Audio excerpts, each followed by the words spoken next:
Okay. Let's get that there.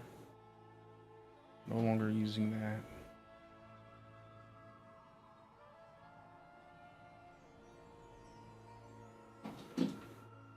Okay. All right.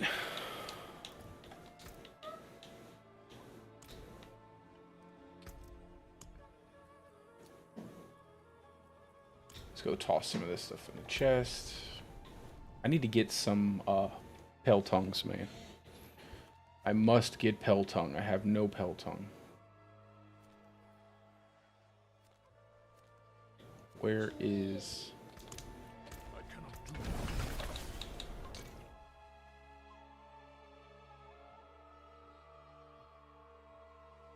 I'm always missing some component of making the death elixir. It's kind of annoying. But there's always something missing.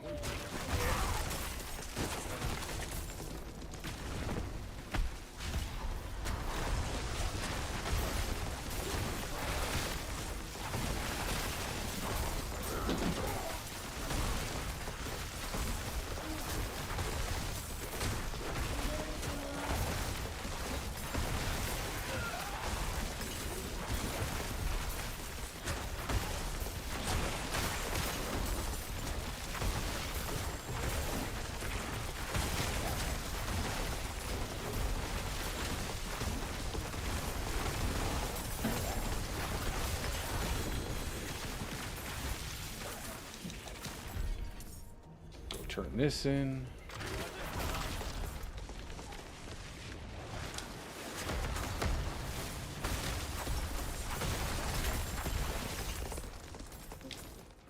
What's up, Tiger? Hey, what's up, Death? No, that is an Andariel's Visage that popped the poison. But this is, so Jay Harrison, his name is Jay Harrison, but Jay was in here the other day, and he was like, I'm swapping from Pulverize. And I was like, don't swap from Pulverize. And it inspired me to make this Pulverize build for the Gauntlet. And I've been saying, like, you know, I'm going to keep all my stuff close to chest, but part of me just wants to just give it all out there and show you guys what I've been cooking up. Yeah, I got an Andariel's. It was, it's a great way to add some tankiness. I got lucky. I was doing some Duriel, and I managed to get one. So, I wanted a Harlequin Crest, but I don't really think I need it. But this is my Werebear Pulverized Gauntlet setup in Hardcore, and I think it's honestly going to be the fastest build that you could possibly run for the entire Gauntlet. And it's pretty insane so far. Especially when I started getting stuff kind of fixed up. Hey, that's good. I don't need a Starless though, so I don't need any Uber Uniques. That's what I'm really happy about. I don't actually need any Uber Uniques, and I'm almost over the Uber Uniques, bro. I'm happy that you got it, but man, I can't even tell you. I am so over Uber Uniques, it's not even funny. I want to make every build that I can without an Uber Unique. I think Andariel's is actually pretty good because it does give that opportunity to poison, but it's not a guarantee.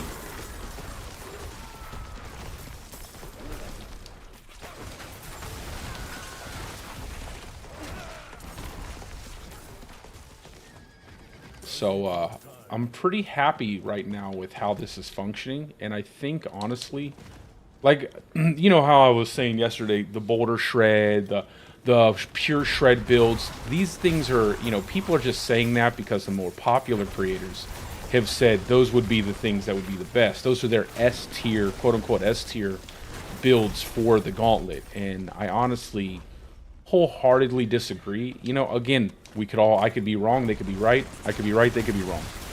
But there's just something about shred not being able to hit a lot of enemies at once. Something about boulder shred and 2, not just, hey, what's up? Pushing people around and not really killing enemies right away. And I'm like, there's just better things you can combine with shred. So I went on a mission, and I think I'll go ahead and show you my softcore character as well during this stream. Not for Gauntlet, man. Not for Gauntlet. Gauntlet is a completely different beast, and this is entirely about Gauntlet. So, for all the endgame content, I don't think you need Ubers either. Like, you can show, like, look on my channel, bro. I've killed Uber Lilith, completed tier 100s on all my builds. None of those used Uber uniques, and none of those were min-maxed builds. Usually with glyphs that were level 15, gear that wasn't even min-maxed, not the best gear, not even the gear I put inside the build itself that would be better to have. So I don't really think you need them. I just think it's a desire to chase that number, right? It's like, can I hit 5 million instead of 2 million? Like, that's really all it boils down to. I mean, I can get infinite resource gen on every single build that I make, basically. Like, look at this. I'm using a Pulverize shred. I'm not even worried about resources. It's like, you don't have to just use Uber uniques. It's just they add so much to your build. But most of it, because of the difficulty currently of the game, it's not even required. They just make your gameplay look better.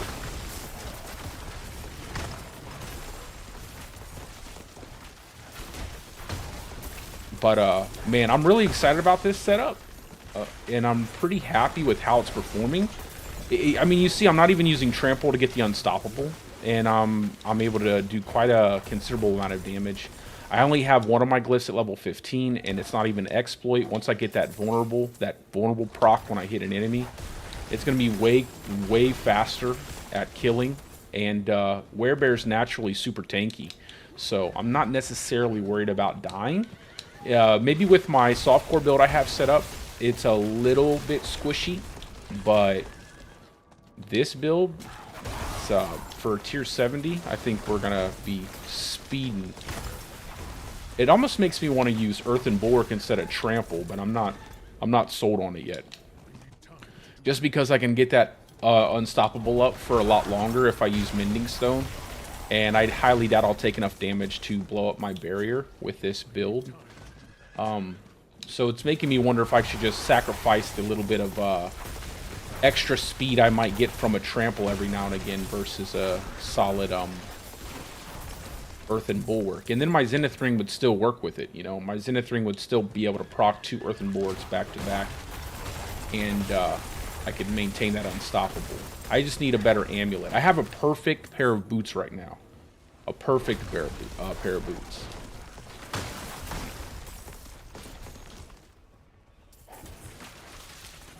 Yeah, this is, I'm telling you, bro. I know what I'm... it's almost sucky because I don't want to, like, just give everything that I have away. But at the same time, I kind of, I don't know. I just like to help everybody. And I want to make sure everybody has a cool setup, or maybe I can inspire some, like, crazy idea where someone thinks outside of the current, you know, established meta, which I think is absolutely hilarious in a game where you can kill every single thing with every single build, that there's even a meta, you know. I mean, just look at how fast I kill stuff. And I'm, again, 1 glyph at level 15. And if I can get movement speed after killing an elite, well, I do actually have it. So I have on my amulet, but I need quick shift ranks on my amulet. That's going to bump up my damage even more. So bossing is going to become a cinch. And then if I can get the overpowered damage off of the Werebear skill and something like core skill damage, and if I can get not the earth skill damage there, if I can get like core skill damage and core skill damage and vulnerable damage, or core skill damage and damage to I don't know, probably core skill and vulnerable damage, or critical strike damage would be better, like core skill and critical strike damage on my staff. Dude, I'll be smashing through bosses. I need something that applies to bosses, though. Like, I can't have the most of my affixes going towards things that aren't going to affect bosses.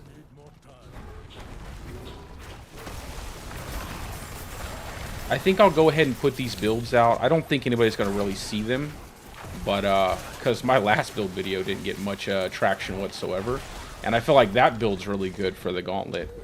But I'll go ahead and put these builds out. I don't want to go ahead and make it a fair playing field. If anybody, I doubt anybody will really listen to me because I don't have, like, you know, 30,000 subs. And again, I could be wrong. I could be incredibly wrong. So, but I don't think I am. But no one that's wrong ever thinks they're wrong, right?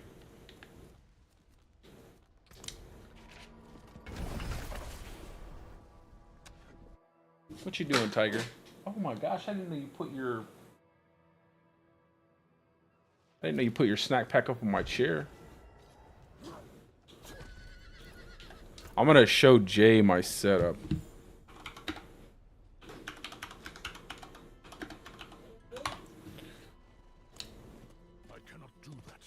I'm gonna go ahead and show you guys my Paragon board so far as well too.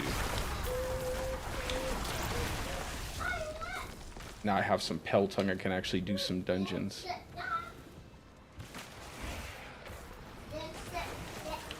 And the real key here is to build out the setup so that way you're not overly forcing, forcing things into Pulverize, right? Because Pulverize already has enough damage.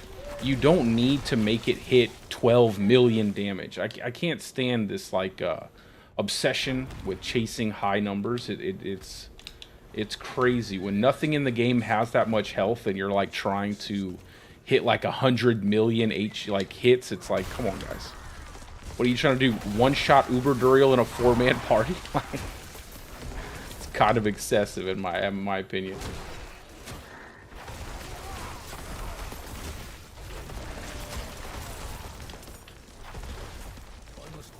It's funny how Pulverize interacts with uneven terrain.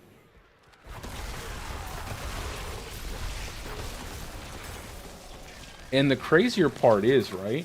The crazier part is that Bestial Rampage is getting a massive buff to the multiplicative damage bonus. And you could probably run Bestial Rampage instead of Pulverize, instead of Ursine Strength, because you'll get that extra 50 multiplicative damage towards the shred. So you're pretty much guaranteed procs when you use your shred. Like, you're going to always get that Zenith Ring proc.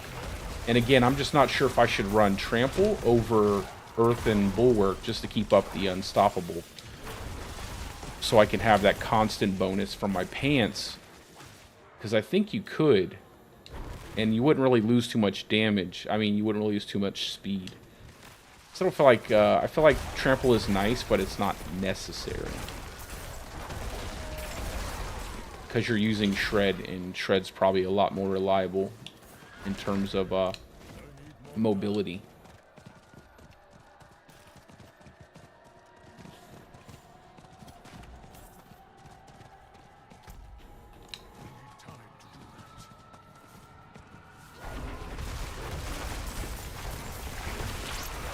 As long as you're like using Shred and then using your Pulverize, using Shred, using Pulverize, you'll get that quick shift bonus all the time. And you can, I didn't even mean to get an Andariels, and now that I have an Andariels, obviously I can proc that as well, which really doesn't matter in the long run.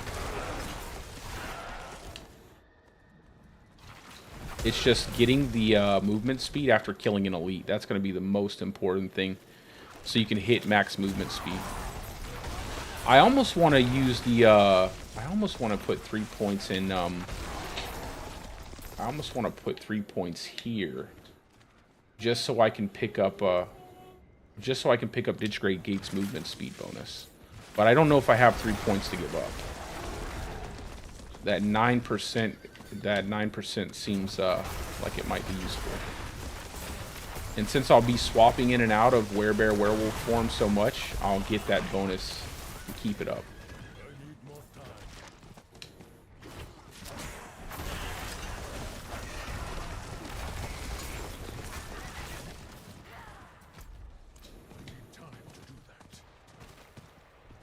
Oh my lord. I hate how slow the horse is now that we can't infinitely sprint.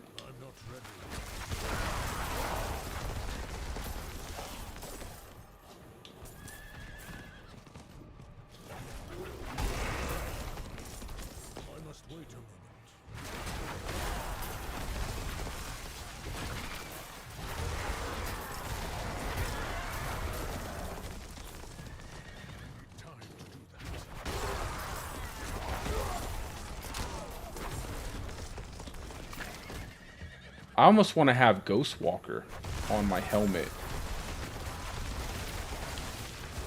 And I could fit Ghost Walker in. But I think the best way to use Ghost Walker would be to use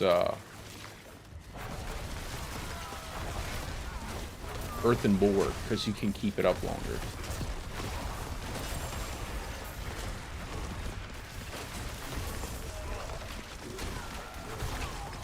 I mean, look, I never lose resources. Except for on boss. Now, on boss, it can be a little bit harder.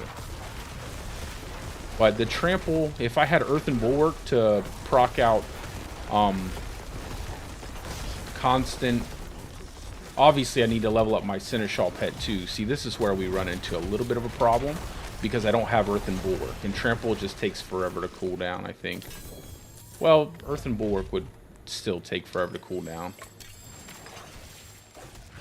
But I think just having, again, just increasing my damage overall is going to be what really makes that not so much of a big deal.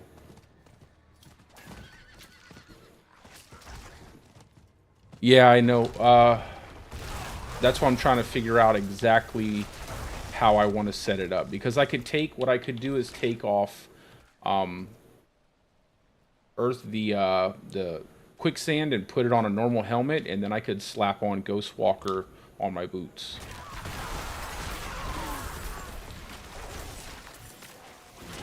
I'm exposing all of my secrets, Kettle. I'm not going to have any secret builds. I'm going to go ahead and show off my other build that I have made. It's pretty cool, I think. It's just a bit more squishy than this one.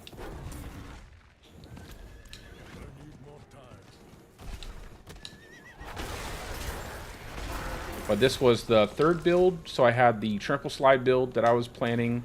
And then I have the Landslide build that I already made, but I need a character for that because I kind of want to keep this. And then I have the other build, which I'll show you guys as well.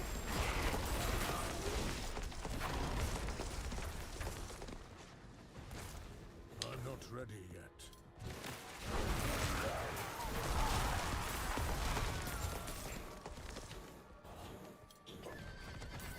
I need time to do that.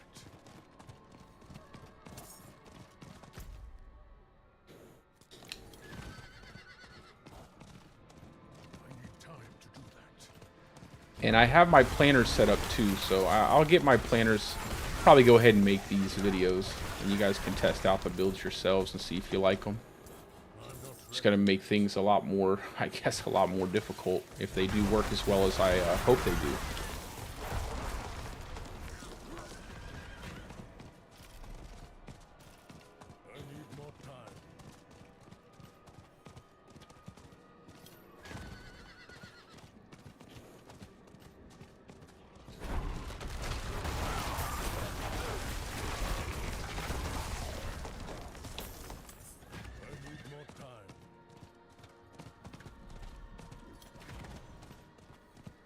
Let's go ahead and get these last couple cinders.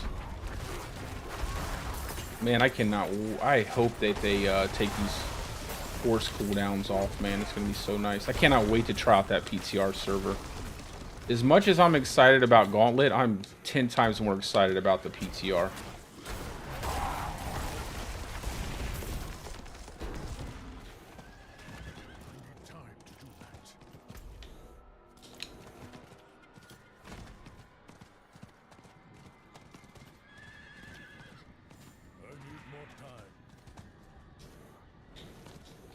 So this is how I have my Paragon currently set up.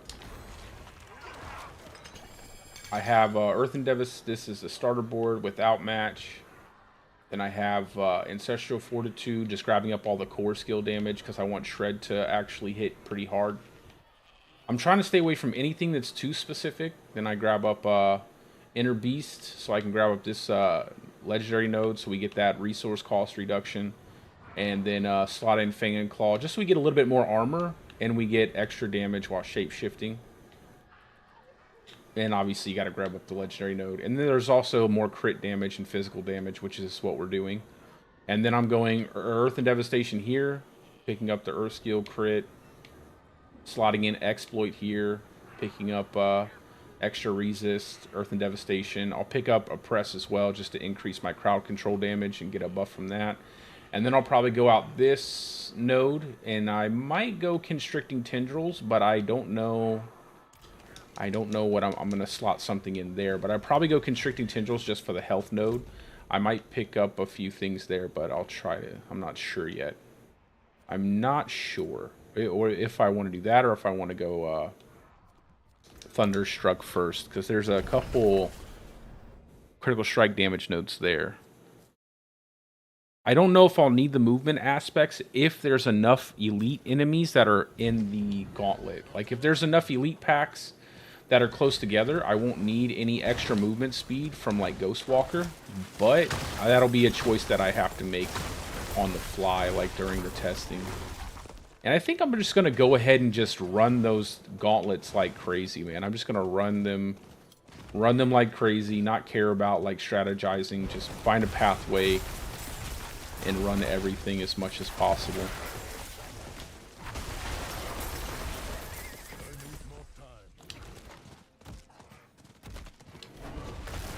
Hey, what's up, Jay? Okay, so Jay, here we go.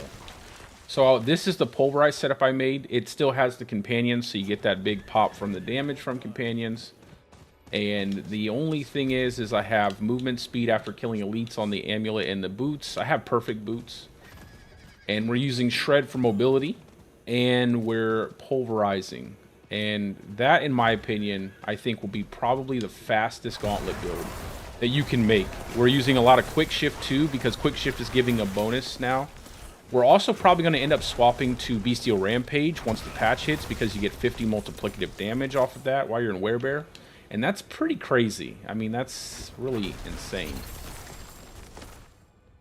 And the thing about the reason why I probably wouldn't run Tornado, what's up, Harry? The reason why I wouldn't run Tornado is because Tornado can be a bit slow to apply damage, and damage is going to be, like, the most important is to apply damage fast. Like, Tornado can even miss things sometimes, and I tested Tornado, but I felt ultimately like it lacked that ability to just kill stuff super fast all the time. There are just times where Tornado acts funky. And Pulverize doesn't really do that. You can kill everything really fast, shred to it, pulverize, shred to the next thing, pulverize, and repeat that pretty easily without any worry of running out of mana, or I should say spirit. And I really made this because, like I said, I really made this because of you, bro. Like, when you said you were swapping toward Tornado, I was like, no, but I didn't realize my mic was off. I was like, wait a second, man. Pulverize has got the... I really felt like Pulverize was S tier. Like, even before I thought about putting Shred on it, I was like, wait a second. I watched Jay in a dungeon with me run the whole dungeon at, like, hyper speed as a Werebear and smash everything super fast. Why would people not put that S tier when that's the whole point of the Gauntlet, is to smash everything incredibly fast? And so I was like, what if I put Shred on Pulverize? Okay, well, what if I did that, and then I also made sure that Shred could hit hard, so I could run a Zenith ring with it, so I don't have to worry about resources too much, and I could also double up on Trample. And it just works. Like, it just works perfectly. And I'll show you my Paragon boards too. There's just so much more. This is not even close. Obviously, I'm only level 85. I'm going to put the build out, and I'll go ahead and set it up in a planner. I'll put the build out. But yeah, I mean, this thing is 10 times better than Boulder Shred. 10 times better than a pure Shred build. And I won't even... There's no way it's not. Like, it hits harder on bosses than both of those skills. And you don't have to wait for the boulders. You don't have to constantly... you know, worry about Shred bouncing between enemies. And all you have to do is constantly quick shift. Shred, you know, shred once, then hit your Pulverize. And on top of that, you get the bonus from Shapeshift, which gives you 20% critical strike damage. So every time I hit, I'm getting 20% critical strike. The only thing I have to do is manage bossing, but as I get, you see the hits are already coming out, like with bossing, and that's without Unstoppable. And this is only going to get easier, like with bosses. Like, it's only going to get easier from here. No banish. So 0 banished lords. You need the movement speed on the amulet, 0 banished lords. And you don't need banished lords.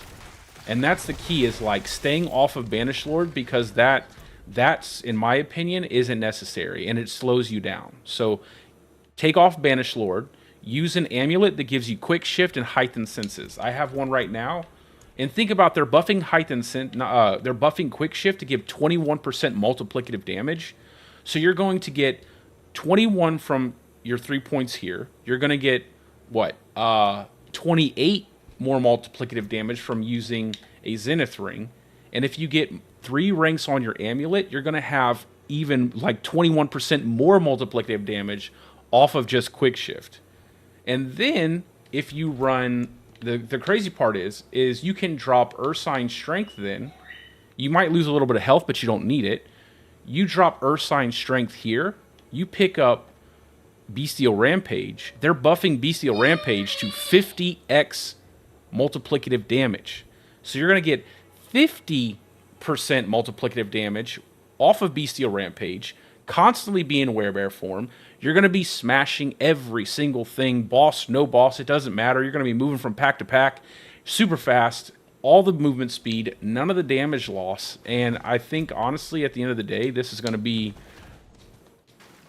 unless somebody discovers something like really crazy or something like that, this is going to be probably the fastest build outside of like pure movement speed. And again, I could be completely wrong. I wouldn't I wouldn't say definitively it will be, but I think it's going to be insanely fast. And it's going to do so much damage that there's really nothing that you won't one-shot. By the time you add up all those bonuses, with the increase to quick shift, with the increase to Bestial Rampage, all that stuff, it's just going to be crazy. Absolutely crazy. I mean, I could probably put on Bestial Rampage right now and do far more damage. And I did get lucky to get in at Dariel's Visage, but you don't really need it. You could also put Ghost Walker on the boots, swap Quicksand to the helmet, and run a normal helmet. And then, you know, obviously Pulverize Earth skill, Shockwave here, Umbral Aspect just to make sure you're always up on your Spirit. And then put your core skill here on your staff so you get that big multiplier. No Shepherd, no Stampede necessary. Yeah, it could. But here's my thing, Tom, with rabies, right? It doesn't kill immediately. Like, that's the thing. And if you run away from enemy packs too fast, depending on how the resets work in there, they could potentially reset back to full health. So my thing is like, I think it'd probably still be better to have that instant kill on the enemies.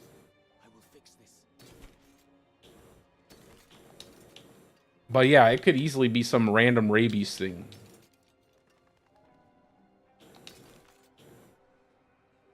It could easily. That's why, like I said, I'd never make a definitive. I'd never say anything like definite, like until we find out. Like, we will find out, but definitely not. I really don't think it's going to be just a random shred or boulder shred build. I think boulder is way too. I don't know. Just for me, I don't think it's reliable enough to say that's the one. Especially if you have to, you know, worry about wallers, wind wallers, suppressor enemies. If that stuff is in there, it's definitely going to slow you down. Now, by how much, you know, it could be marginal, but that margin might be enough to make it not as good as something that doesn't really have to worry about those things, such as Pulverize or my landslide build or something like that. So we'll see. I'll show you guys my other setup as well. And that's it too. Like, boulder has enemies being thrown around, and you got to chase them down. And I mean, I'll go ahead and like I said, I'm going to make these videos and show people what exactly my mind has been thinking about. But yeah, I think you're going to like the other setup I have too.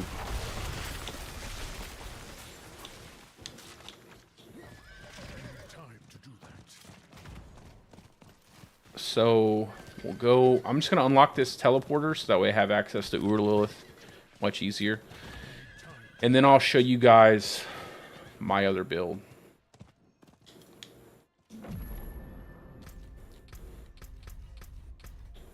Let me leave this real quick.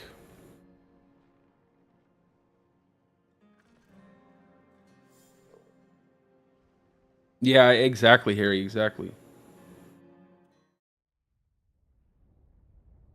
You know what, Jay, though? Who cares about being the top druid, man? It's whatever, bro. Like, who, at the end of the day, like, if the build works, it works. If it doesn't, it doesn't. If someone else gets it and they use a build that's like mine after I put out the video and whatever, hey, it is what it is, right? It is what it is. I don't care. That's kind of silly. It's a game. You're supposed to have fun. Okay, so this is my other setup. Now, this one is a bit squishy. This one's a bit squishy. And, but it's really good when it works really good. Let's do Evolve real quick. It's good when it works good. It's a bit squishy, though. And so this is going to be a Lightning Storm setup. I actually don't know if I want to use Unsung Ascetic Wraps. I'm not sure if I want that or if I want to use Stormclaw. But I'm kind of mixed between them. So we have Tempest Roar, Mad Wolf's Glee, Stormclaw, Tybalt's Will, Flicker Step, and I'm not sure about the Flicker Step. Waxing Gibbous is the big reason why this thing works really well. So Waxing Gibbous is, in my opinion, one of the best items for doing the vaults.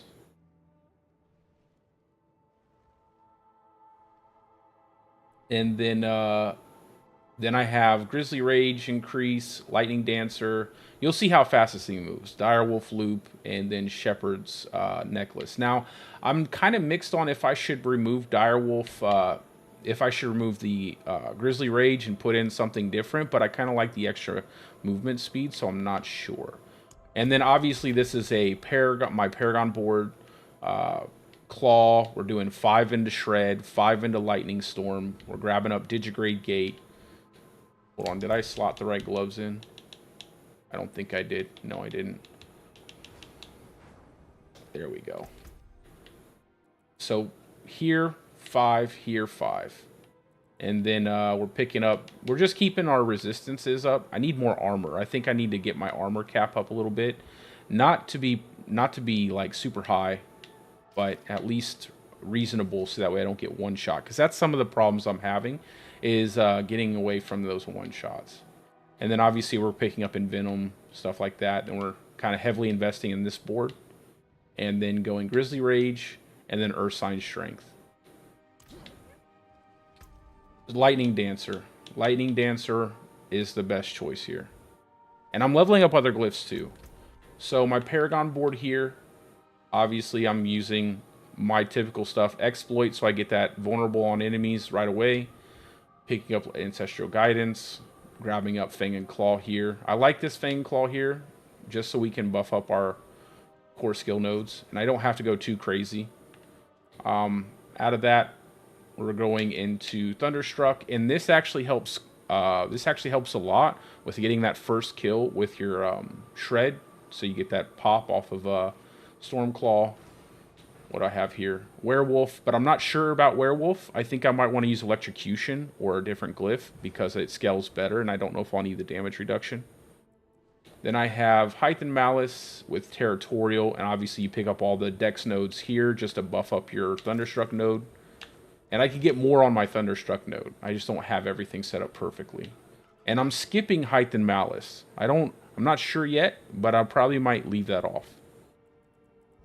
Overcharge takes too long to proc though. It doesn't, and you don't have a high enough lucky hit chance on your Lightning Storm. So it won't be reliable. Like it's great, but it's not fantastic in terms of like reliability. Just because the lucky hit chance on Lightning Lightning Storm is so low that it doesn't scale too well with lucky hit chance. Then Spirit here, grabbing up Resolve just for more resists, and then I think the last one here, we're just making sure we have resource with Lust for Carnage. And we went this way, not for any particular reason, just because it's easier to pick up the int nodes here. And then Guzzler with as many points as we could afford into Guzzler, just to bump up our damage. But I am trying to decide if I want to replace Werewolf with like one of the electrocution or fulminate. So I think it's between electrocution or fulminate for me, or keeper, but I'm not sure.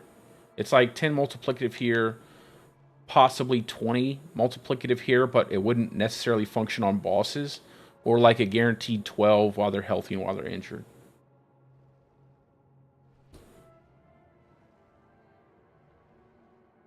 Yeah, so Runeworker is single target. It definitely will help you out. And that's one of the things I'm trying to decide if I want to take off, say, if I want to take off Rampaging Werebeast. So if I want to take off Rampaging Werebeast, I'd probably slot in Runeworker here. Or I'd slot in like Stampede. But right now I have Rampaging Werebeast just to increase the duration of my Direwolf. But I'm not sure if that's what I want to do. I'm not 100% certain.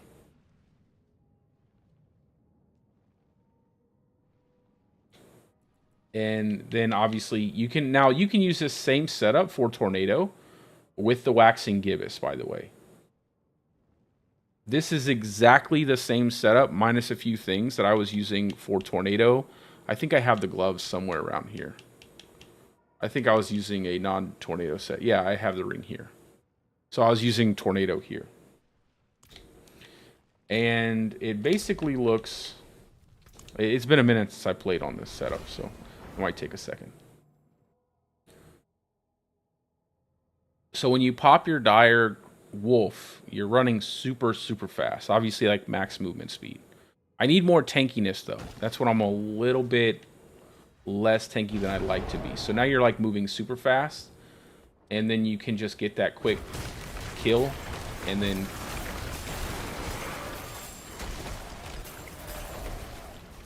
you're just moving quick.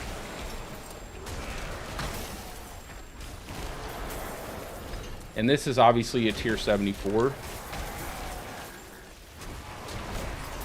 And really you just want to get that hit so you get the Waxing Gibbous proc. My only problem is you have to, you have to reset your ultimate, and you got to constantly dash through enemies. So that's where I'm kind of not sure.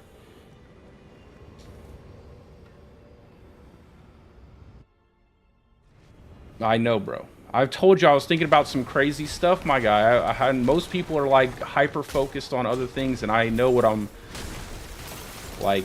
I know what I play the Druid. I know what I'm talking about. People are talking about like shred and this, that, and the third. I mean, look how fast things. And you can do this exact same setup with Tornado. Exactly the same setup. Just swap Lightning Storm with. And look at that. I'm just killing through stuff, blowing up stuff, and that's my problem. You see how much damage I took from like those big dudes? That's what I'm a little bit worried about. But the good thing is that you don't need to worry about it too much because you can run it an infinite amount of times during the Gauntlet.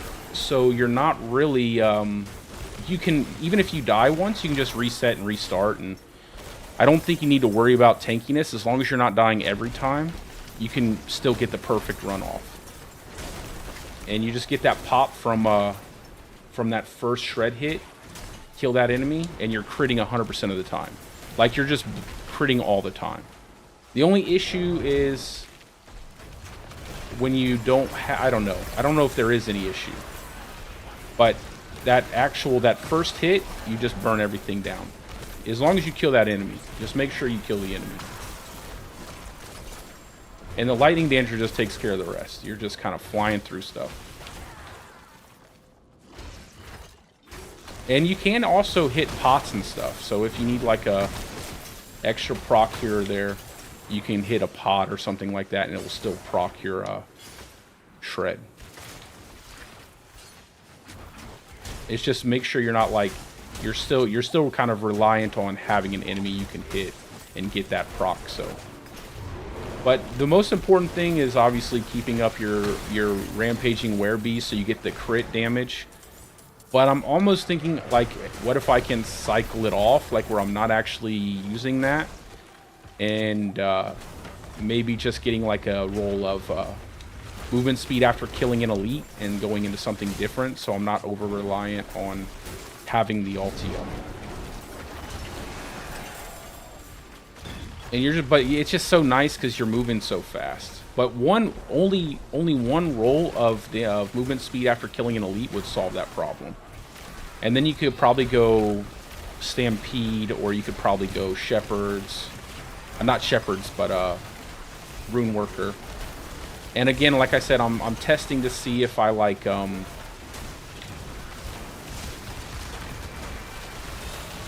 I'm not sure if I want to swap out for Electrocution Glyph. And that's the only thing. It's like kind of balancing your ulti. You're going to have to dash through stuff. Obviously right there I decided not to. I do have Flicker Step. I have Flicker Step, it's just I wasn't using it. I have it, but I wasn't using it. Let me just look what you guys. Yeah. Okay, yeah. So, yeah, I have Flicker Step, and I just wasn't using it too much. And I'm also, like I said, leveling up Fulminate and Electrocution to see if these would be better than Werewolf. I'm leaning towards Electrocution. But, again, I would have to... I'm fairly certain you could make this without Dire Wolf. And it might be better. That's what I was kind of planning on. Because then you could take this off... And then you could also take this off. And you could use something like Rune Worker. Or you could use... you could both use Stampede and Rune Worker. Or you could use Stampede and something else. And that might actually take up for the loss of damage. And then you could run... what would you run? Maybe even run Lightning Storm, Perfect Storm. Maybe run Perfect Storm. I don't know if it would be worth it to run.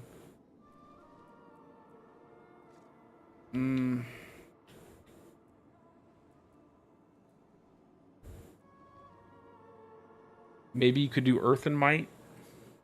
Cataclysm is awful, man. That's true. My only issue is sometimes it doesn't seek out targets well enough. That's my only problem with with Tornado. Sometimes the seeking of targets is not necessarily the best. But it absolutely still works. And like I said, I was testing it out. It was definitely still working really well. I just don't have an extra... I just don't have an extra set of gloves with Tornado on it. And I need to farm stuff on my soft core here. But I have like a ton of stuff I was using just to kind of mix and match things. I think I could, though. I think I could swap out Grizzly Rage. It would just slow me down, but I would need like 1 movement speed while after killing an elite on an amulet, which I could do. I think I have a pretty decent amulet somewhere around here. I could use this one and swap that out to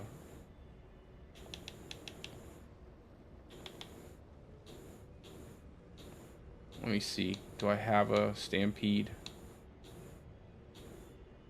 Stampede and Rune Worker. And then the Rune Worker would obviously increase my single target damage.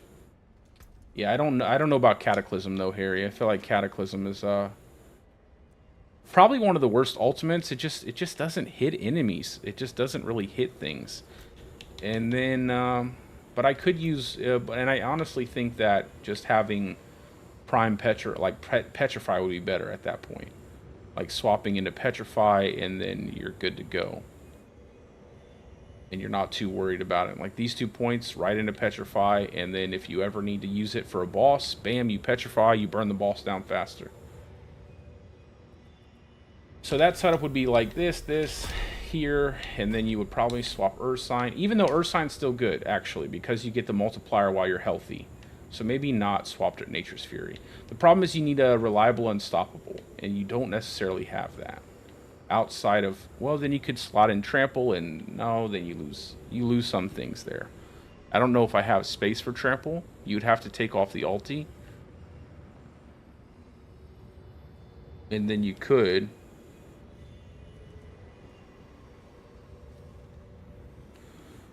So you could take off the ultimate, slot trample here, right? Then you could actually take the point here, slot it here. Then you could run a Zenith ring, right? So now we're running... Where's my stupid Zenith ring in here? Do I have it? Is it in my inventory? It's on, probably on one of my other builds.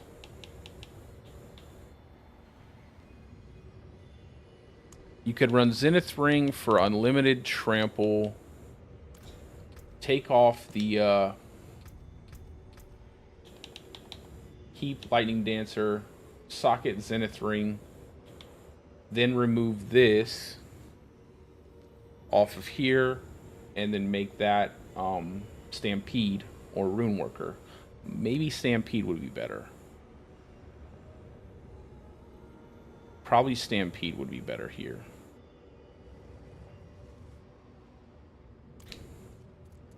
We could try it out real fast. I got plenty of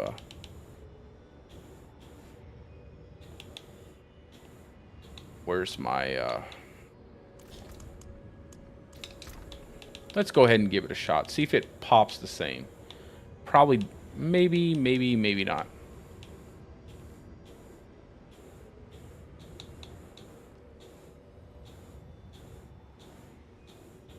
I know I have a Stampede in one of these pages.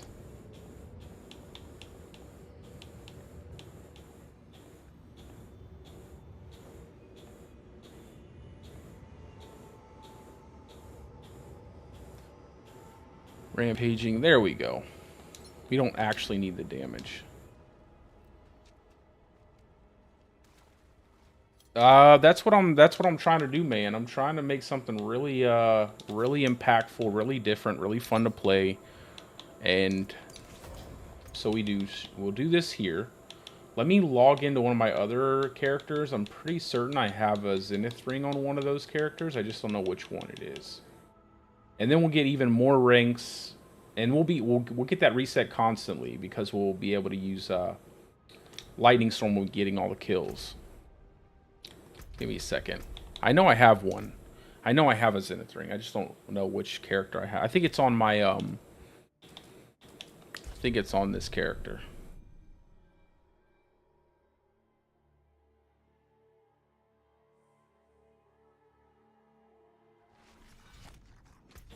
Yes, I have one. It's not the best crit chance, but it's okay.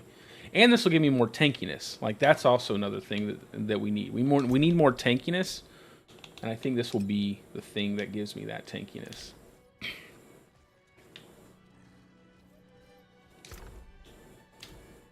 And I have a Shaco on this character too, but I don't think I need a Shaco because I need Tempest Roar, so...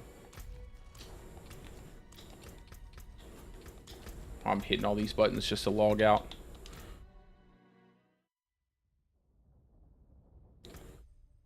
And now we're going to go back to my Shred character. Yeah, that's what I'm saying, like the mobility. Mobility.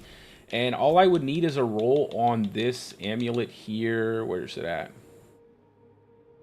All I need is a roll here and pick up so the best amulet in my opinion would probably be like Envenom, maybe Heightened Senses, and then movement speed after killing an elite.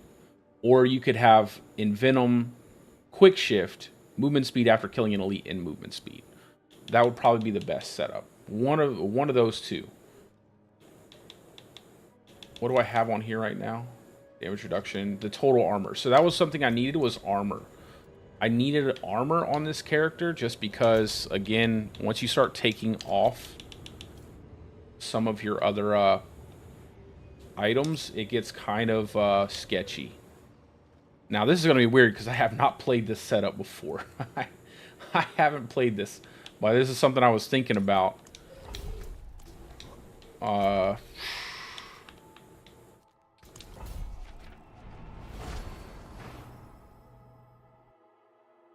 Now you can channel or spam.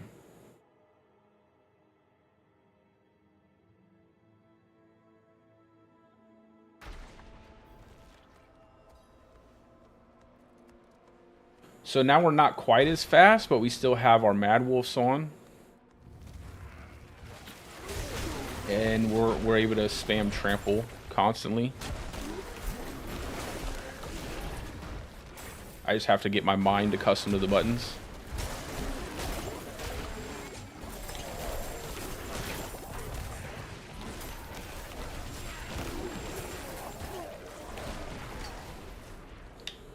Oh, we gotta slay all enemies here.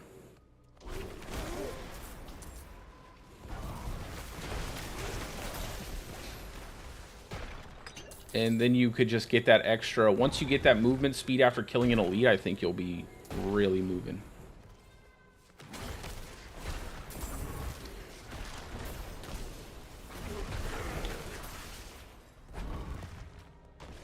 And then you don't have to worry about gap closing. Yeah, that's what I said about Tornado, bro. I tested Tornado, and ultimately I was like, man, it's really nice to have it, but it does take a second for the damage to come out. And if I can get the bossing kills right with Lightning Storm, it's gonna feel way better than running Tornado, because you get the kills immediately with Lightning Storm, and you don't have to worry about stragglers.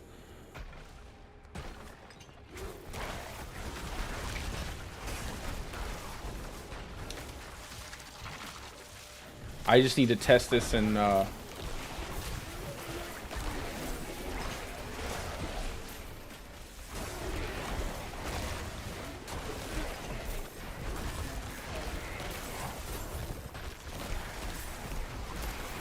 just need to make sure this is actually killing bosses. Now that obviously I did that I died on there because I ran into all the exploding enemies, but I thought my trample would carry me through there. You just have to make sure you're getting that pop with Shred. If you don't get the kill with Shred, there's really no bonus that you're getting.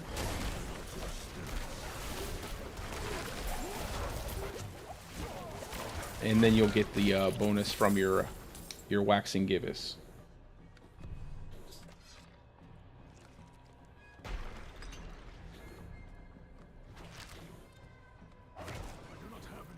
And then I need spirit.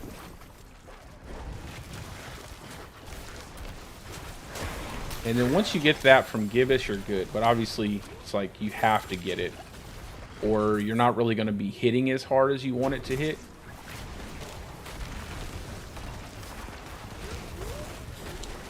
Man, I clearly have not played this setup.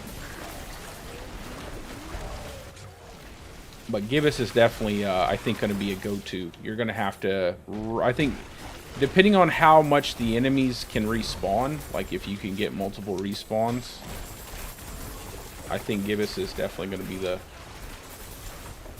the ingredient you need for your build to actually function really well.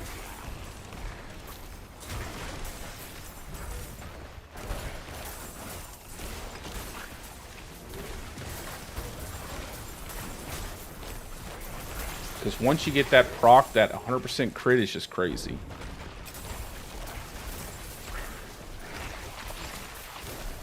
And you can make sure you get it just by using your Shred before you run out of the buff too. So you always have the crit up on your Shred as well. So just be mindful, like go ahead and Shred kill something, get the Gibbous, Shred to the next thing. And I'm not even really using my man, those obelisks really do some damage. I'm not even remembering to use my trample. Like that's just because I haven't actually tested this out fully. But this would be my only other setup that I think would be better if you don't like to have Direwolf.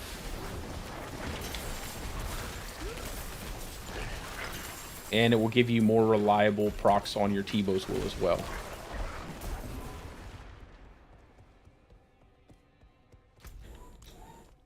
Let me go back over here.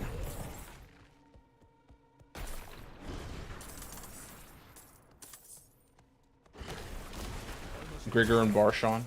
Okay, I'll do that.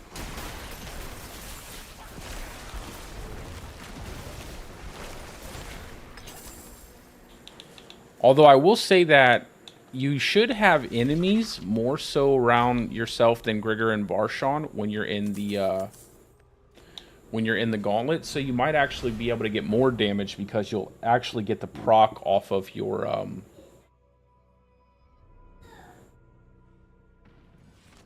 you might actually get the proc off of your man, what am I?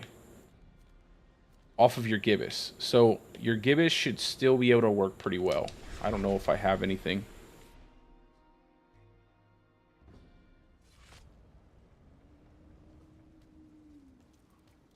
Let me go ahead and repair my stuff. This is the only reason why I think maybe Pulverize would be the best, because boss damage is more reliable on Pulverize than Lightning Storm. But the unlimited trample that you can get here might make up for that if you can get the bossing damage up. I still think the Unsung Ascetic Wraps would be the best to use for bossing, but it might make it harder for you to get that first kill on a boss. I mean on an enemy. Did I grab everything? I think I have everything. Oh, you had hand bone. Yeah, hand.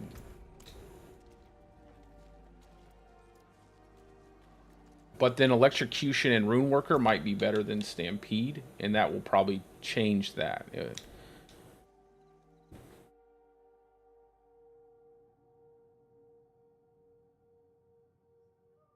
Oh yeah. Let me get out of here then. Let me bounce up out of here.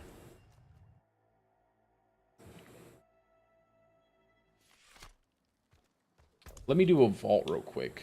We'll do a 77. I feel like vault has better density, and it feels more like I think it's going to play in terms of density. You just don't have a boss, and I don't think the butcher is a accurate representation of what a tier 70 boss is like.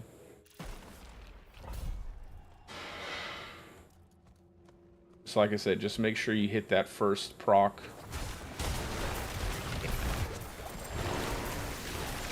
And the good thing too is that you're not worried too much about damage when you get a nice hit off of your Stormclaw.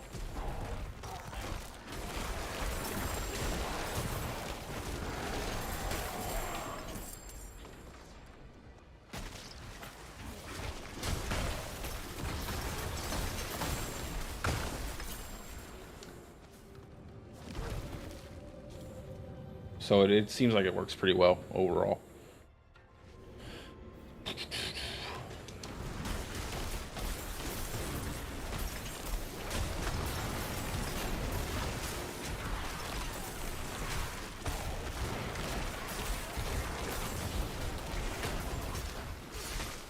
Oh no, the trap got me.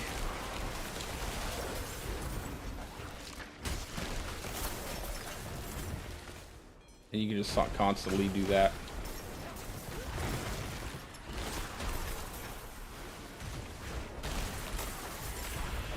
Until you trample into a wall.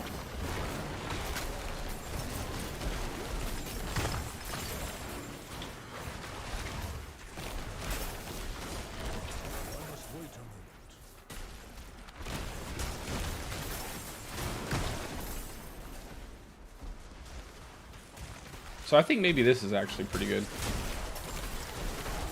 I really like Direwolf though, man. There's something about that constant movement speed, but like I said, as long as you get movement speed on the necklace after killing an elite, I think you're gonna be pretty good with this setup. And I might try out Rune Worker just for bossing to see if it's better than running Stampede.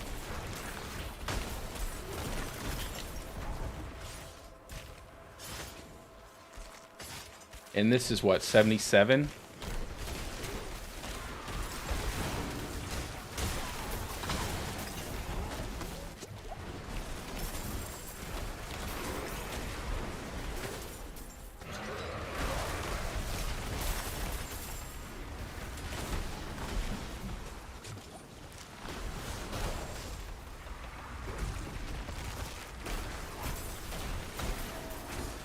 Just look for that ninja smoke that you see on my guy. Like every time you see that, you know you got the buff.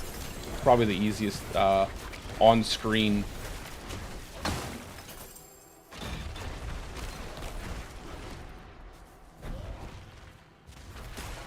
Yeah, I think I like this more.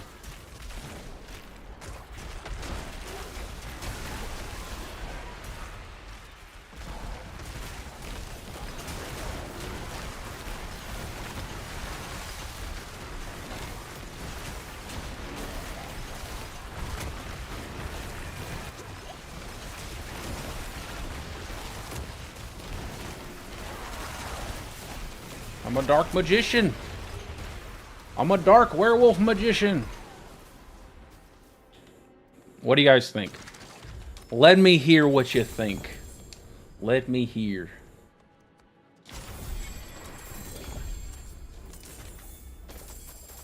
And then once I get electrocution, I think it'll be over the top. Maybe fulminate, though. I'm not sure.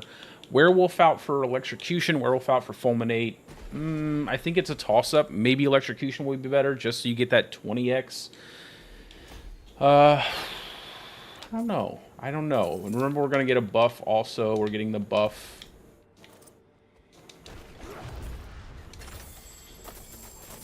Right? Which one do you think which one do you like more? Do you like this one more, or you like the direwolf one more? I think this one might feel better. I like that trample. I like the trample. I think I like the trample. I think I do like the extra trample. Not only does it give you that extra reliableness on your T-Bow's will, but it also, you know, it helps get you out of danger if you're in a sticky situation. So I think this might be the setup. And I'm just kind of not sure between, like, Stampede or Rune Worker. Yeah, I think I like it like that. I do too. I think I'm getting a little bit more out of it. I just need to make sure, like I said, get that roll on the amulet where you have more movement speed.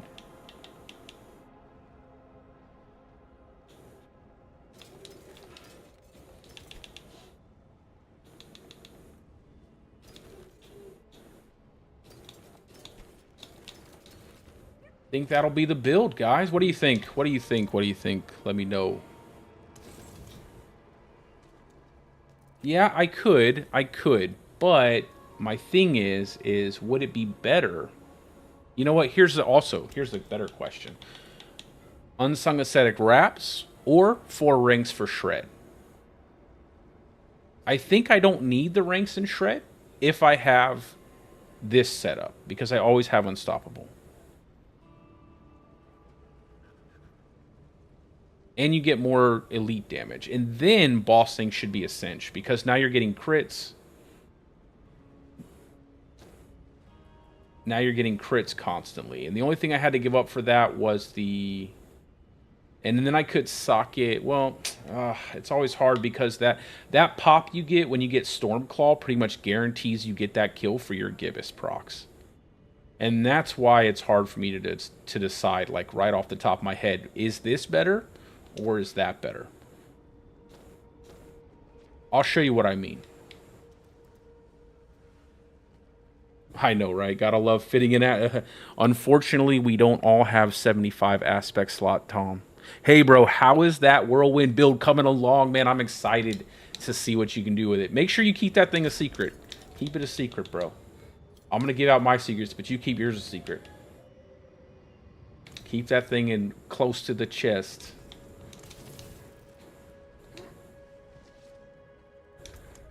Let me extract this real quick, just in case I want to use it. Let's do one more, and then we'll swap back to my my hardcore character, because it is in the title of the stream. Let's find a boss. Which one of these has a boss at the end? Doesn't Betrayer's Row have a boss? I believe Betrayer's Row has a boss. Man, brother, I cannot wait to see what you can do. I can't wait. I think Betrayer's Row has a boss.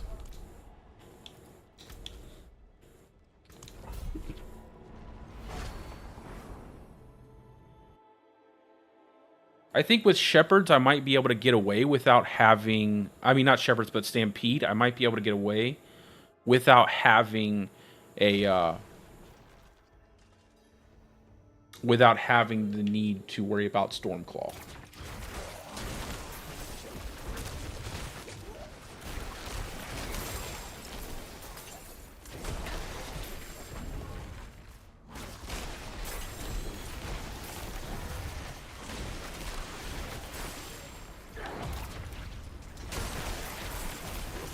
Hold on, Jay. What are you doing, man? Get out of here, bro. I gotta test out the damage on a boss.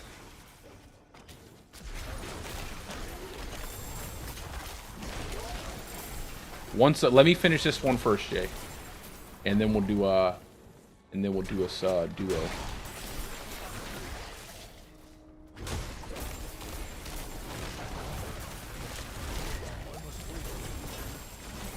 Ooh, the double trample, bro. Nice.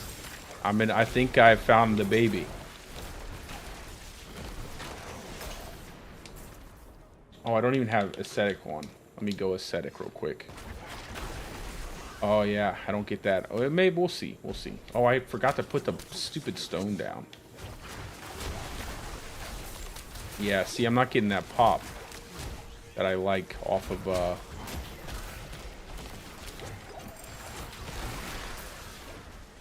I'm telling you, when you get that, when you use Stormclaw and because it scales off of your lightning damage and stuff, you get that good solid hit off of your shred every time because you have the crit up, right? When you get the crit up, that means you're always going to get that crit as long as you use that shred. See how it just doesn't hit the same? It just doesn't feel as good.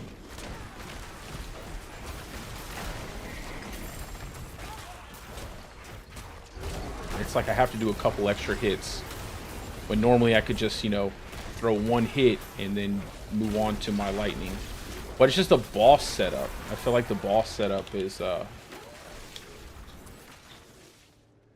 or I could, you know what I could do? I could remove the Stampede, and I could put that over that and then run ascetic wraps, and that should make it a lot better. I just lose like the little bit of damage that I get from having the extra companions, but I do get more back because I'll have the extra procs with the lightning bolts for the crits.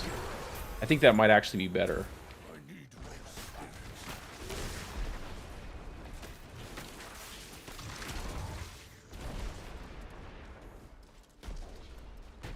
Yeah, I think I might try that out. Where's the stupid door? I'm getting lost here.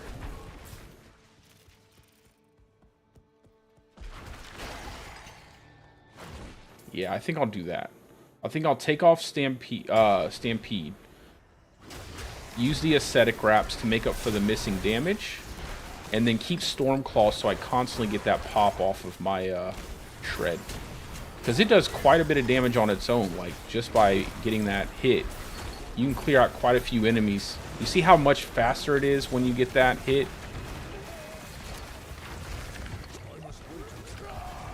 Like when you get the hit, it just becomes like that gibbous makes everything work better. Where's that stupid?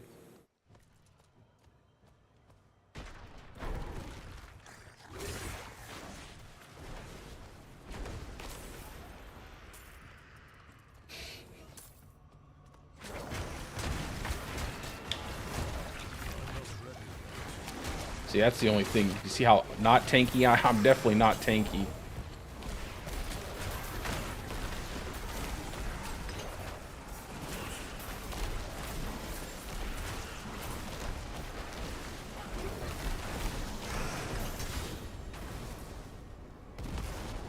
Give stupid butcher's axe.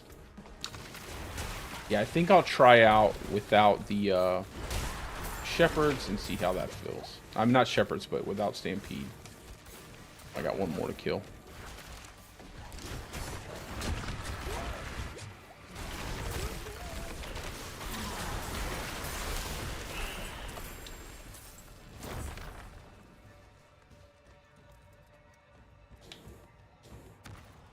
What? Where did I leave a... Don't tell me I left a little deal somewhere. Or it's, I hope it's not bugged out.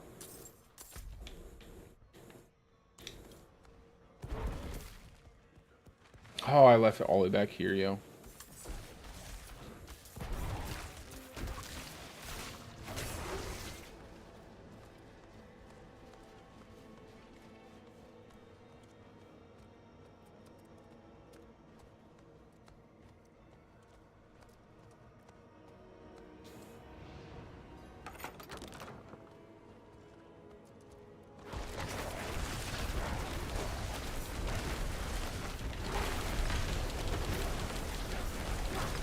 That's not too bad. And I haven't put the aesthetic wraps on.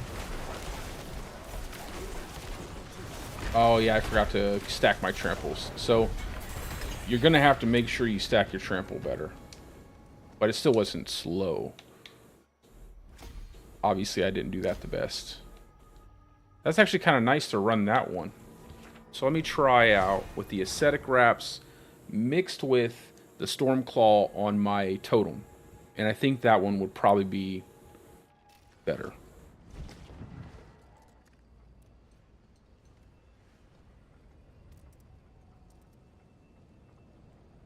I don't know. I don't know how it's going to work. Maybe they'll probably buff all of the ones that are pre-existing.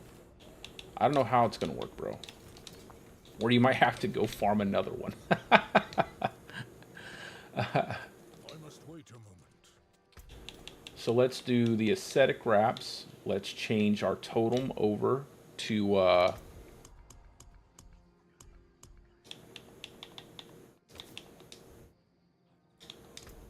I know I have it in here somewhere. Stormclaw.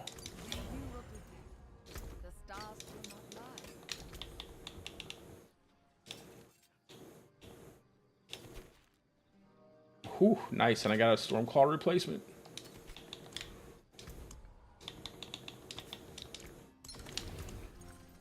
Let's see, did we get another... Does anybody know if Commodore... No, Commodore Temple. Howling Warren might have a boss. I can't remember. Alright, so I think this might be the ultimate setup here. Yeah, I know, bro. This might be the perfect setup.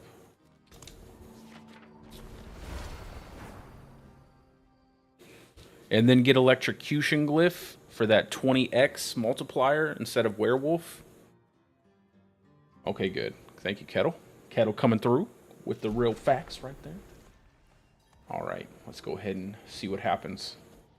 I just need the Stormclaw. I know I need the Stormclaw. I don't even have any freaking...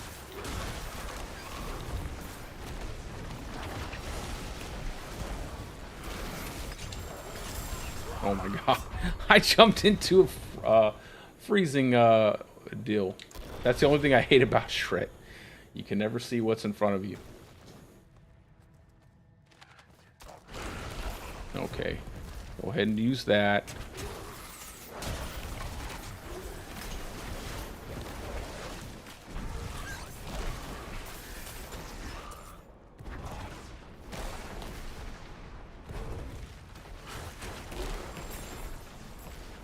You see how you just get the guaranteed hit? It just makes the world of difference when you get that guaranteed crit with the Stormclaw aspect. It just really sets things up perfectly.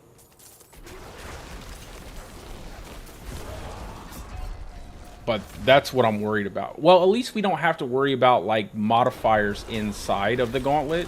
So I won't have to worry about a lot of these things, and neither will you guys. Just remember that there are no modifiers. You're not worried about drifting shade, and you're not worried about everything like exploding after death.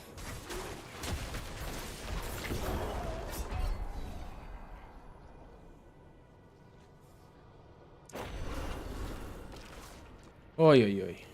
I'm not ready yet. I would also like to state, do not run these builds in top tier content.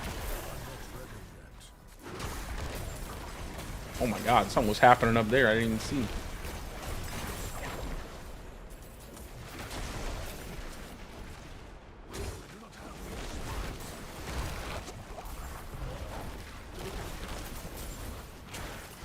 I hit the dude, he was invisible.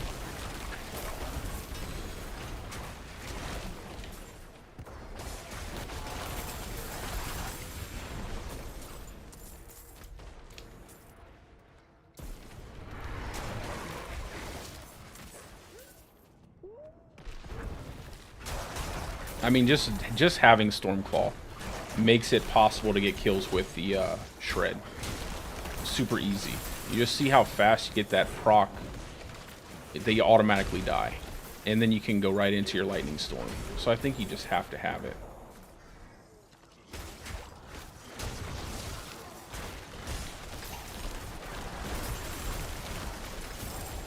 Why are you trampling me backwards, game?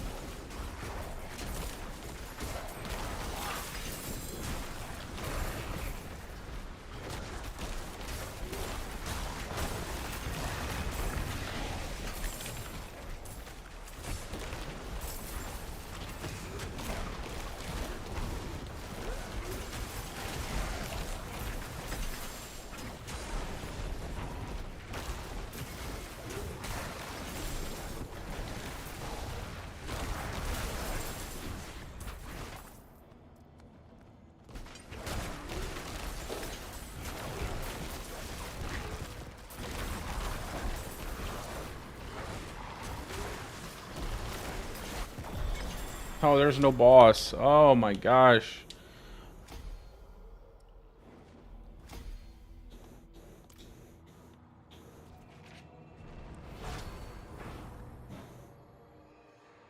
I just want to try this out on a boss real quick before I say like this is the setup. This is the way to go. I think it will be. I think I actually like the way this feels. We lose a little bit of core skill damage by not having Stampede, but I don't think it's that big of a deal. Because I know I can make up damage on my amulet, because my amulet doesn't have very good, isn't really set up really well.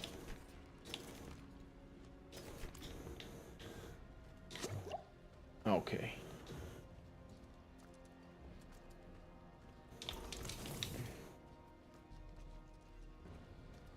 Let's do this one more time. Oh, and you can get an elixir. Something I never use. So remember that too. Elixirs, incense. Some of the best incense you could probably use. Chorus of War. You get the stuff to make a Chorus of War, 20 minutes. You get a ton of all stats and critical strike and overpower. That's really good. So get yourself enough to make Chorus of War. And then obviously, you know, farm up like a an elixir like crit damage or something like that. From what's the other elixir? I can't, the heady assault elixir or something like that. Assault, no, it's crush. No, this one. Precision gives you 6 crit strike, 6 crit chance and 35% damage. So this is a really good one. Farm up the stuff for that. Farm up the stuff for a Chorus of War. And you guys will have even more damage on top of what you currently have. So that's going to make a world of difference as well. Oh, I know Gyal Ruins has a really good boss. So it's got the big lady. She's really tanky.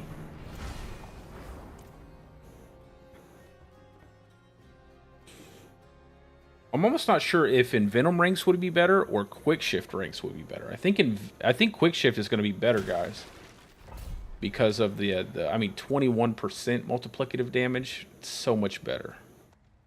So I might go Quick Shift in Venom.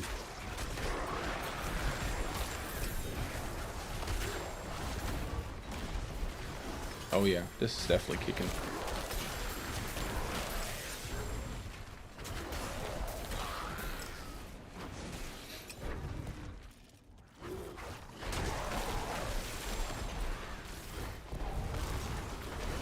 Look at how fast they just melt. Yeah, I think this is the way to go.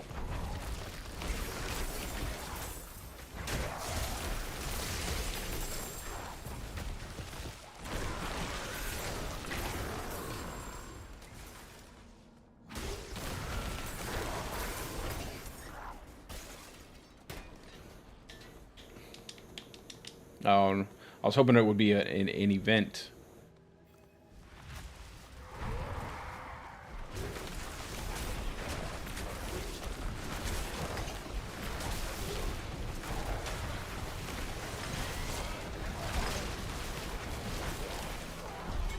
Yeah, that was pretty fast. And that was with a big lady. That was with a big lady boss who has like a ton of health. Yeah, I think this is it, guys.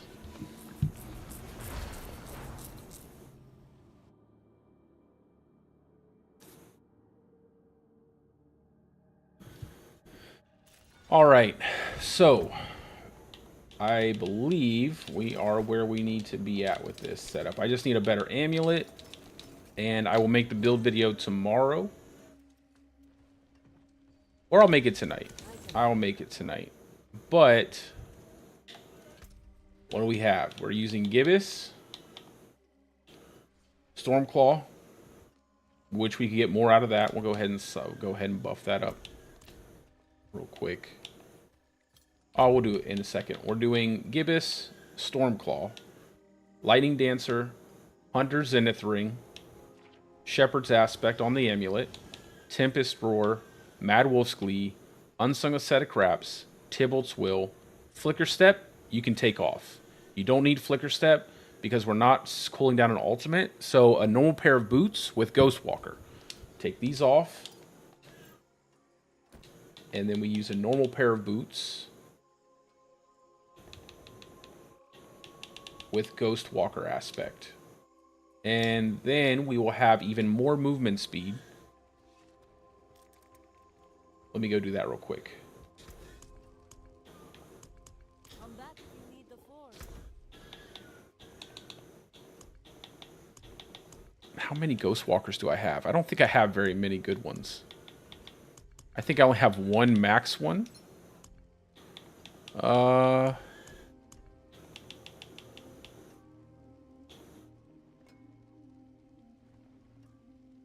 Take this pair of boots. That looks worn. I can fix it. So, Ghostwalker instead of Flicker Step, and we'll be zooming. I mean, I think we'll almost be at max movement speed, and then get one roll of movement speed after killing an elite on your boots, and then you could probably go full damage. Yeah, that's a really good set of boots. Aspect, Ghostwalker. Okay. And where are we at? And then Waxing Gibbous. So that's how it should look. And that would put us, what's our movement speed?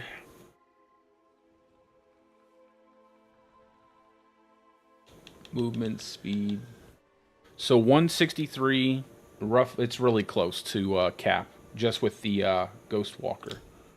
So really close to cap there with just the Ghostwalker.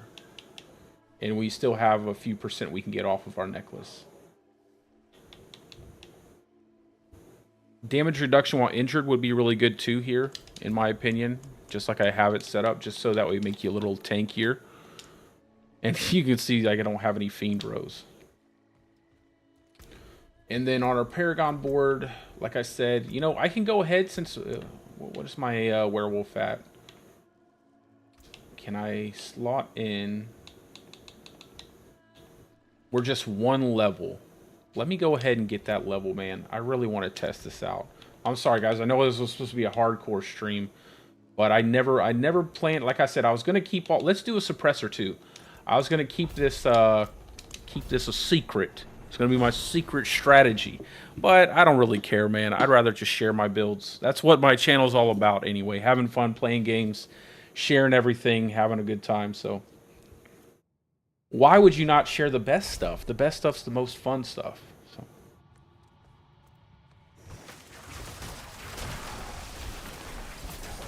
So now we're getting tons of movement speed. Oh, and we died.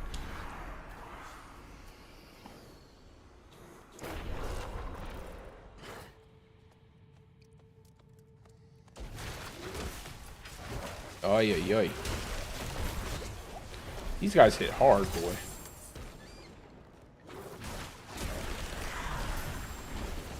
Yeah, now we're really moving. We don't have that nice damage reduction that we got from Flicker Step, but...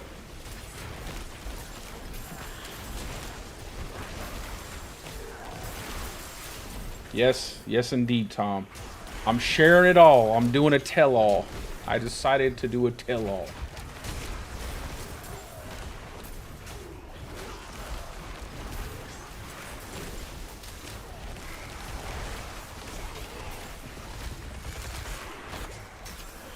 But yeah, this works really well.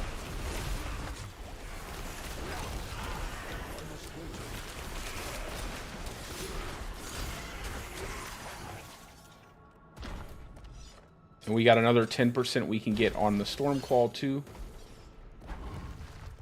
Look how fast we're going. Yeah, this is it.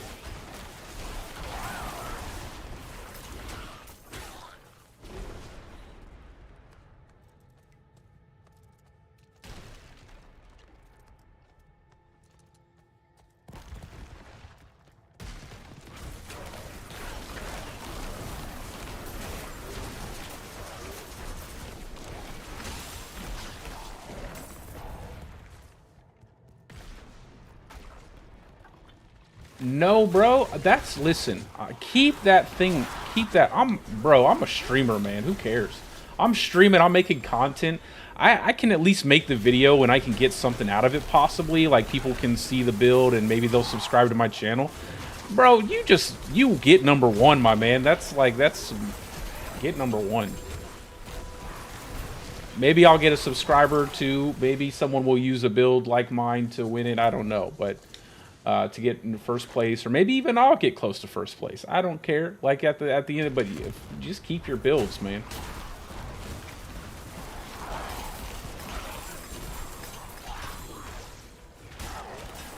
Like, there's an incentive for me to make this video. What, you know, people might be like, "Wow, that's actually the build. That's the one. That guy knows what he's talking about. He's the build creator, genius god himself."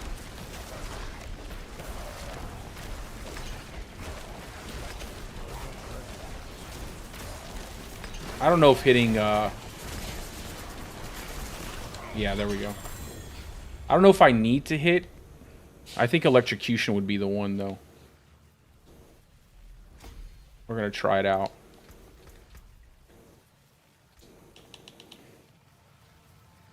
Keep that stuff close to the chest. Strategize. I'm just gonna go all out. I'm just gonna not care.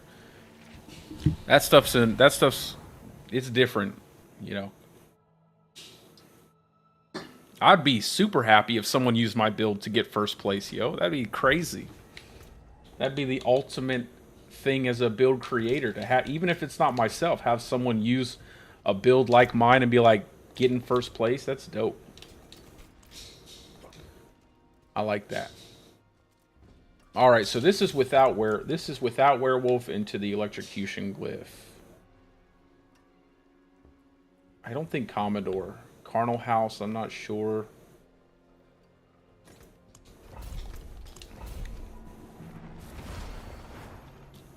So no werewolf, and then we'll try fulminate as well, because fulminate will give us that big multiplier when we first hit the enemy, and that might actually send it over the top. That'll give us that first hit multiplier. Go ahead and get our speed boost.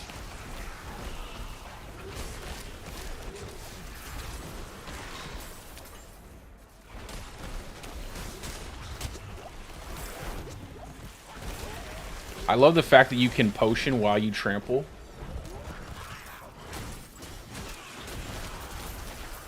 And you know what's even better about shred? You can shred away from a pack and still kill it with lightning storm. Like, if I need to shred away from something and then turn around and kill it and kill the thing in front of me. That's the cool part about shred.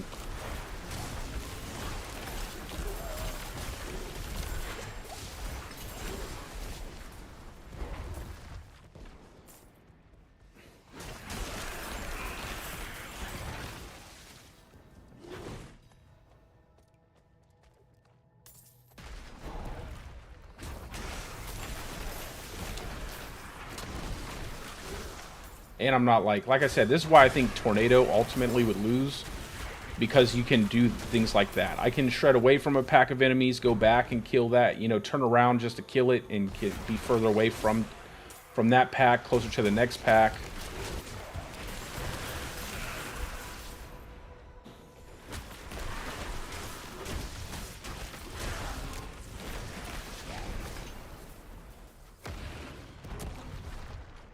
Yeah, this trample feels so good.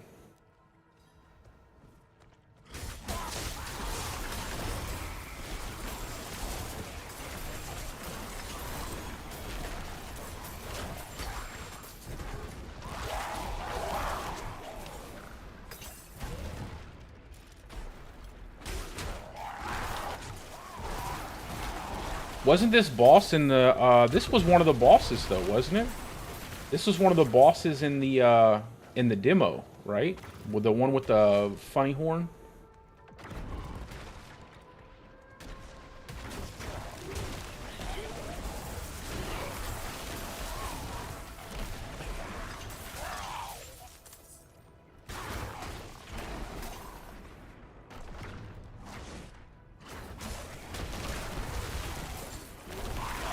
So this is actually a pretty accurate representation, because I do remember that boss being in the demo.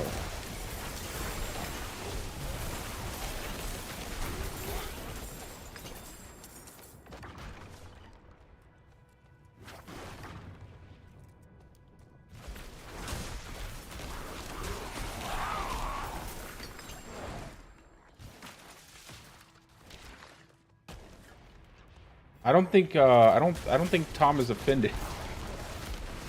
Oh, you can also drop your ravens too.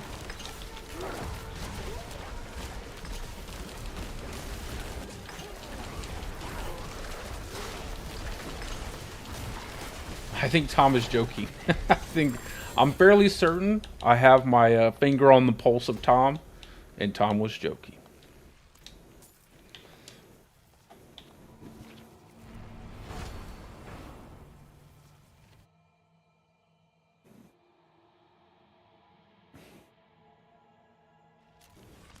I think Fulminate might actually be better. Just because the dancing bolts don't hit the boss. Oh, dude. I'll just have to... I thought I didn't have the bonus. Never mind. I'll just have to restructure the decks. Actually, what I could do is... I didn't even take out the right glyph. Jesus, what's wrong with me? Fang and Claw. What am I? High on my own supply over here. Now let's rerun that. Where did it go? I'm sitting here running. I took out Fang and Claw. I'm a genius. What's wrong with me?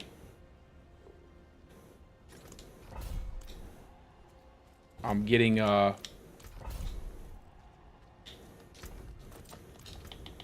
I'm getting distracted. I should be on my hardcore character. Oh, that's a perfect Pulverize too. I think that's like my only, my second perfect Pulverize aspect I've found.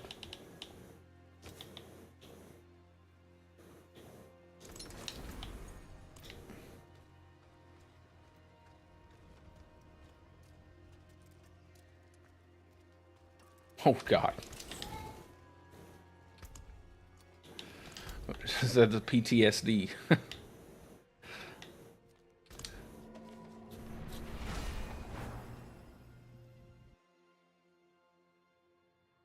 Not the flashlight, bro.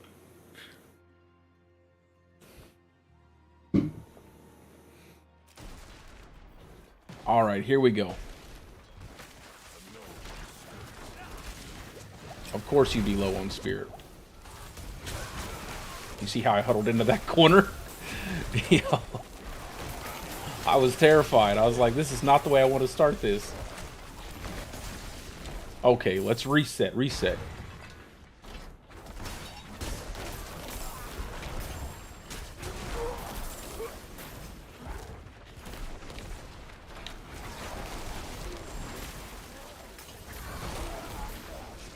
Oh, I gotta release the prisoner too.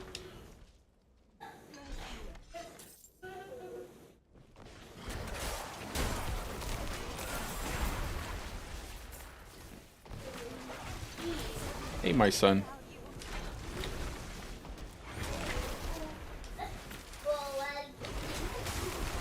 And then we'll run one vault, and I think the vault will probably be really good to show like how fast this thing can actually take out giant packs of enemies.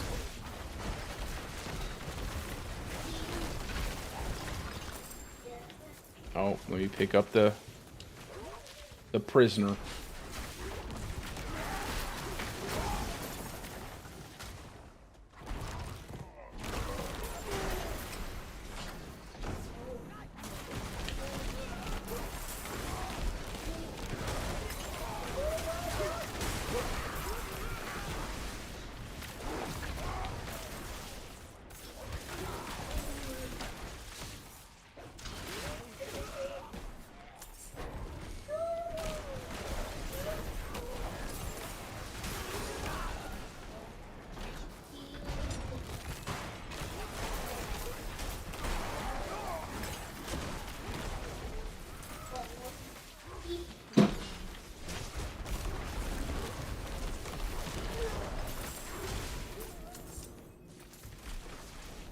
Just making sure I have my aesthetic wraps on.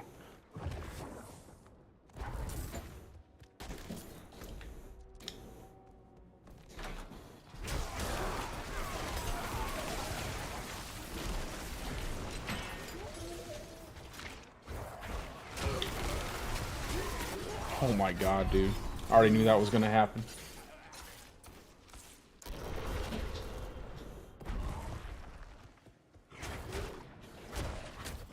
Oh, I hate how low that hits. That's the only problem I have. Like, I want more ranks in Shred just so it hits that guaranteed hit. It's fine when you get a kill. Like, after you get the kill, your damage goes crazy just because you crit, and you always hit Stormclaw. Oh my god, this is annoying.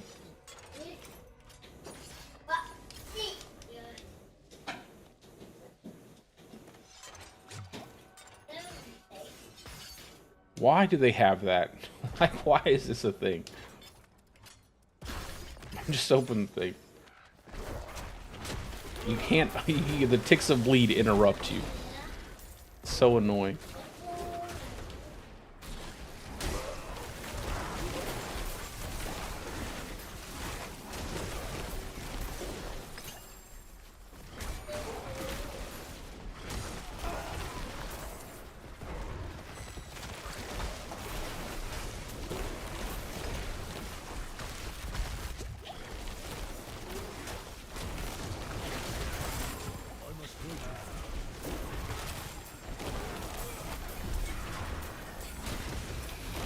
And we're done. Yeah, when you get that gibbous going, man, it's crazy.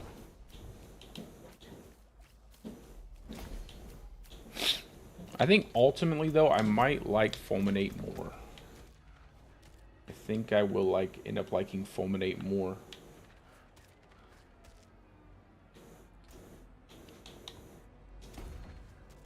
I would just have to readjust this stuff so that way I could get another Dex node down. So I have Spirit here, Guzzler, Fang and Claw. Yeah, I think ultimately, if I had Fulminate there, it might be better. Let's do one Vault of Copper real quick, and then we'll go back to my hardcore character. Because I think this is the setup. I think this is the setup I like.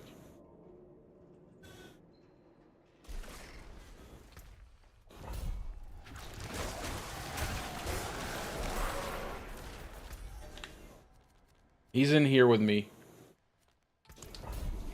No.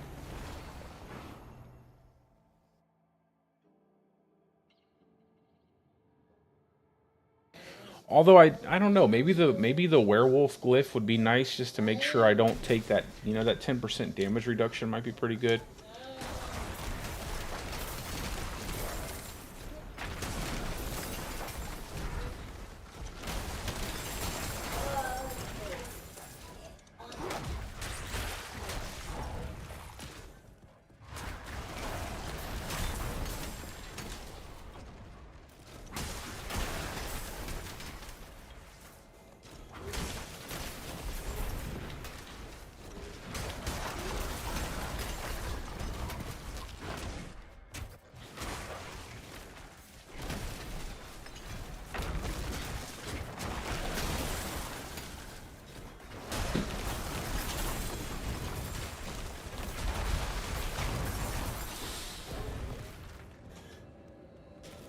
That was pretty fast. And of course you guys would have to ruin it. Get out of here.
Oh, I put it on cooldown.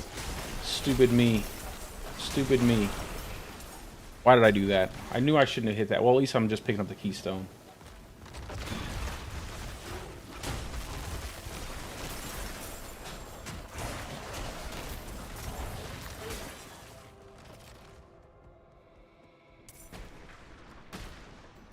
Oh, I know, bro. What do you guys think? What do you guys feel about it? You think like this is better?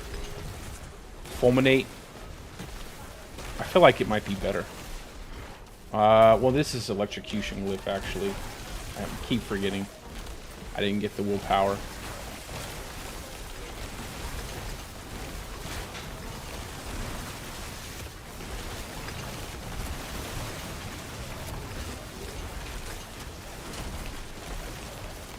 Another reason why I like Stormclaw is not just because you can get that pop on one enemy, because if it does go off, you get all the enemies. Yeah, it's very fast, bro.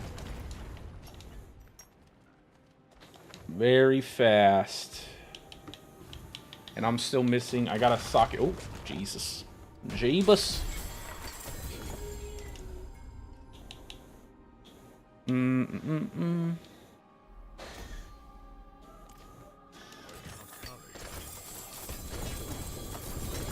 I'll probably go Fulminate, to be honest. I feel like Fulminate would probably send it a little bit better.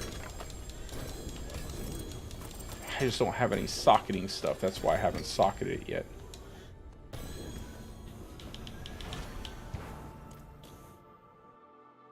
Oh, what I'll do is I'll do some testing off stream. I'll max out both of those glyphs off stream. I'll do some testing off stream, and before I make the video tonight, I'll test both of those glyphs. And I'll upload complete runs of the dungeons as well. I'll do one dungeon, one vault with it, with a boss at the end of the dungeon. And I will not cherry pick. I'm just going to do, like, obviously I'm not going to show something where I'm, like, if I'm dying constantly or something like that happens, because that's not really, you know, relevant. Because you're going to be able to run the vault the gauntlet so much. If you have a bad run, it's not going to be that big of a deal. But I don't want to show the best run that I could have. So I'll pick between like what I think is reasonable, and I'll upload a complete run of that. And I think that's what I'll go ahead and that way I can go ahead and level up my hardcore Pulverize setup and decide which one I like the most. Yeah, side by side. Yeah, remember, I'm brand new to all this, guys. I'm not a master editor, so I will definitely figure out how to do that inside of the editing software that I use. So I'll figure out. I'll put them side by side. I don't have the build planner set up yet, but I will have it set up tonight. I promise I will get it set up tonight, so that way you guys can have this. But just so you guys can see it one more time. Just so you guys can see it one more time. We're going Tempest Roar, Mad Wolf's Glee, Unsung Ascetic Wraps, Tybalt's Will, Ghostwalker on the boots, and get one roll of movement speed after you kill an elite if you can. Gibbous. Then we're going Stormclaw just to proc the Gibbous. We're picking up Lightning Dancer. That's that AoE clear that we need. And obviously you want rings with damage to close, damage to distant enemies, probably, just to pump up your Thunderstruck node more. But critical strike damage is also valuable here as well because of the Gibbous. Hunter Zenith ring. And then on the necklace, movement speed. And then if you could get it, ranks to quick shift, ranks to envenom are good, ranks to heightened senses just to buff up your survivability a little bit. Those things would be pretty valuable. But I would probably say maybe shoot for an armor roll as well here, just to buff up your defenses a little bit. But you guys can test that out to see what you like more. Maybe a little more survivability, but if not, just go full front damage and then just look for a really solid run.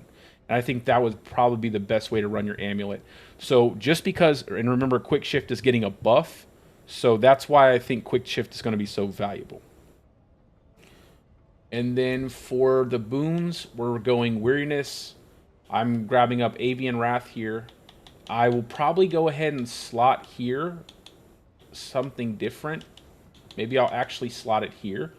I'll take off here. We'll go Overload. I don't know, man. Overload, lucky hit dealing. Uh, hmm. Not Calamity. We can do Fortify, Energize. Oh, these are all bad. We don't really need to worry about any of those.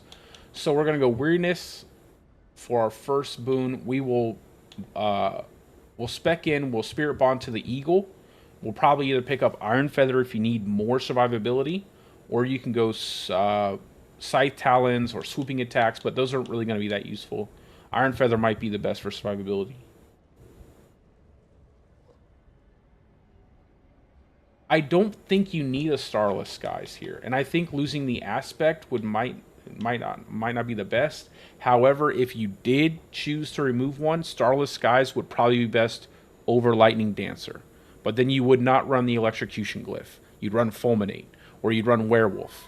So if you want to swap out Lightning Dancer, you could for a Starless Skies. I don't think it would be that big of a deal, but you don't need to. And overall, you might like the AoE damage you get from Lightning Dancer more.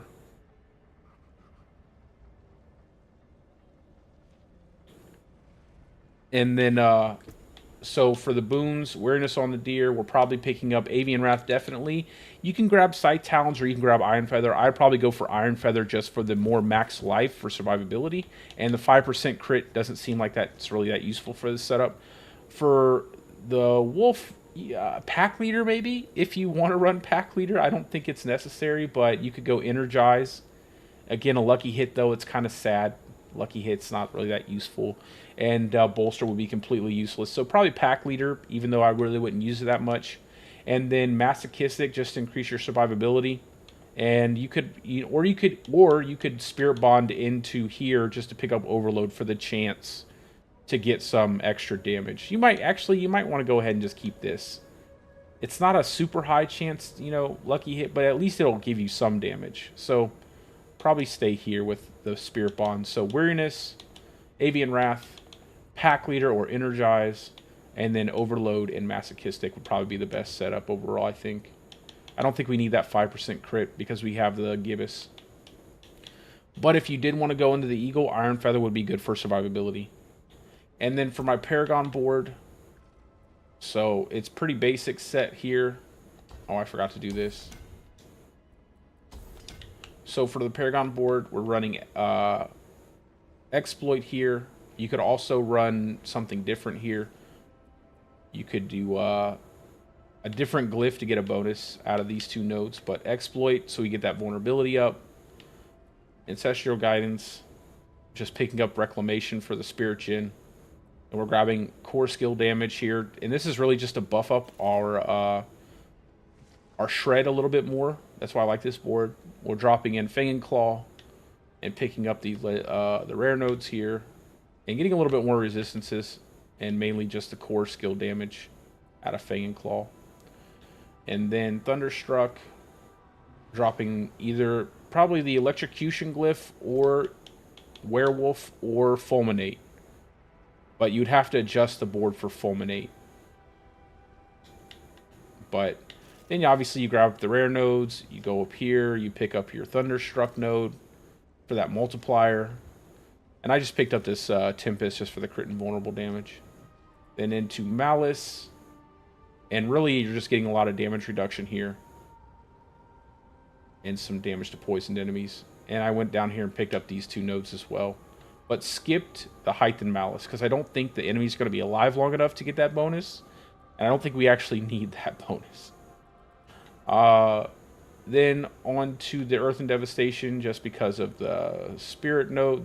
The Dex nodes are easy to pick up here. And then down into the last one, which is our Lust for Carnage. We're picking up all the Int nodes we can here, just to buff up Guzzler that much more. And I think that's probably how I'd settle it.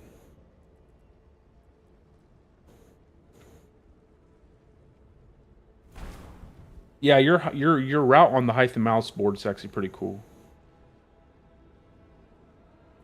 I don't think you need to mess with it too much, but that's how I have mine set up. And like I said, the only one that I'm not sure about is the Electrocution Glyph, if it would be better Werewolf or if it would be better to have Fulminate. I'm thinking Fulminate would be best, but then I would have to swap out some things to make sure I can pick up the dexterity notes here. But I will test that stuff out, and like I said, I don't even have a stupid socketing material. I need a socketing. Let me see if there's a... There's not. They're never up when I need them.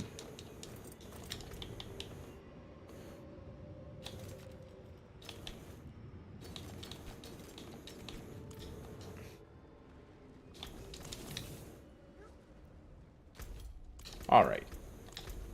Let's go back. And do some leveling.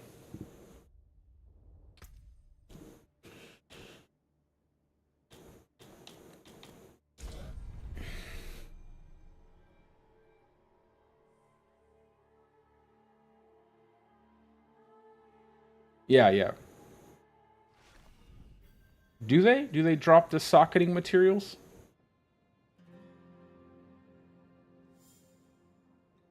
I don't know. Now I need to go. Now I feel like I need to go check.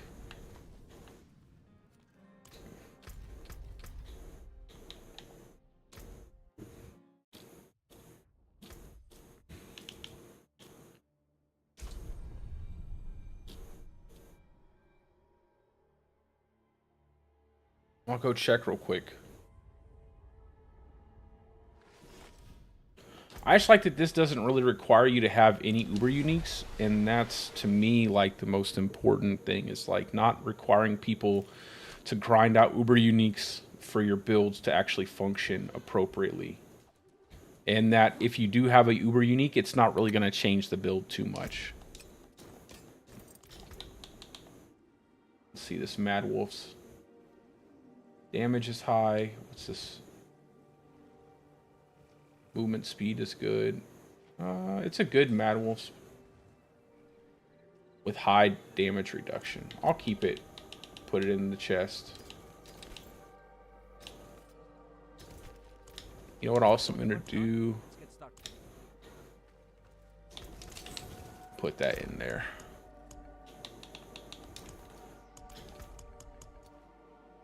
Do I have? Yeah, I do. We will see.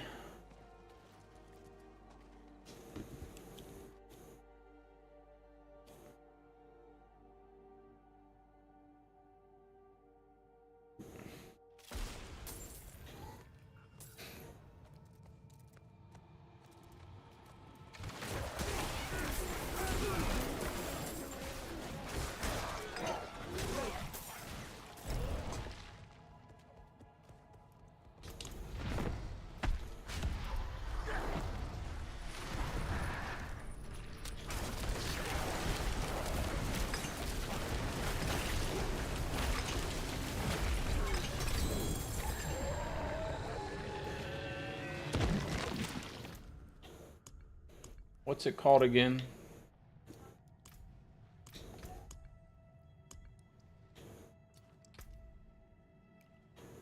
Oh my god, what am I hitting all the wrong buttons?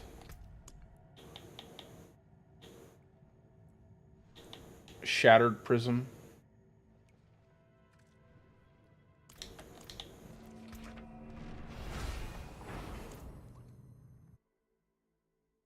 I don't know if they drop them. I don't know if they do. I don't remember killing any bosses in hardcore and getting them to drop.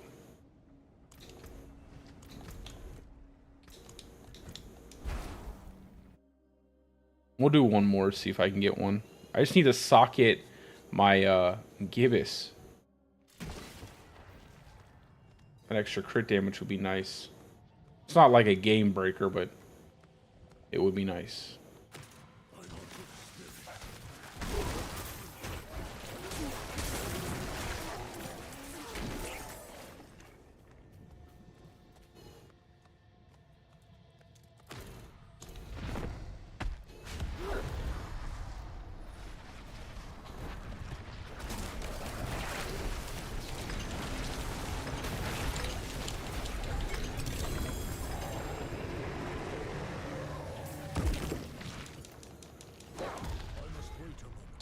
I'll just wait till they have, man. I'll just wait till there's a Legion event or something like that, and then I'll hop on. I'll hop on real fast to see if I can pick one up. I just need one. I also need to do some Hell Tide so I can reroll my gear and stuff. I don't even want to look at this stuff.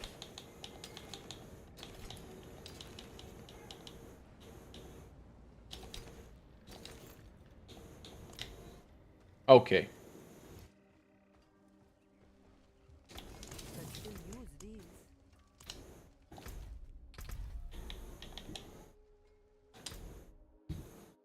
And then I'll make my Pulverize setup probably tomorrow or the next day. Because I haven't tested everything out yet for the Pulverize setup. But I think those two setups are going to be really solid.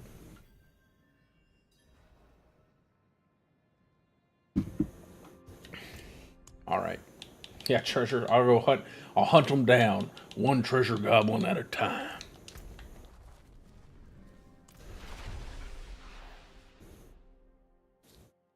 Hey, what's up, Sky?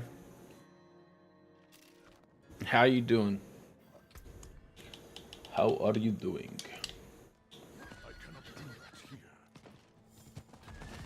I was just explaining all of my vault builds. I mean, my gauntlet builds. I was gonna keep them a secret, but I decided not to. So I'll be making my vault builds for the Druid tonight and tomorrow.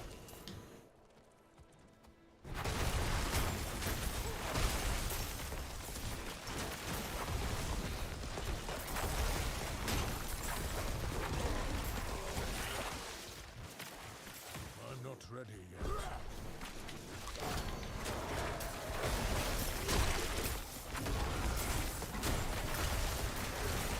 Oh, I'm sorry to hear that. I hope your day or night gets better.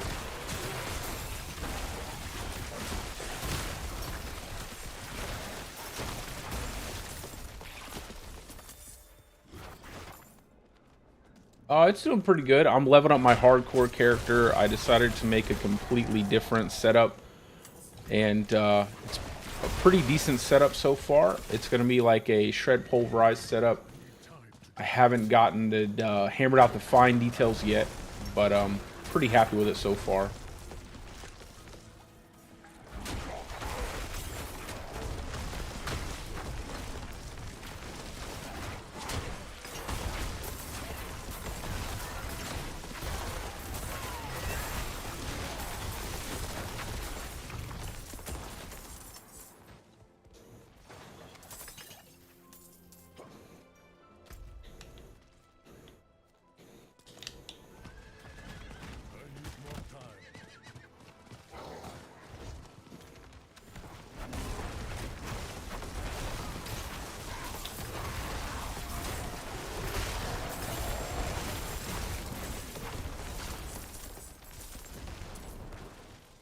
Wait a moment.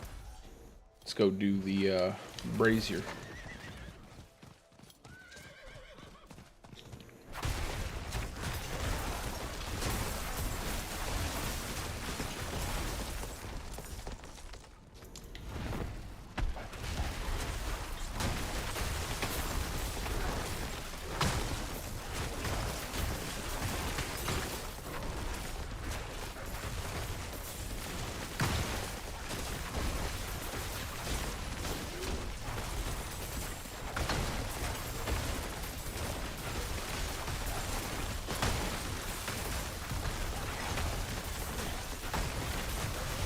I like the constant shred shift, like you're constantly getting the quick shift damage on your Pulverize. It's really useful.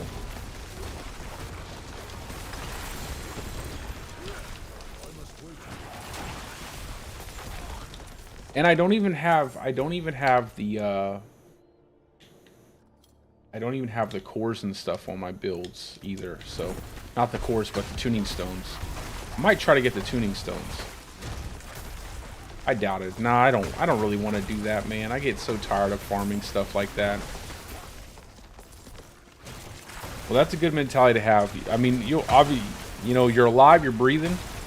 You'll definitely get through whatever it is. It's a good mentality to have in life.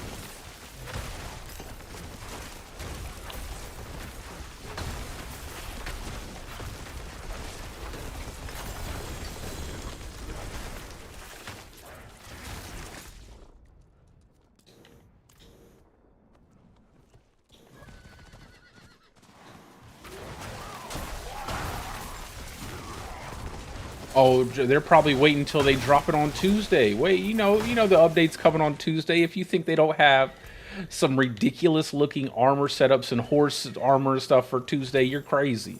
They're gonna have like 35 different cosmetics they're gonna put in the store, okay? They have things in the chamber. They've been holding back for Tuesday. Tuesday they're about to drop a whole shop full of stuff.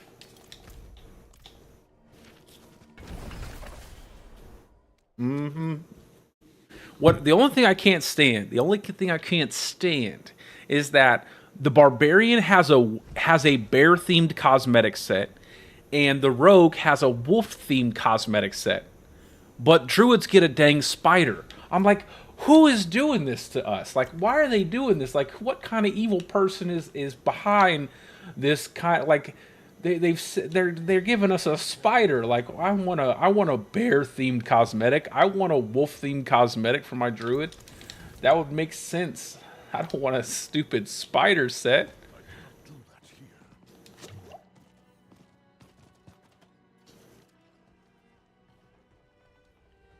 That's how I feel. I feel like druid is getting picked on.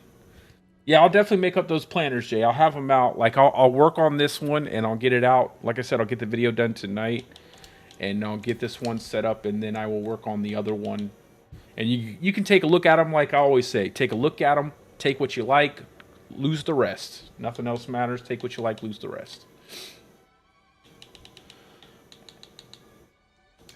All right, let's do some dungeons.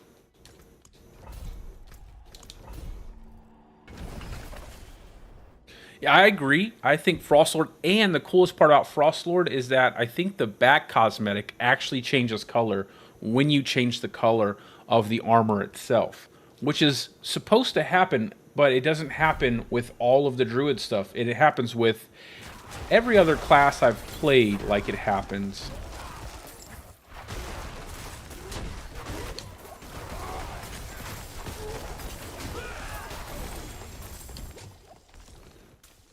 I need these Pel tongues because I have 0 Pel tongues. That's what's making it where I can't craft these death elixirs.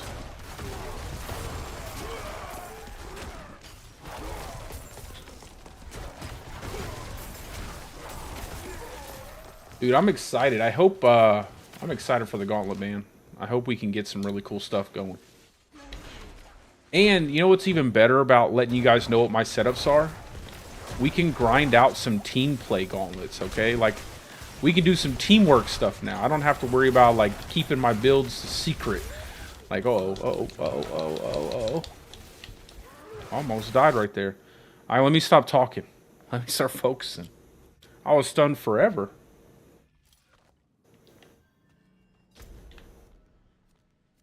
We'll just go back down here, farm up some more stuff.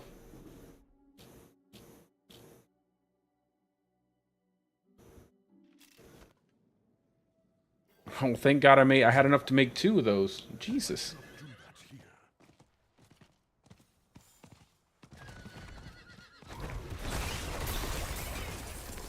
Almost killed me just off of 1 stun. 1 guy, 1 stun.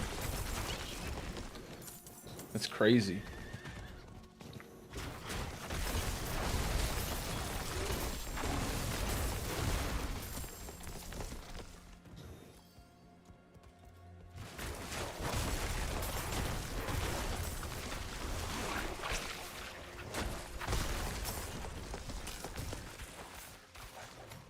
Yeah, bro. That's what I really want to do the most, man. I want to do some team stuff. I want to, like, when you're trying to keep stuff, it's like you don't want to give away too many things. So when you're in team play, you're not really running the best stuff you got. And I just want to go out. I think day 1, I'm gonna start trying to set the craziest score I can.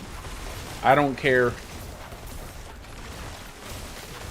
Just day 1, create the craziest score I can possibly create, and everything else doesn't matter.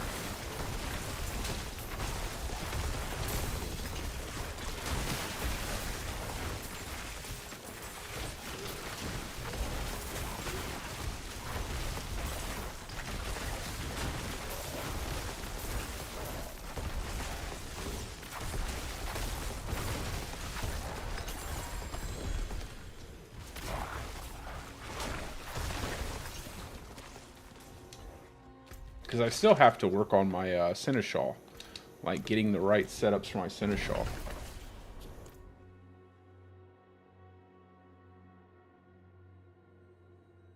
Although I feel like, yeah, the sexy Sork.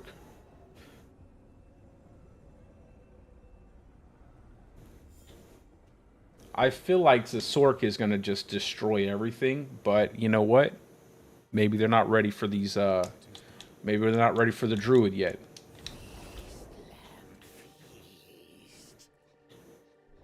Let's go up here, pick up this.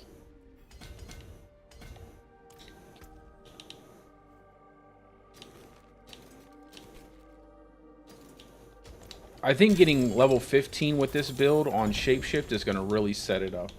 Because I think swapping I think swapping between your Shred and then your Pulverize is going to add a lot more damage.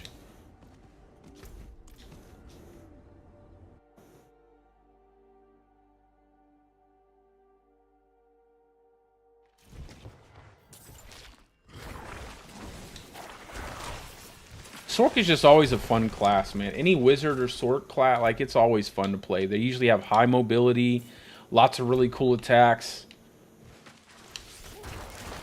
And it's just one of those classes that's typically pretty over the top in most games that they make Sorks. Yeah, I mean, that you can already, like, just the fact that they get one of the strongest abilities. There's two things you should never put in a game if you don't want to have to worry about a character becoming overpowered. The first thing is invisibility. You never want to give a class invisibility because it automatically puts all the other classes at a disadvantage. And the second thing you never want to do is give something a teleport, because mobility is incredibly strong, especially when you can move from spot to spot instantly, and you have iframes during that teleport, so you don't have to worry about taking damage. You can basically get in and out of danger without worrying about actually applying that, you know, putting your character in any kind of harm's way. So those two things I've found in my lifetime of playing games, competitive RPGs or anything like MMO, stuff like that, those two abilities will always lead to a class being overpowered if they don't intentionally gimp the class.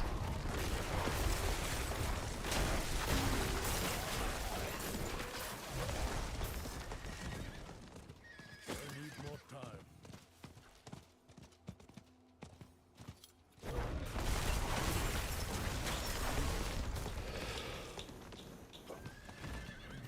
Okay.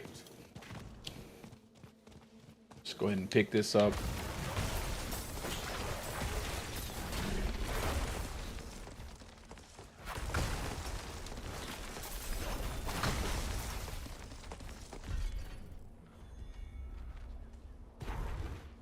Come on, enough with the dramatic spawning. Like, just get out of there. Get up here. It's not like it's gonna take forever to kill you. Alright, let's go ahead and go back in there, and this time let's not die.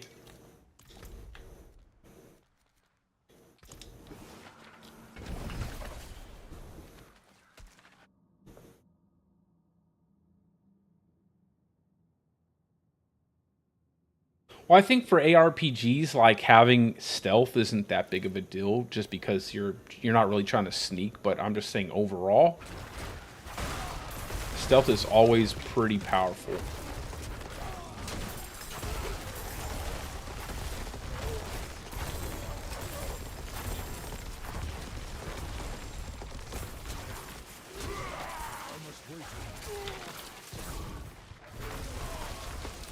I'm just picking stuff up so I can salvage it. I had a problem. I was running out of crystals.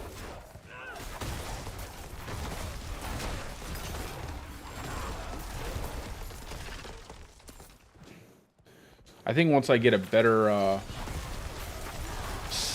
the little, what's this one called that creates the AoE damage over time effect? I need a better one of those.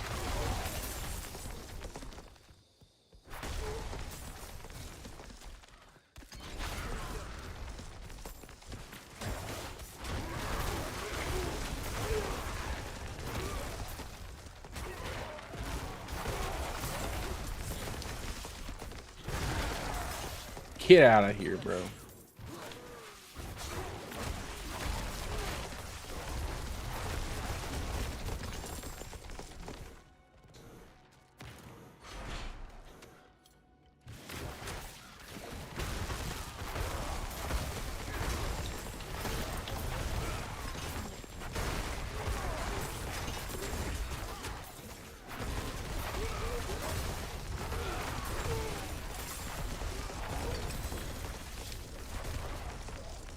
I feel like the damage is just going to be so crazy when I get this thing set up all the way that it's almost going to be...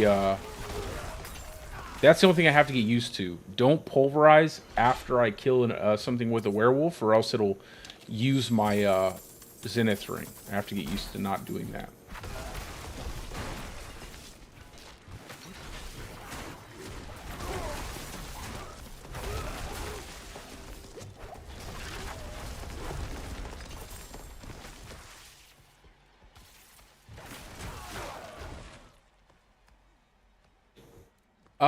I don't know, man. I don't know if Poison Shred with Rabies would be great, just because Rabies, you have to stop and use the skill. Like, Rabies has that kind of time where you have to stop for a second, use it to get, use it, then continue to move forward, and then you have to wait for it to spread for the damage to actually, for you to actually get anything out of Rabies. It's probably better. Like, this is my thing, like, my whole mindset, and I said this to Tom, I was like, my whole mindset is that dots are good if you're not waiting for the damage to kill the enemy, right? If you can dot up an enemy so that way it dies, it's like a straggler, it dies before you're walking away, it's no big deal, so that way, you get that kill and you don't have to stop and go after the straggler. That's kind of good. But if you're relying on that dot as your, like, sole means of doing a significant part of your damage, it's probably not that good. Or if it's a significant part of your build, I don't think it'll be as valuable, because you just want to be able to move fast. You want to go from pack to pack of enemies, and you don't want to be waiting or allowing any enemies to kind of go without being killed.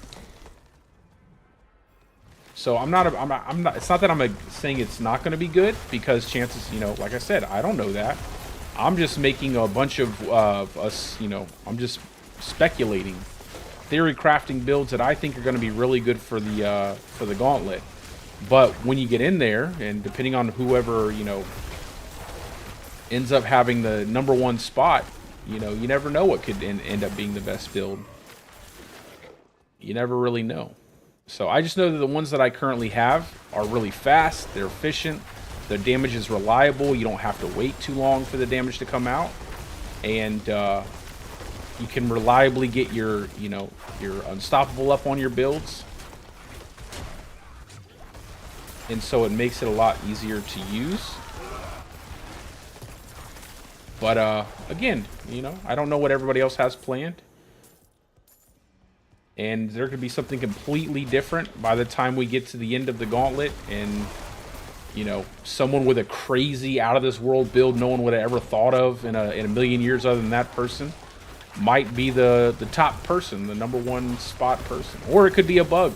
Someone could completely bug out the leaderboards. Who really knows, right? Like, at the end of the day, who really knows? Someone could find some exploit and they don't tell anybody about it. Like I said, if Rob doesn't find out, no one's going to find out. That's all I know. Like, if someone finds an exploit and no one else knows about it and Rob doesn't find out, it's never going to be known.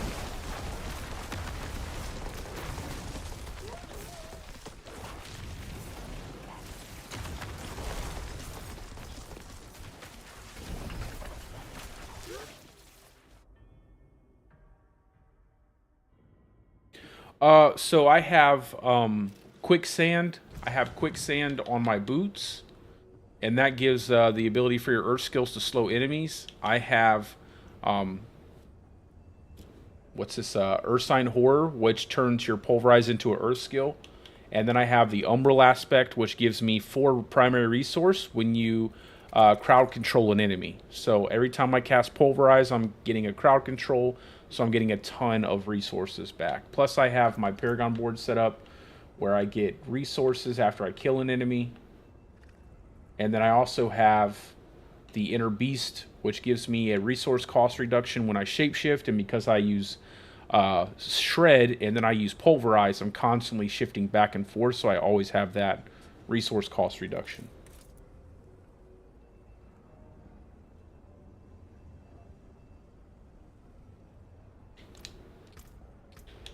It's all right. It's all right, Jay. Don't worry about it.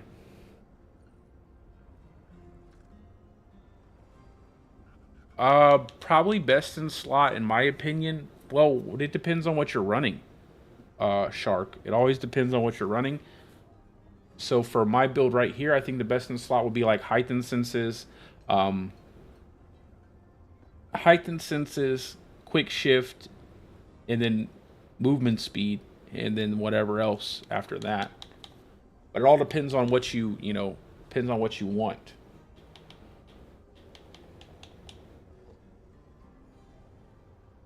I need a better pair of gloves. I need crit chance on the gloves. And I think that's it. Crit chance and all stats will be fine. And then I'm keeping the chest, and the helmet I'll stick with Andariel's, but I'd probably like to swap out, probably go Quicksand on the helmet, and then a pair of boots with Ghostwalker.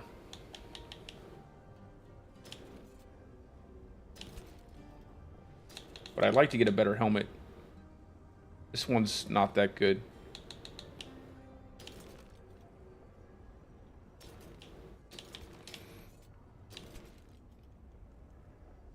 And a better staff.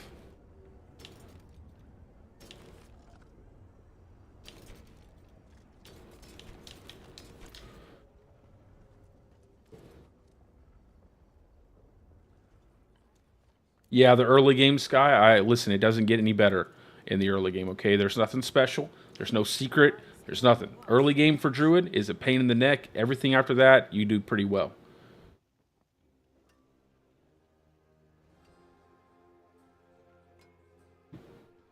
And see, I don't think you need to have Ubers, bro. I mean, what's the point of running an Uber at a tier 70? I don't think you need Ubers, so... I think having a build that functions really well without Ubers is the key, especially for most people. Like, a lot of people don't have time to farm those things up, man. A lot of people don't have time for that, so I always make stuff without the Uber unit.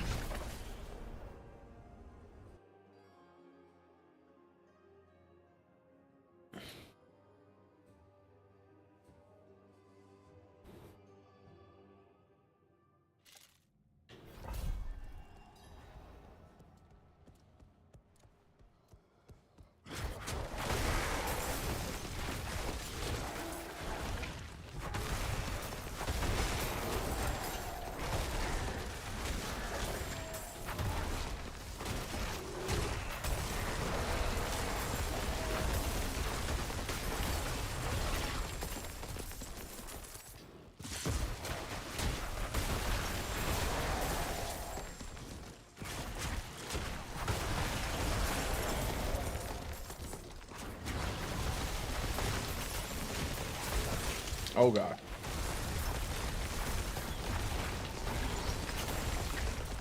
Yeah, I'm telling you, these airborne enemies, for some reason, like any earth ability, and I swear, I don't know if they did this on purpose, but any earth ability, it's like they have like a terrible hitbox.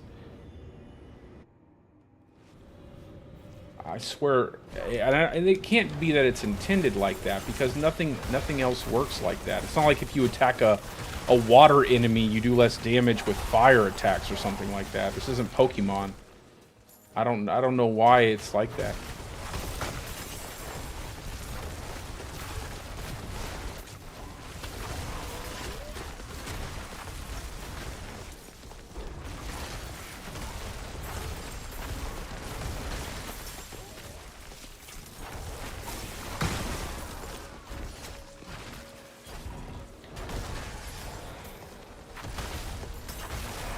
I love Pulverize, dude.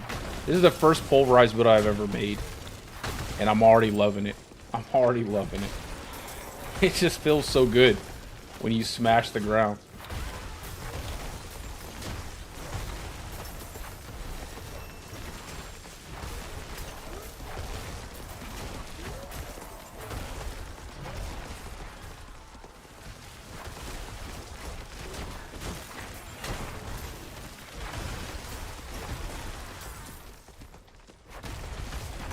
Barbs are not cringe. Take it back. Barbs are not cringe. They're amazing. They're just really overpowered. They're just really overpowered. Barbs are the second greatest class in the game. Period. Because I said it was the. I said it so.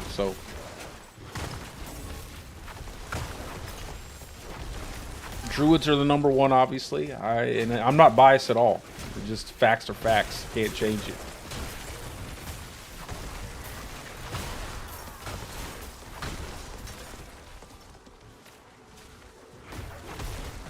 Alrighty.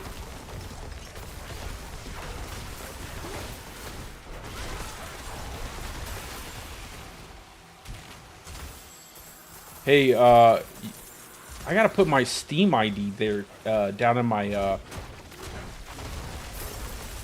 my description too, so that way, because I have, I want to play some, I want to play, some Helldivers with you guys. I was having a lot of fun playing that game.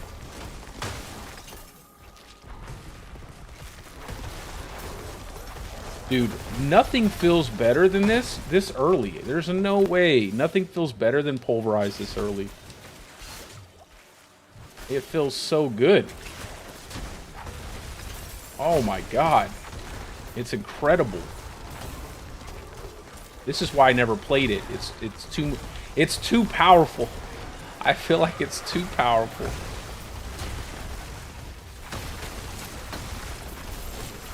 Just smashing through everything. It's so good.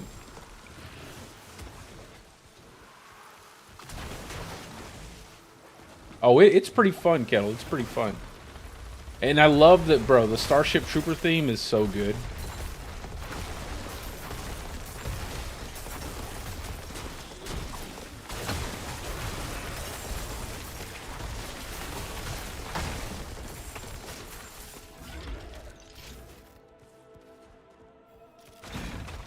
Druid Sork, Necro, Barb last, bro. Come on, Barb last. You're crazy. I would say Druid, Barb, probably Necro, Rogue, then Sork for me. I like Necro third, and then Rogue. Obviously, Rogue's pretty dope. Barb has like some of the dopest cosmetics.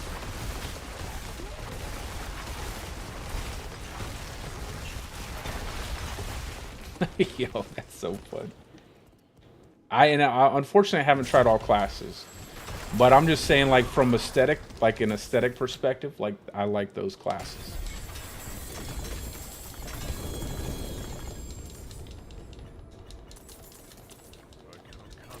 I cannot carry anymore. Dude, when I get that next couple levels in Exploit, it's game over. Yeah, Barb has got the... Dude, that heavy metal cosmetic, bro, with the fiery demon, like, so... That thing is super tight. So tight.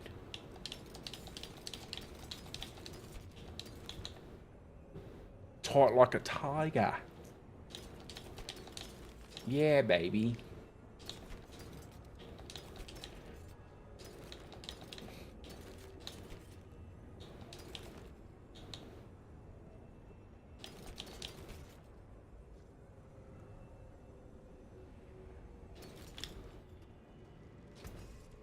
Dominatrix Rogue.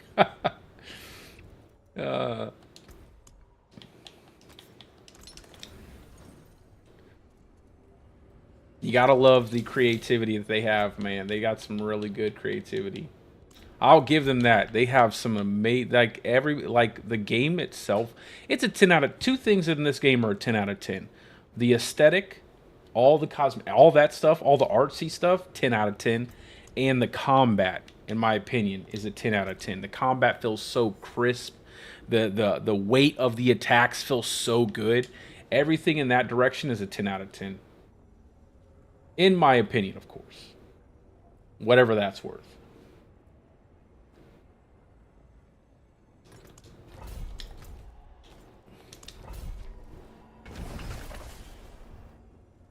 Oh, bro, the muscle. Dude, I call it like No Neck Ed or the Danny DeVito werebear. That's the best. My man got the No Neck Ed werebear.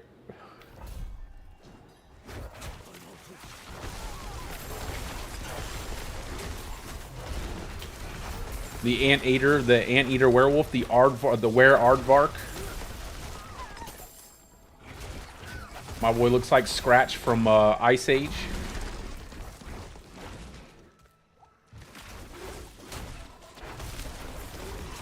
They should, at this point, that should just be a cosmetic in the shop.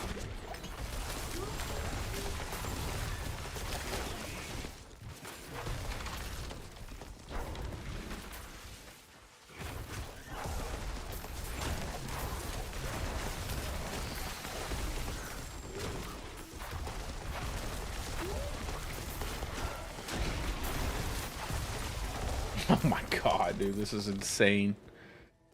Why did I never make a Pulverize build, guys? Oh, that's right, because I think Banished Lords is absolute trash and it needs to have movement speed.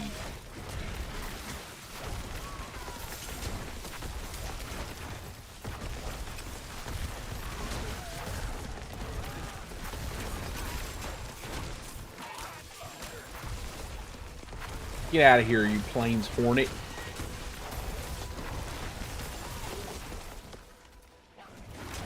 Bro, I'll take any cool-looking skin for a werewolf or werebear.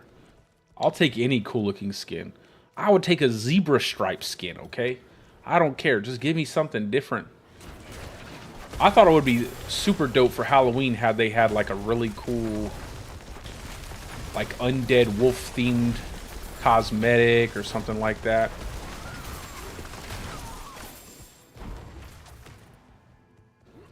What if they had like a big skeletal wolf? A quill rat skin? Bro, I'd rock the quill rat skin. Are you kidding me? Spiky werewolf?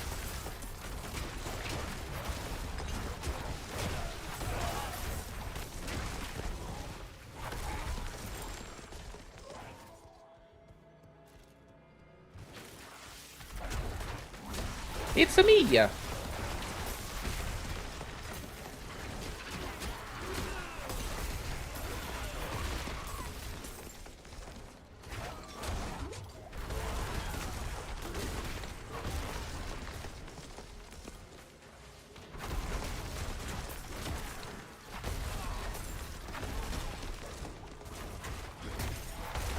Yo, this is insane. This is gonna be a lot of fun.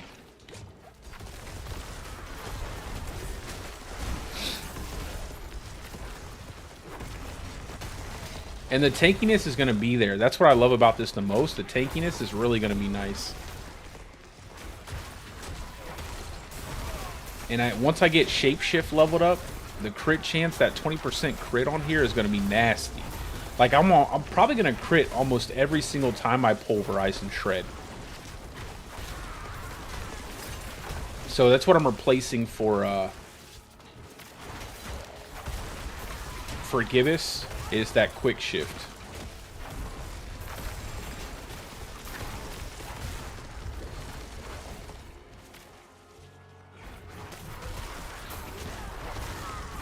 Because that 20% crit is pretty strong.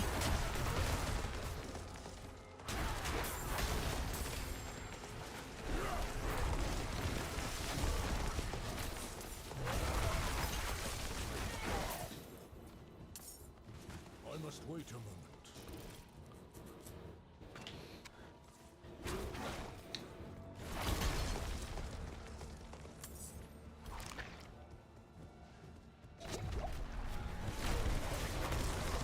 Goodbye. Goodbye. Goodbye. And that's why I love this build. Because not only am I going to wreck every single pack of enemy in front of me inside of a gauntlet, but I'm also going to be able to kill bosses in a split second. Yeah, I'm running the damage reduction from Pulverize. I'll show you my board real quick. Skill tree, obviously 2 points claw, 5 into shred, into primal shred, 5 into pulverize, into primal pulverize for the damage reduction. Then 1 ancestral fortitude, 3 points vigilance, which is a complete waste, and I'll take this out now. I forgot I put that there, I didn't remove it. So anyway, that didn't happen. And then I will go ahead and continue down. 1 point wolves, 1 point creeper, 3 points, 1 into ravens, and then brutal ravens. Then I have 3 into crushing earth, 3 stone guard, 1 into safeguard, 1 into neurotoxin, 1 toxic claws, and then 3 in venom. Because of the shred with werewolf, we can get this off on bosses. That's mainly why I have it. Earth Sign Strength, but I'll probably swap over to Bestial Fortitude because Bestial Fortitude is going to have a 50x multiplier, meaning the damage is going to be out of control. No Grizzly Rage, no ultimate actually at all. We're going 3 into Quick Shift, 3 into Heightened Senses, 3 into Defiance, 3 into Natural Disaster, and then I'll probably take these points and put them into, I don't know yet. Maybe I'll go Digigrade Gate. Yeah. We'll go 3 Digigrade Gate for the 9% movement speed, and then we'll go 1 point into Circle of Life for a little bit more. Actually, what we can do is 2 points into Safeguard to get us more Fortify. Or we cannot do that. Or we can do that. I'm not sure yet. We'll see. Alright, give me just a second, guys. I'll be right back.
Alrighty, we are back.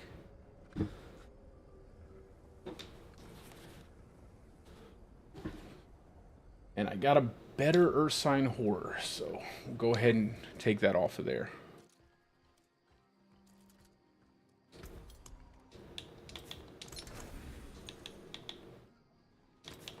Not much better. but at least somewhat better.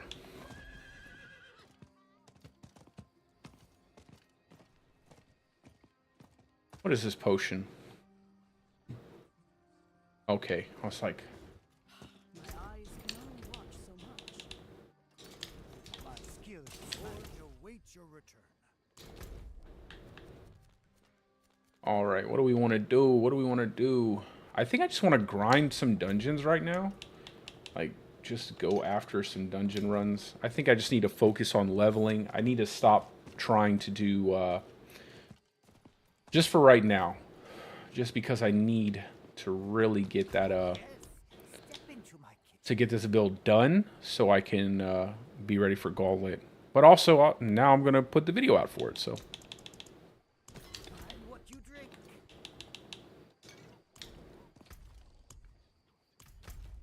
Okay. Let's do... This isn't bad. Vaults of Copper with Drifting Shade. Yeah, exactly, Jay. If Shred had better AoE, then absolutely, unequivocally, I would say Shred would be the top build. Just going full-on Shred, bursting everything down, it would definitely be the way to go. And honestly, I don't think it's going to be... I mean, I don't think it's not going to be good. I think it'd still be good. You could still use Waxing Gibbous Shred. I had a whole Shred build made on this channel with Direwolf and everything. Like, if you're interested in a build that would be good for Gauntlet, I have a good one there that uses Direwolf, that uses Waxing Gibbous, that allows you to really kind of... uses Direwolf, too. And it moves at max movement speed and everything. But, or you could just set it up yourself. There's plenty of good Shred builds. I think it'd be fine. I just think you need Gibbous, because Gibbous will allow you to get those procs off of your Stormclaw. But the only issue would be bossing. So bossing is where you would really slow down. And you'd really start to feel like a bit of a dip in how fast you could move. And I also think, like I said, you're not going to hit all the enemies at once. So it's going to be like, you're going to have to shred one pack a few times unless they're really huddled together. You're probably going to have to shred a whole pack maybe 2 or 3 times, depending on how split apart they are. As we're something like, look at Pulverize, I could just smash one time, all those enemies are dead. You know, it's not going to be easy to, you know, for them to be so far apart that 1 or 2 Pulverize can't kill an entire pack and keep going. And Pulverize just comes out faster than Shred, in my opinion. Shred does take a second unless you have a lot of attack speed. But I wouldn't discount it, you know. I wouldn't discount it. I still think it's going to be a really good build.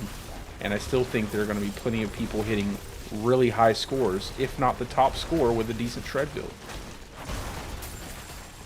What I think now could be completely different than, you know, by the time the Gauntlet is here and people are running it, so.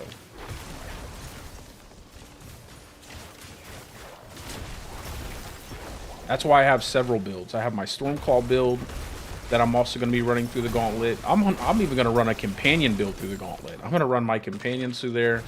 I'm going to test out everything.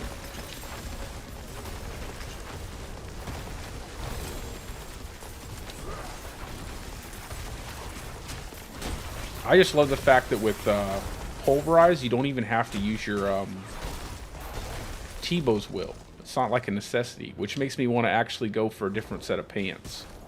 But I'll see how much damage I can do to bosses.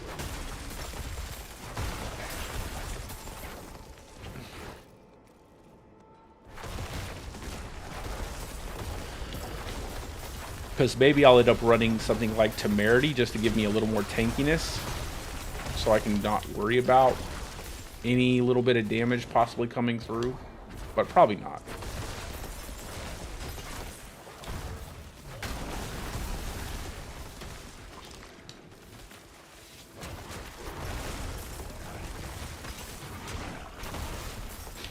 I did it again.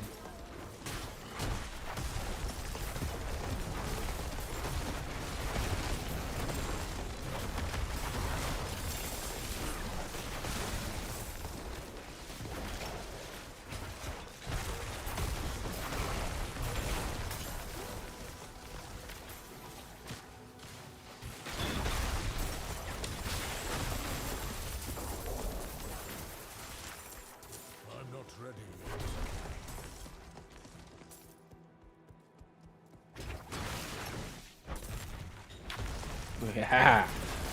Sometimes you just have to kill that one enemy that's just sitting there, looking at you, antagonizing you from across the room.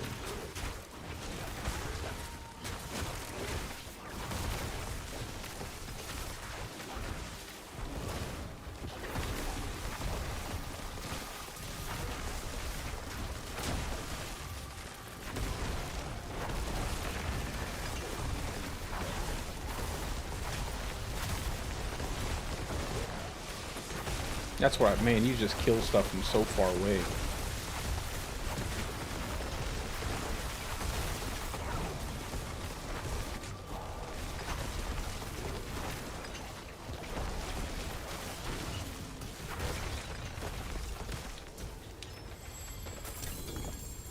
How can you, man, I'm so surprised I never made a Pulverize build before. I just always felt like it was too strong. And I really hate making, like, things that are too strong. I know it sounds weird, but I do.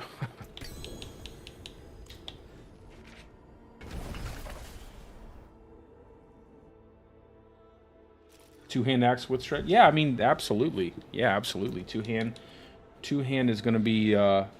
two-hand axe would be great. You get that immediate hit. Again, though, you just want to make sure that you can get that pop on the boss. And then hopefully burn him down really fast. Honestly, I think it's not going to be that big of a difference at the end of the day. I think my overall objective is just to create as much build viability as possible. And, you know, one of the worst things I can't stand is when people start, like, saying, this is the best, this is the best, this is the best. And I try my best not to ever do that. I will give an, like, I might think this is the best or something like that, but I really don't like when, you know, I like build viability. I like for people to have as much as they can, you know, they can in terms of playability, and not every build is for every person. So shred with an axe, two-hand axe would be a perfect idea. Or shred with gibbous. I don't know if you need that much damage to healthy enemies.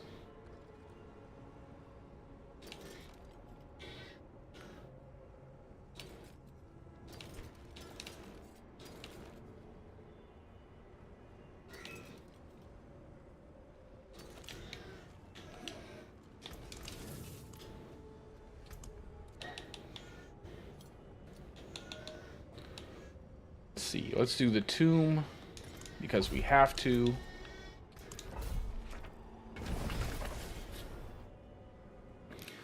I actually think having that extra slot, that extra aspect slot for the Druid is so important on that total, man. Like for Pulverize, it's not too bad because Pulverize already does so much damage, but there's so many other different skills that don't do that kind of damage, and having that extra slot can really mean a lot.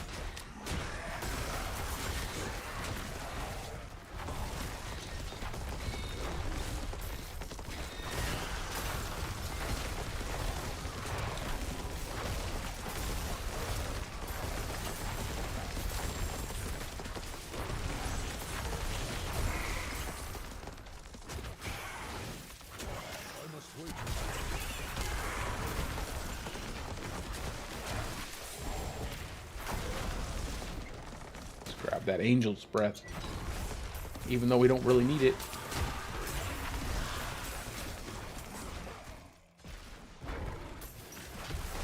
Hello.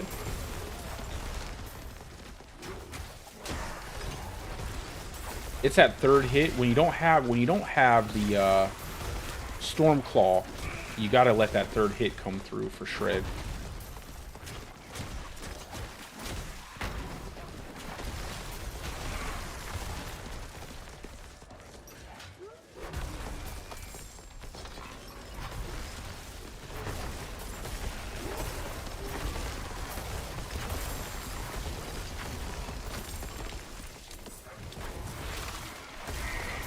Surprise, surprise.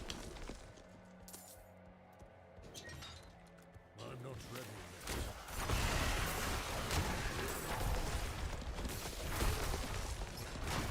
Bang.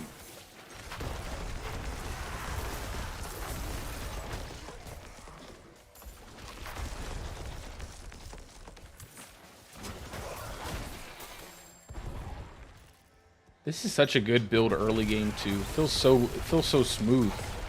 Like your health is nice and high.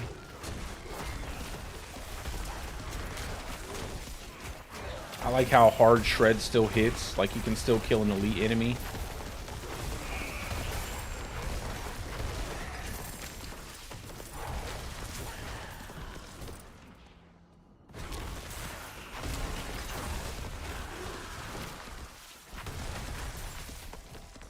I almost think Ghostwalker would be really good on the boots and just swap those two things around, like quicksand.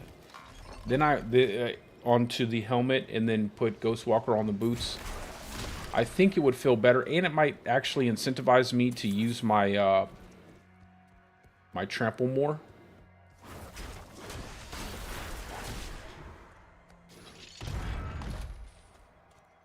Because right now I don't really use my trample as much just because of how powerful Pulverize is.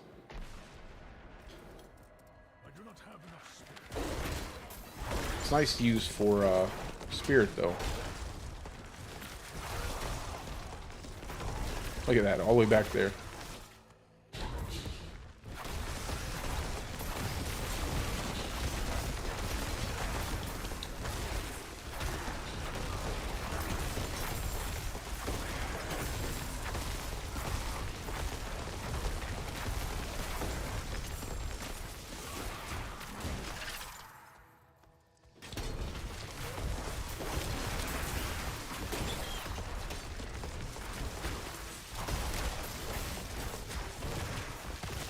Whoops.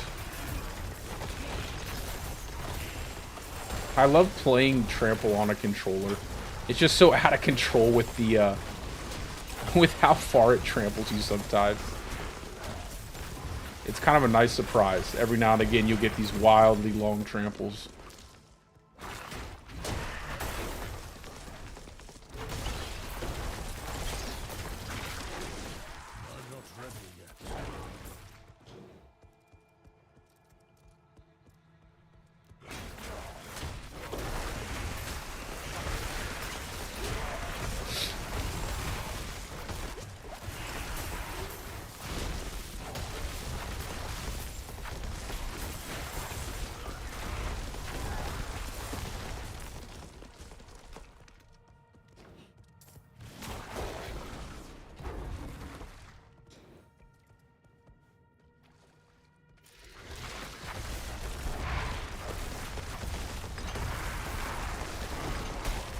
Ow.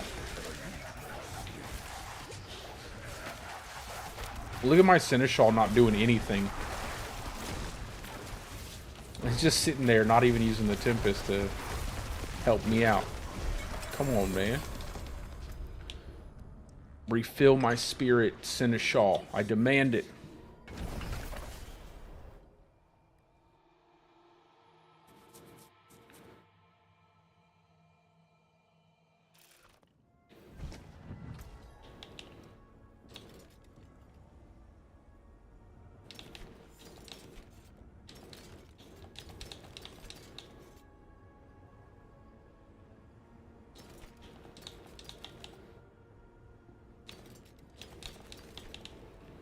I'd like to get a nice helmet. I think max life is good.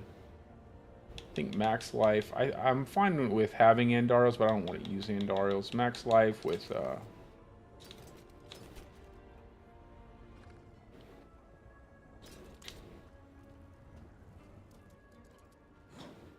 exactly, bro. I'm telling you. It's gonna be great. It's gonna be amazing. First quest I've done, I think this is not... First quest right there, just because I accidentally forgot to delete it.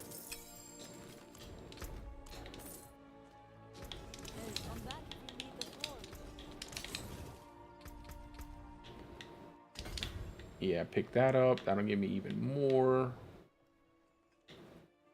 Oh yeah, 25%. I don't even have the best gear on, the best setups. So I'm gonna go out here and here. No, here. What am I saying? Scratch that. I'm not going out here.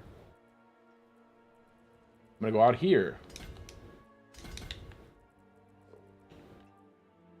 Although honestly, I could probably save a few points Actually, I could probably. Yes, I could. Alright, so we're gonna scratch that. We're not doing this.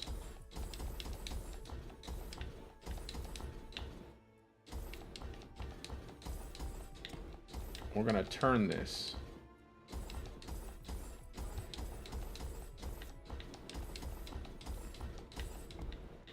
Okay. Earth and Devastation. And then we'll go in right here. Yeah. Like the doc says. Yeah. Not quite as good, though. Not quite as good as the doc.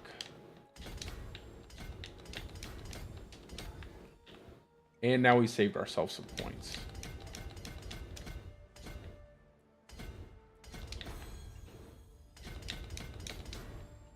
Yay! Look at that. We saved ourselves points and we have an easy exit.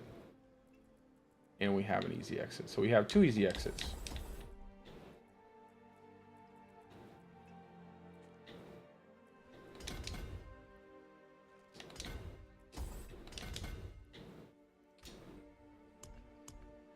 All right. Now the question is, do I go Survival Instinct? I think I do. 1, 2, 3, 4. I think I do. I think I go Survival Instinct just for the legendary node. Let's check it out. Let's see what we can do.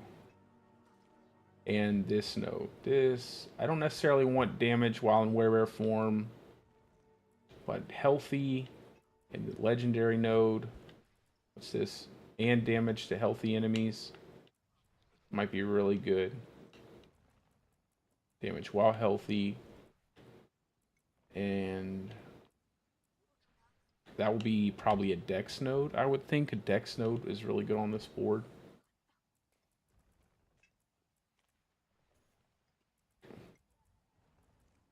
And there's a reason why I don't want that. There's a reason why. Just because I don't really care for anything that's just directly buffing up my werebear. What they need to do, Jay, is they need to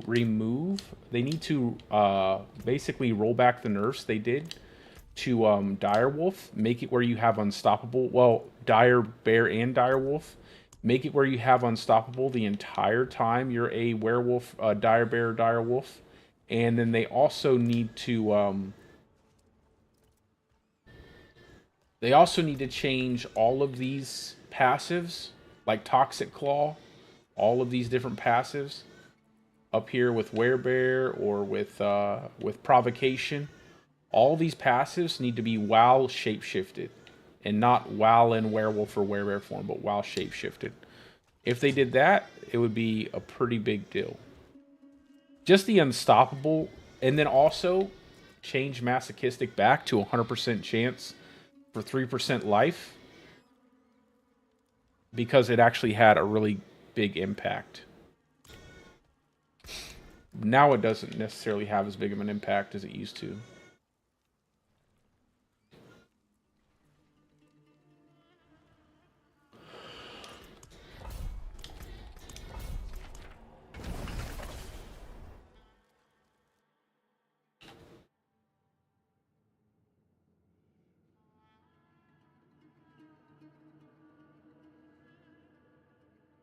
Yeah, but even still, I mean, Shaco's okay, but you still want that.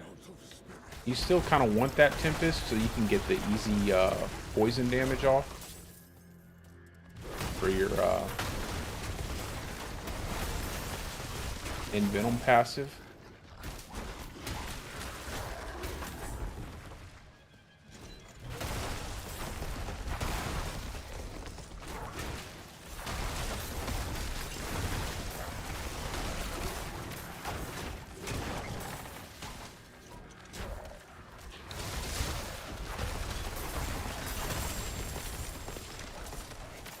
Gotta make sure I grab up all of the crushed beast bone.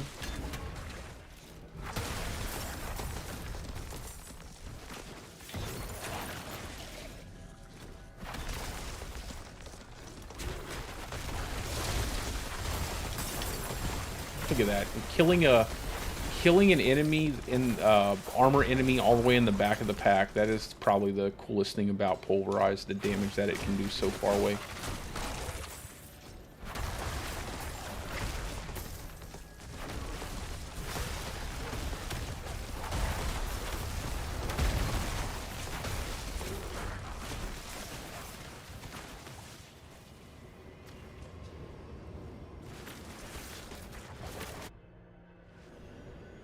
The only problem with Godslayer is that it has that internal cooldown, that 12-second cooldown. That's why it would be pretty bad, in my opinion. Like, it would work every now and again, sure, but you need something, not now again. I could be incredibly wrong. But because of the 12-second cooldown, you wouldn't get the pull enough. It would only happen every so often.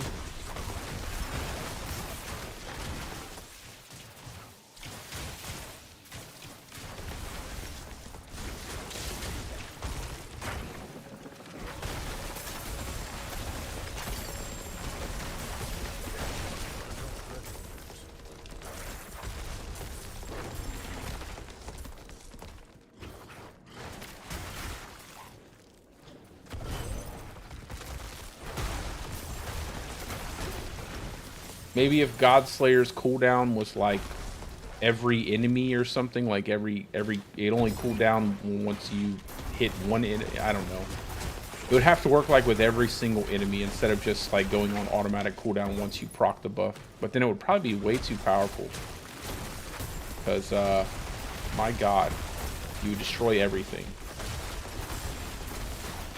It's still pretty powerful. I would say it's probably overtuned in my opinion, but the devs seem to think that Charge Barb is right there on the line of what they would consider overpowered. So I thought that was absolutely hilarious. Probably the funniest statement of that entire campfire chat was when they said Charge Barb was almost overpowered. I was like, well, what do you guys consider overpowered then? Like, and why, if that is what you would consider almost overpowered, is every other class not as powerful as that?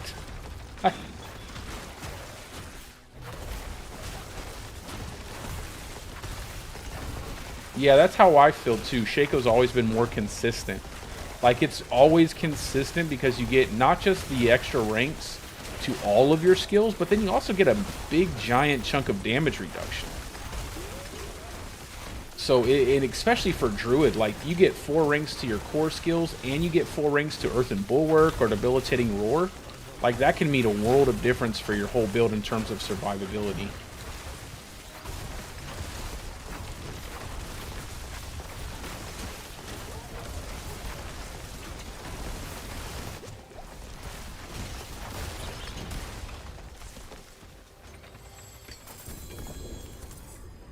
I don't think people factor in survivability as much as I do, though. I usually really, just because I've only ever played hardcore until this season, all I think about is making sure my character can't die. And usually my characters never die unless I'm doing Uber Lilith and I do some boneheaded mistake like I did with this character initially, with this first character I made.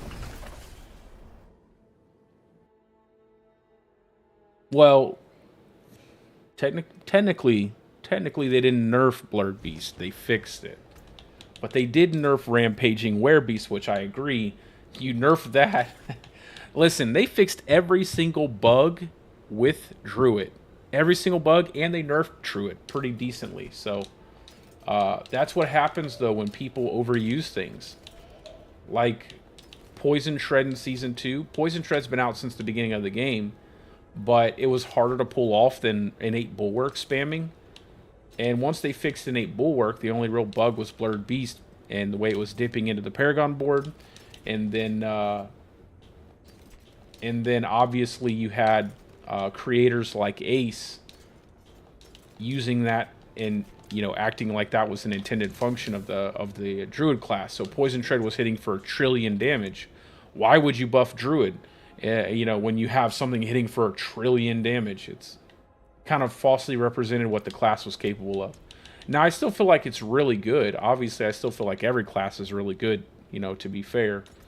But I definitely think that every single popular build with Druid in every single season has been something that they fixed or something that they nerfed. Hey, what's up, Joe?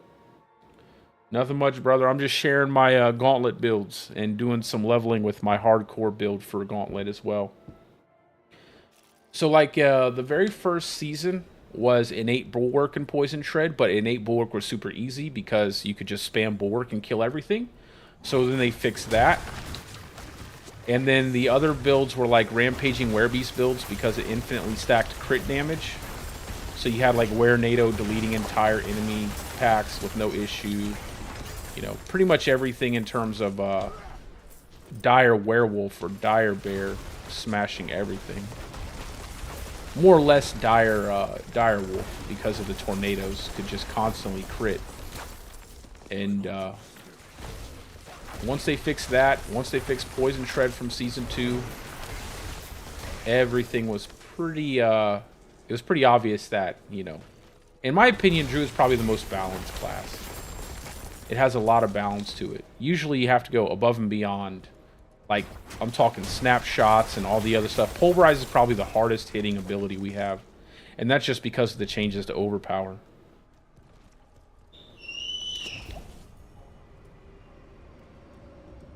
Yeah, exactly. Like, and it really wasn't any specific thing about the build. It was just Blurred Beast. Like, there were, like, to even call it a build is kind of silly because it was just Blurred Beast doing the damage. Like, yeah, sure, you could pump it up a little bit with other things, but once you got Blurred Beast and Tears of Blood Glyph, like, that's all it was. That's all it really was. I don't even consider that a build, in my opinion, just because it's not... Like, to me, a build is a sum of all of its parts. Typically, you have to give something up to get something, and when you're using bugs and exploits, to me, that's not necessarily a build. I'm not ready yet.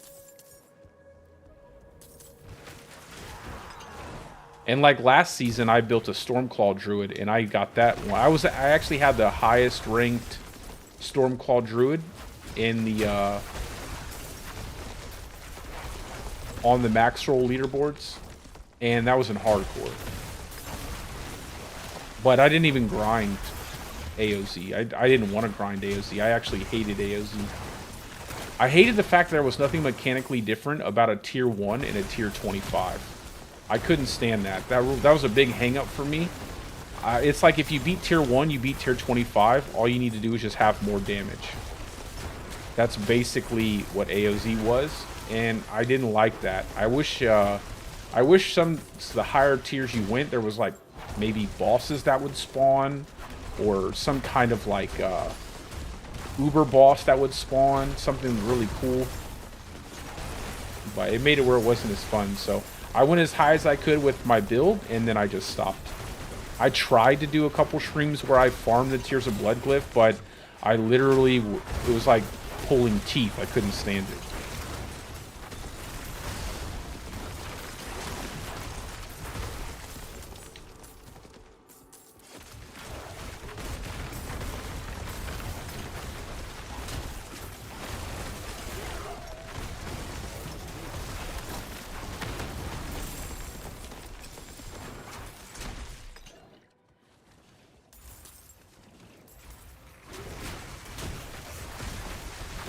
Oh, yeah, because you get the extra poison and everything.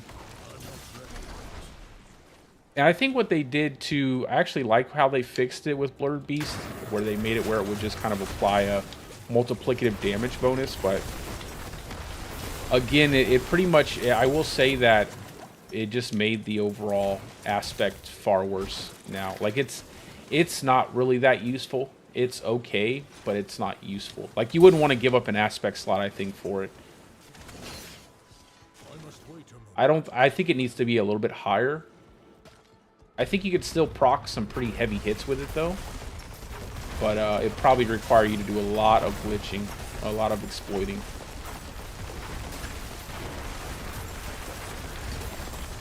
Like, you'll probably have to snapshot retaliation, you'll probably have to snap... I don't know all the snap... I don't even look into it. I just know that retaliation is one. That's the only one I know of. I don't know of any other snapshots. But I know that a lot of people use them.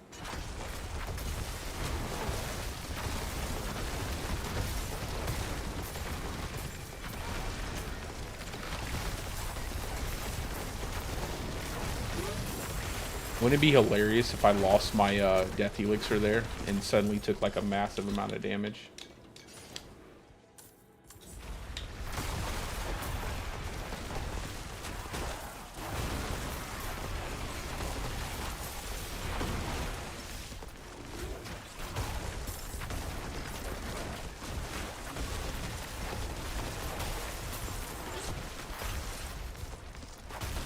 Oh, I don't even know what that is, bro. Is it the one with the one that was they put on the seasonal things? I don't know if they're gonna fix them. Like they said, they're fixing a lot of snapshots and on Tuesday, so.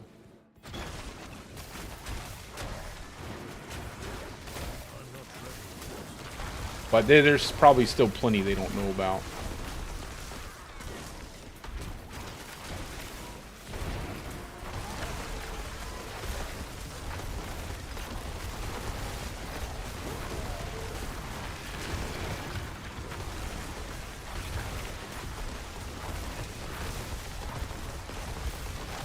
How easy that is. God, you're just spamming the hell out. Like what can they do?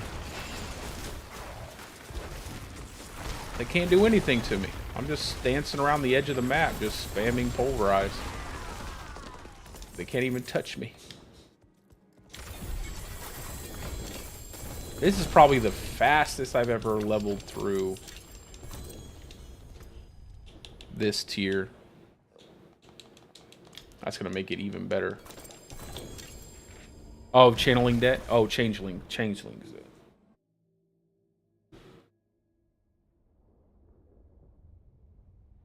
Tuesday is when they do that. So Tuesday they're gonna be updating. They're having that big patch where they buff a lot of the basic skills and buff a lot of the classes, and well, all the classes are getting buffs, but Tuesday, and then they're gonna bring it down to 4. So be on the lookout for that.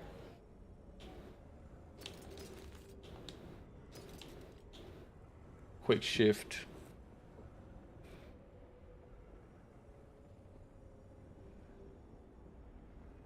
I like my heightened senses passive though.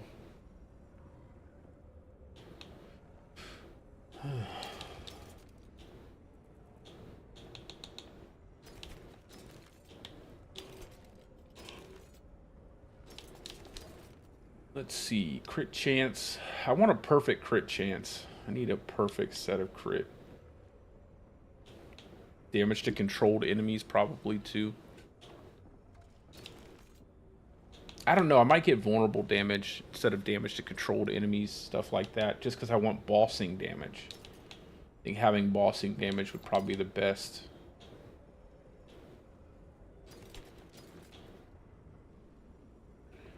I want a weapon with core skill damage and vulnerable damage probably, or crit damage. Probably crit damage and core skill damage.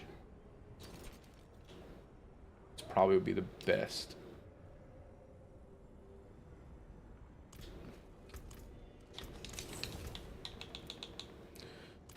And extract this.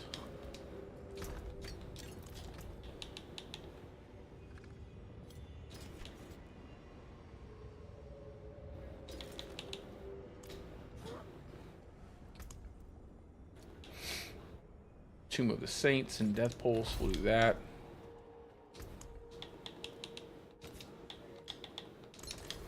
I just have to get more. Oh yeah, Druid got quite a few buffs. Not the most insane buffs, but we got some pretty decent ones, bro. I had listed them in the build. Yeah, I know. It's one of the seasonal codex powers actually.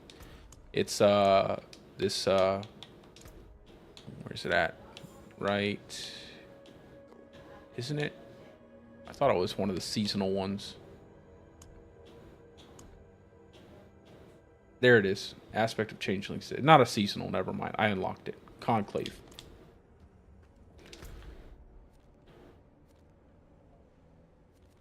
Yeah, Druid got some pretty hefty buffs, I would say. But most of the other classes got better buffs.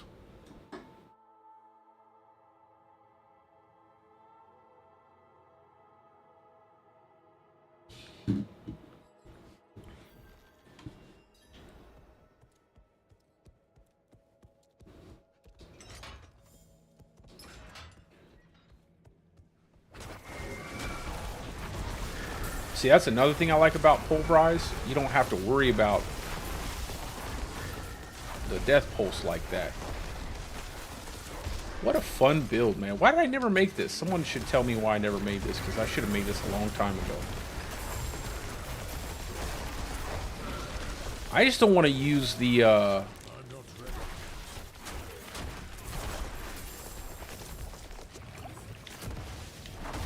just really not into using the, stupid necklace that doesn't give you movement speed. I hate that. Like, I love the way that they changed, Heart of Selig. I love the way they put movement speed on that. I thought that was a really good change. A really impactful change. I wish they would do the same thing with Banished Lords. Just put movement speed on it. And then I'll use it, but I hate the no movement speed on the amulet. This is just like an infinite XP loop right here for a minute. And yes, I did trample into the wall on purpose.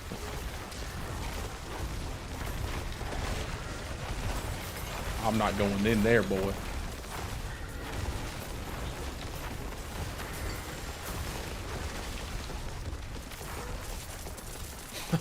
So good.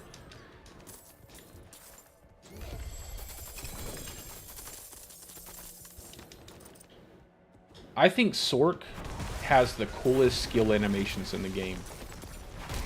Like, by far, I think the Sork has the coolest skill animations in the game.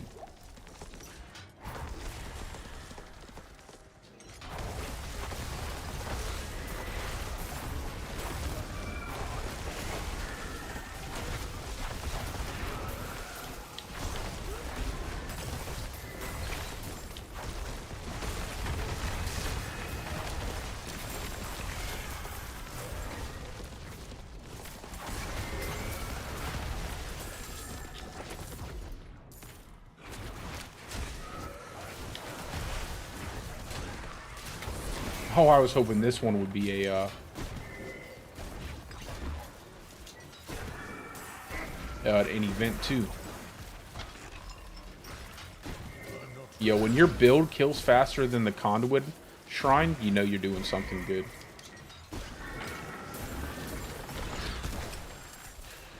You know what else I think would be really good on your builds? Shrine buff duration.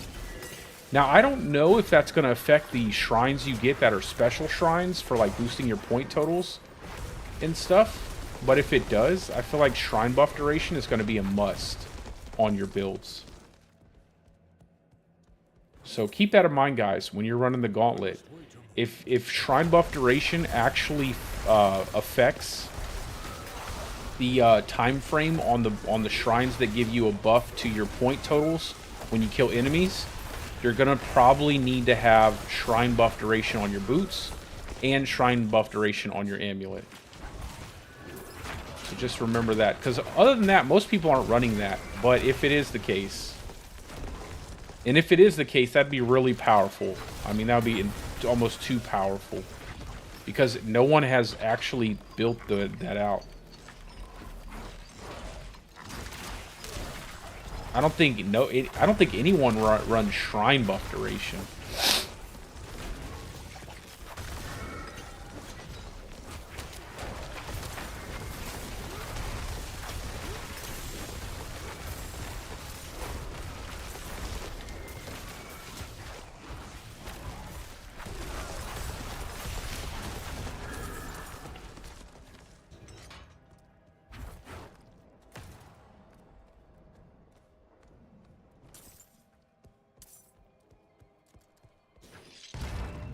Yeah, exactly. When you hit that, when you get the condo, yeah, I mean, it's one of those things, man. You don't really need that, that staff is probably going to be, it's fine, but it's not necessary. And there's probably some pros and cons to it like everything else, you know?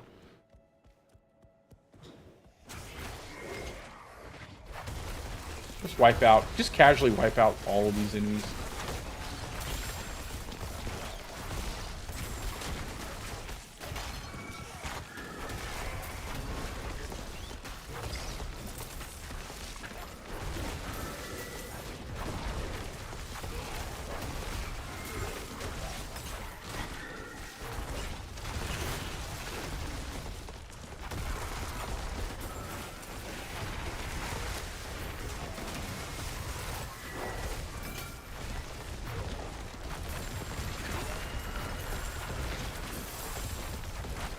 What if when you combined the Ursine Horror aspect with the what shockwave aspect, when you use your shockwave, it actually made all the ground do the AoE.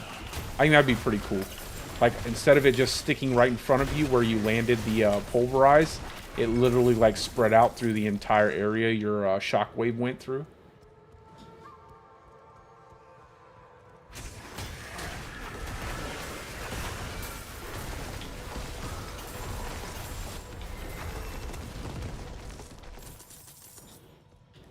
I'm so, probably because of the Ancestral Fortitude.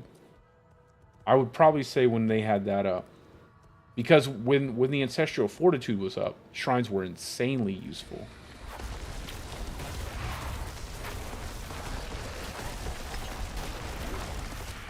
Come on, give me some juice.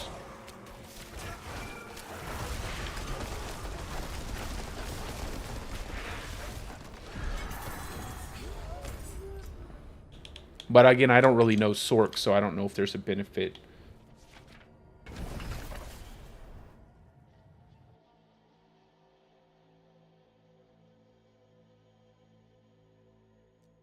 I just think it will be a cool. I think it will be a cool little kind of way of combining aspects, so it felt like it was more cohesive.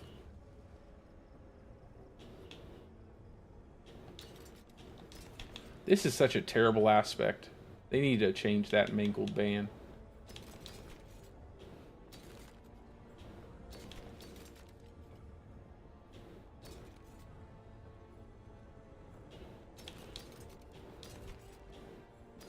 I might actually put that in the build planners for these two builds, just to have shrine buff duration on the boots and stuff. But obviously I don't have them, but I would like to. Just to make sure it's part, like, just to see if it's the case. I hope it's not. I hope it's not the case. I hope it isn't. Because then I'll have to farm an entirely new set of boots. Well, yeah, right. There's some cool lightning werebear stuff.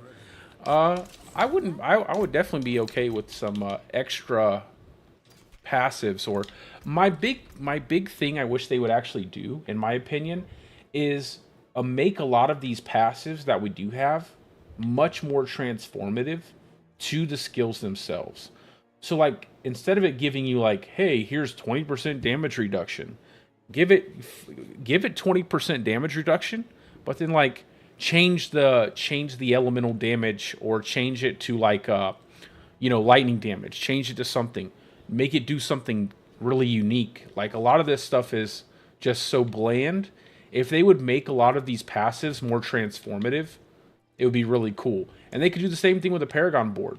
A lot of these are pretty bland. A lot of these rare nodes are really bland. They're not really interesting. They don't do anything to your class.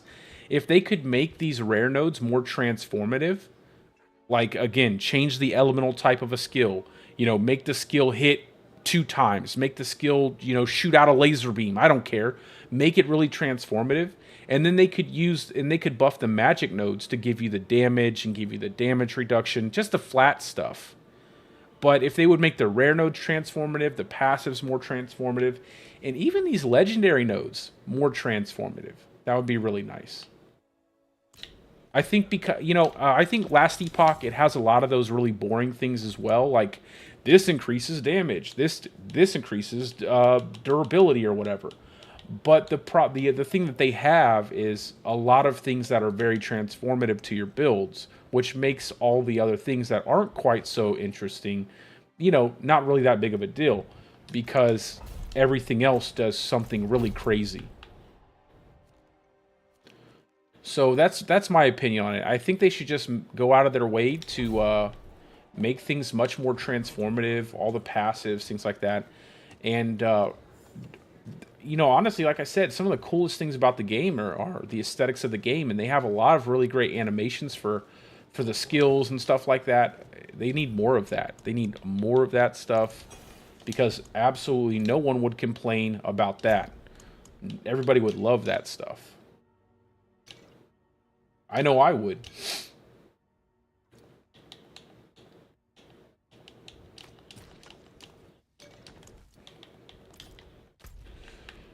I really enjoy when something fundamentally changes the way that the different skills work.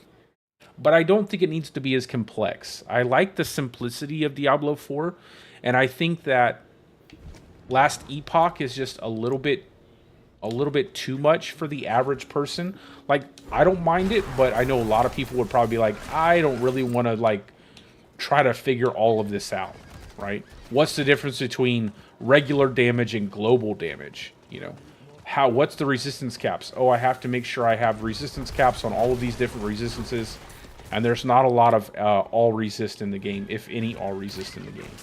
You know, so it's like a lot of balancing, a lot of which is fine for like the more hardcore player, but I think the average player, they probably would not want to, you know, always have to follow a build planner.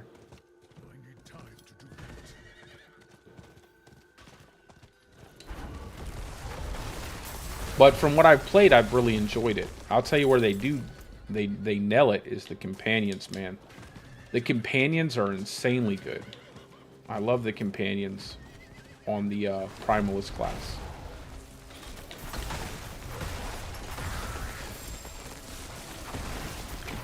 I think I can stop picking up every piece of gear now.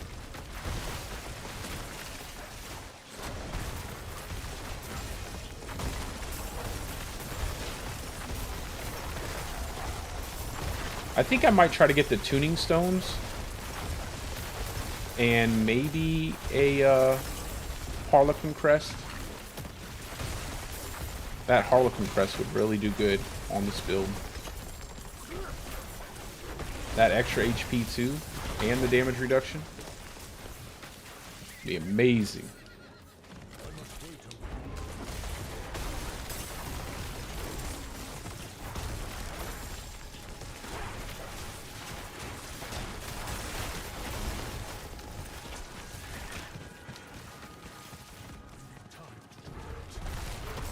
I think I'll get level 100, and by tomorrow, I should have level 100. And then I'll try to do some farming and stuff on both my builds.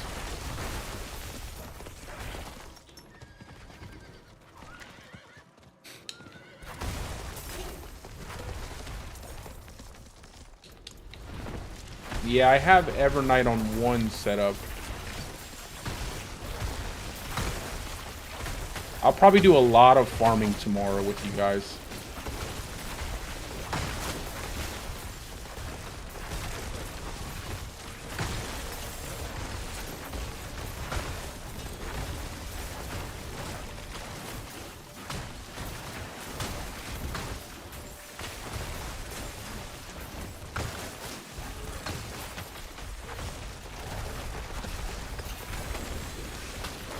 Bye.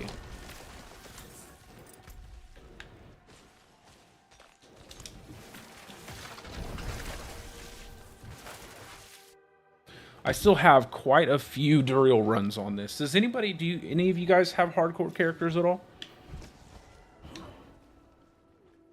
Because I have quite a few Duriel runs that I could set up if I do all of the different materials I have. I have a lot of shards. I need more mucus eggs.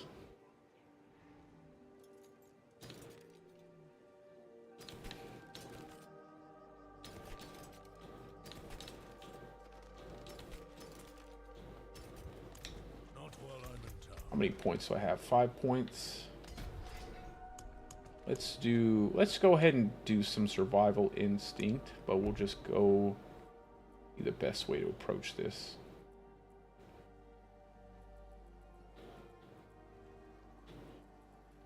Yeah, go here, pick that up, travel down here.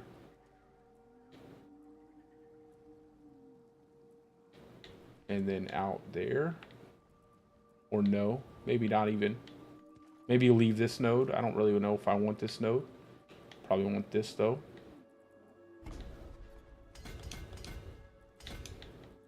Pick this up. Pick that up. I might pick this up. I don't think I'll need it though. How can I help?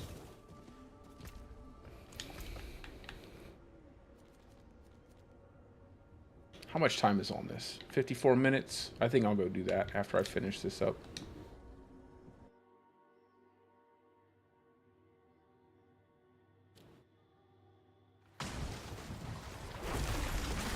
Nice. Well, that was easy. And then 2 more.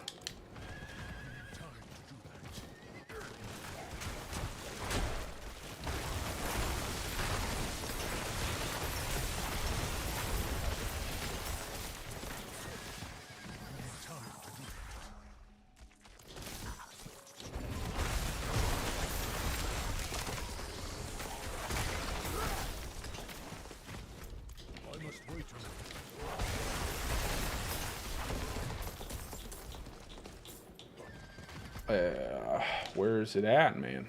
There we go. All these enemies, it makes me really want to stop and kill everything. I like the density down here.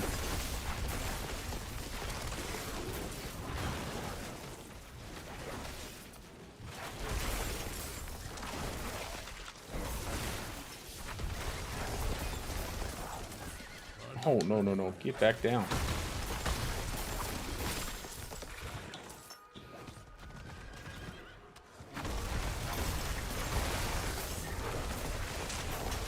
The mob density in this area is so nice. It's completely different than everywhere else.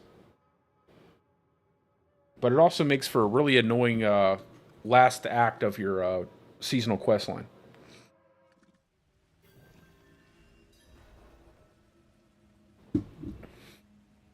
All right, here we go.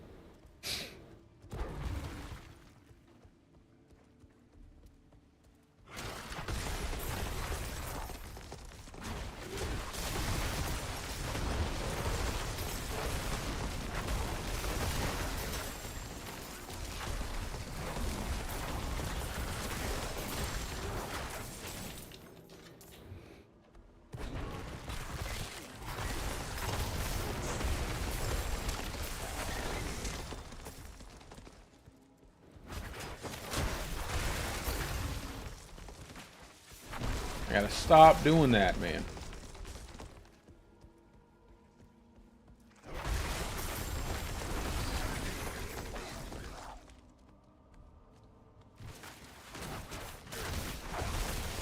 Nothing really I can do about that. I'm not gonna crawl up in there with all that.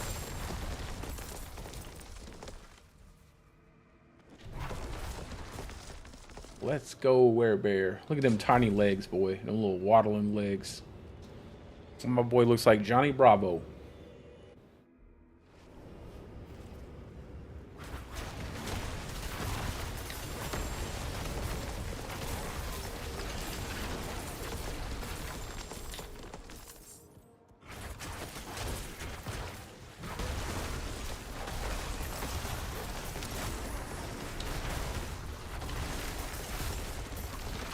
Those big dudes hit hard, boy. I'm not ready.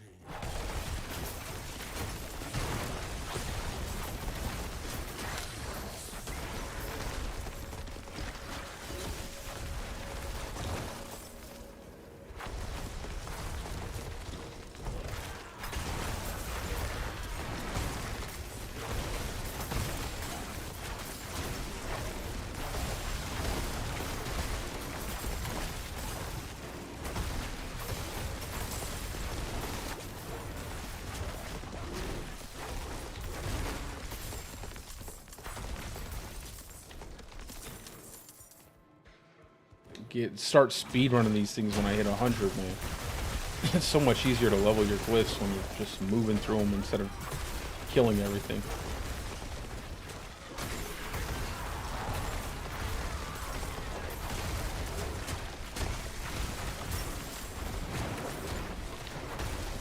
That's why I love. You just hit right through the...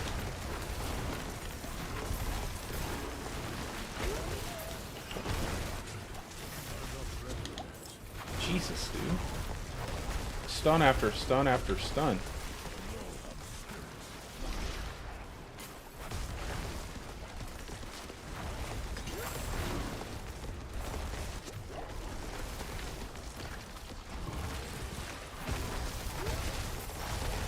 That's why they weren't taking any damage.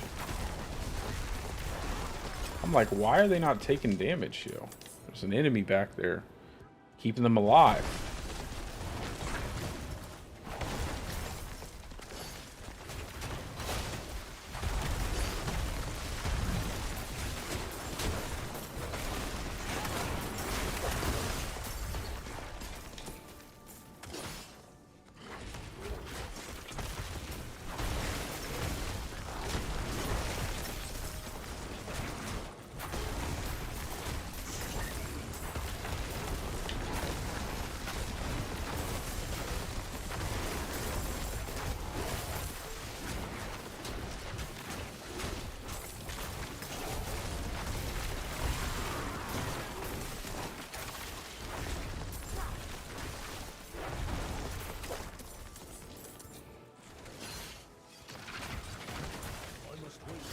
Ah.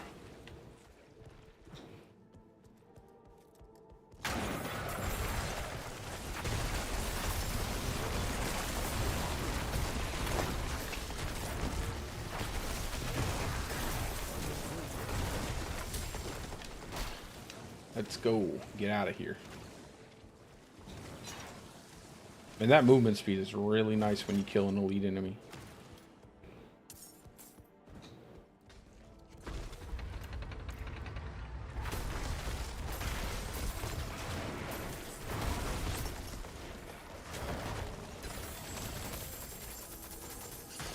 I knew one of these would.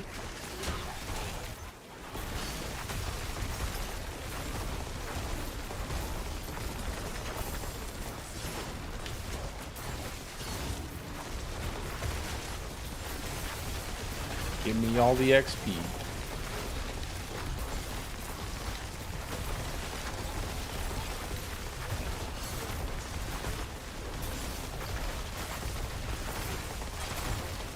I don't know where those obelisks are coming from, but there's a lot of them.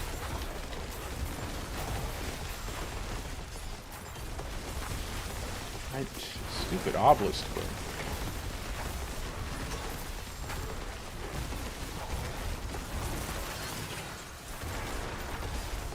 Who is throwing those obelisks?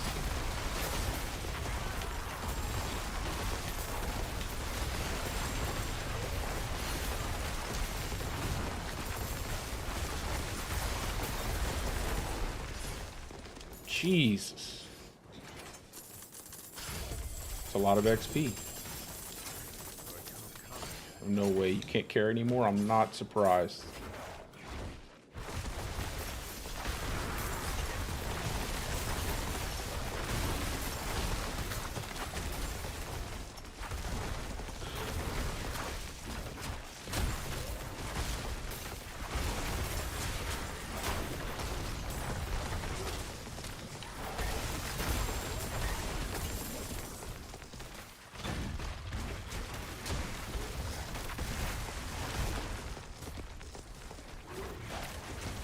Yo, I almost want to use a pair of temerity pants, man. I don't even feel like I need the unstoppable damage. There's so much damage that's going to come through with this build. Especially with all the changes they're making to Bestial Rampage.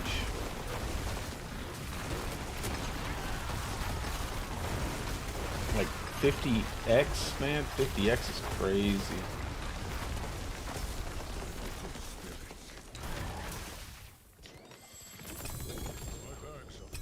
Your bags are full.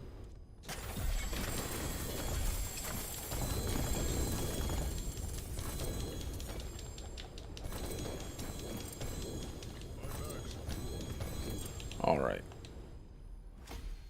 Shapeshifter is going to be so good. Yeah, I have a pair. I have a pair on my softcore character, but I don't have this build on that character. I'm gonna wait till I start getting 925 gear to really start looking at this stuff. I'll look at the rings.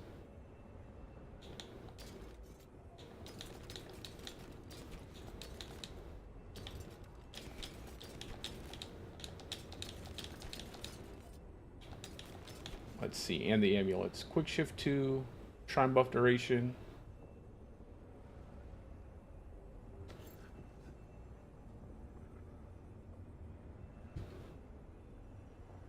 Probably keep that necklace. I must wait a moment.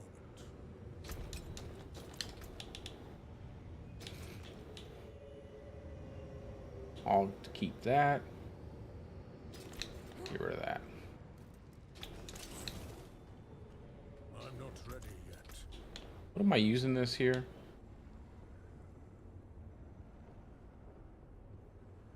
I think I was going to take that off. What is this? Damage to crowd controlled, max health, vulnerable damage. Oh, I think I want to roll crit on this. Maybe roll crit on this.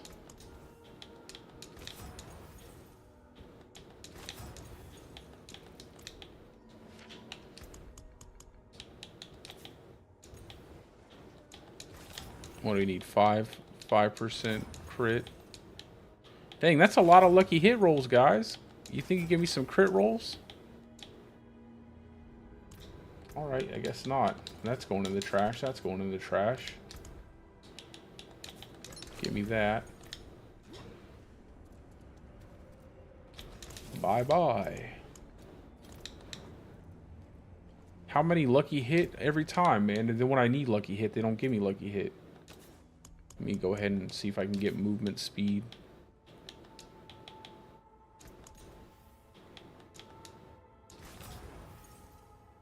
I'm not. Actually, this doesn't have enough aspects on it that I need. Affixes, I should say, not aspects. So it's kind of pointless. Alright, we have our 5 tree. So we'll do the tree, then we'll do the Hell Tide, and then we'll go back to dungeons. Because I do want to keep doing the Hell Tides.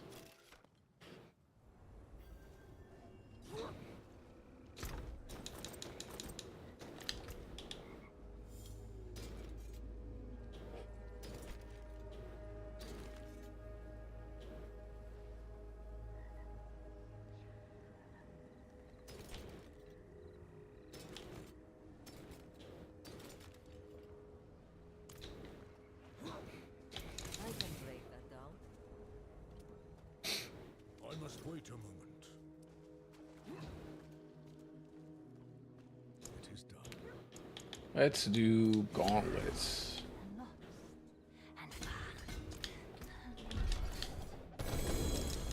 And then I think I need an int board for Guzzler, so I'll probably use, I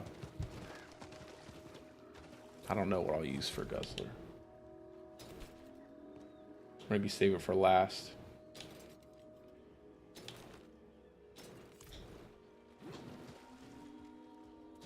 The forge is always hot. Let's go do some fast Hell Tides here.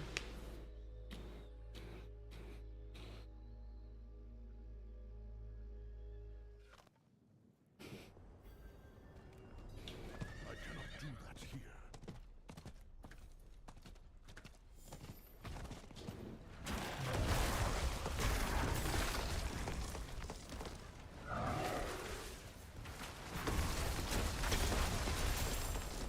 I shouldn't have picked that up.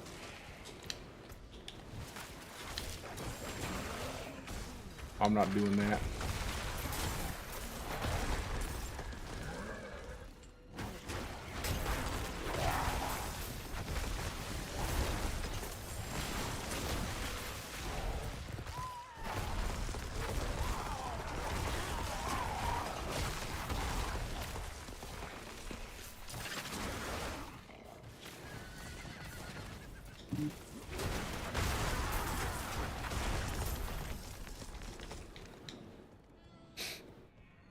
Come on, Werebear.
Let's go.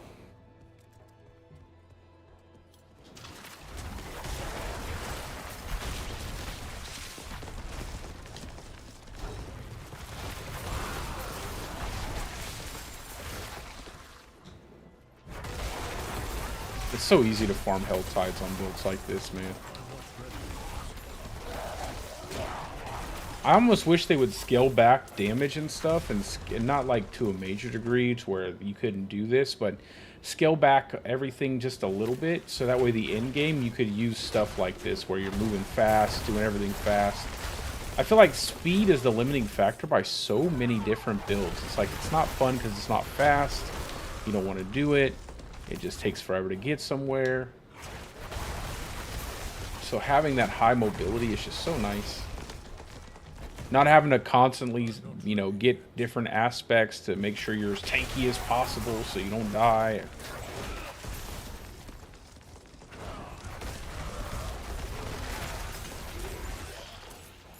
Honestly, though, I think I could make this build a straight hardcore Nightmare Dungeon running build and everything. Like tier 100s, Uber Lilith, everything. You just have to sacrifice a little bit of damage.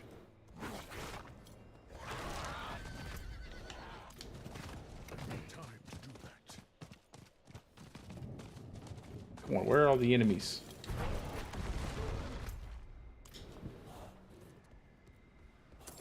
Where are all of the enemies?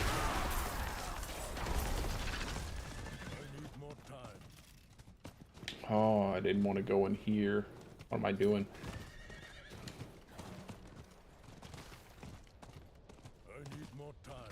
Let me, get my XP back going. Why is someone telling us about a new PoE season?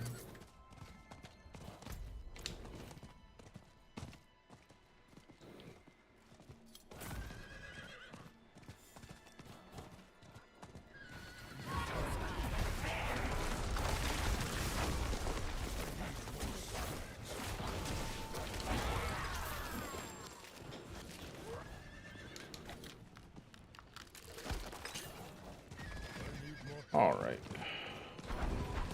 Where are all the enemies, yo? Come on, they haven't respawned yet? Did I kill everything in here and it's just not been long enough? What's going on, guys?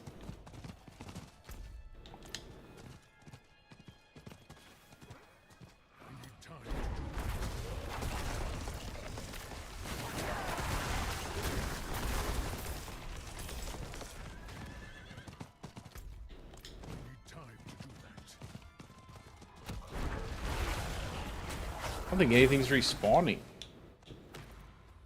I'll go somewhere else. Maybe I'm killing stuff too fast now.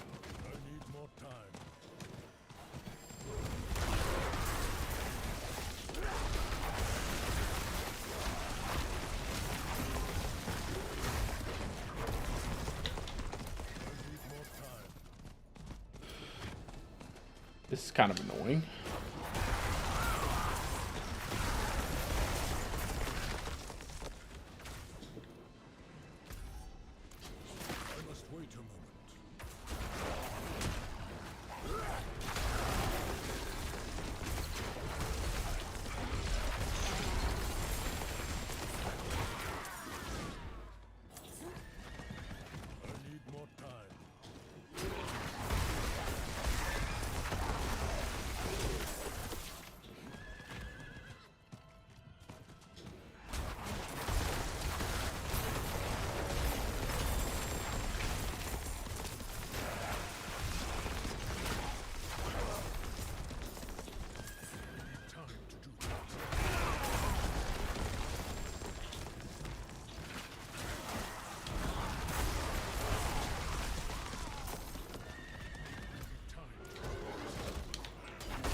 I feel like these areas just don't spawn enemies like that sometimes. Like, I'm not a big fan of... I never really like this Hell Tide. Because this one always feels like it takes forever compared to the other Hell Tides.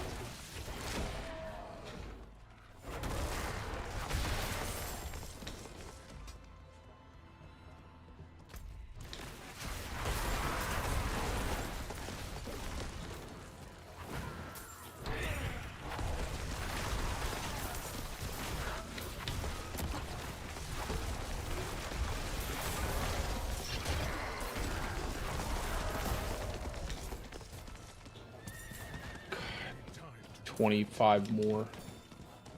Please. Hey, I'll go do this real quick. Why not? Since I'm here.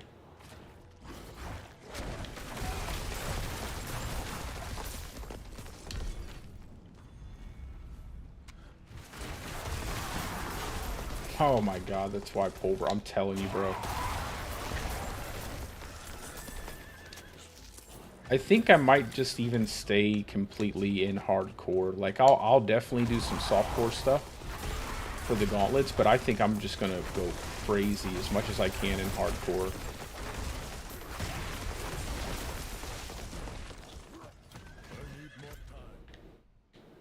I would definitely love to have that hardcore spot. I don't care about anything else. Like, I just want top 10 in the hardcore leaderboards. First week.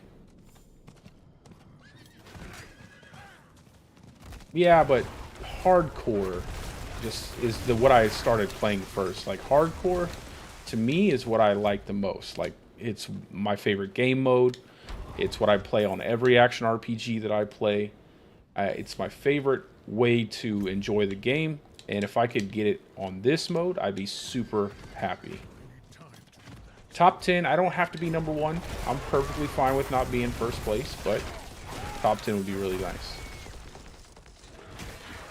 Top 5 would be the biggest expectation. Like, that's... But I don't even think... I'll just stick with top 10. I'll be happy. Top 10, that's it.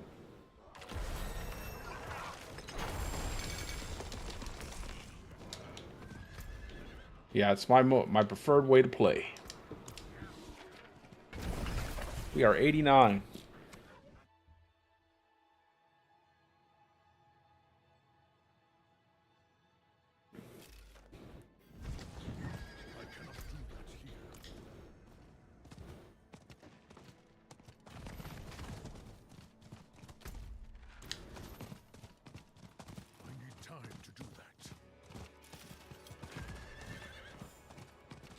And now over here, it's different. Over here, you get a lot more enemies. It feels like you get a lot more.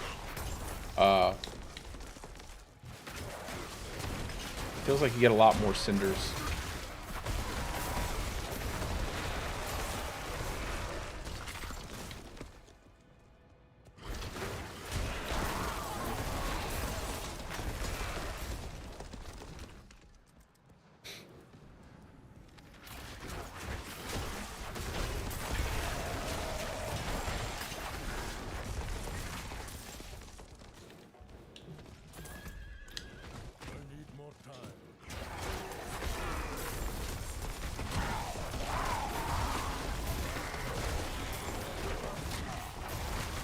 Yeah, there you go. It's always nice to have one. Like, this is obviously my second one, but obviously my first one died. But I usually have, you know, 3 or 4. But, yeah, just one nice hardcore character. It's kind of fun. The only not fun part is the renown grind. When I had to do the renown grind for my softcore character at the end of Season 2, oh my god.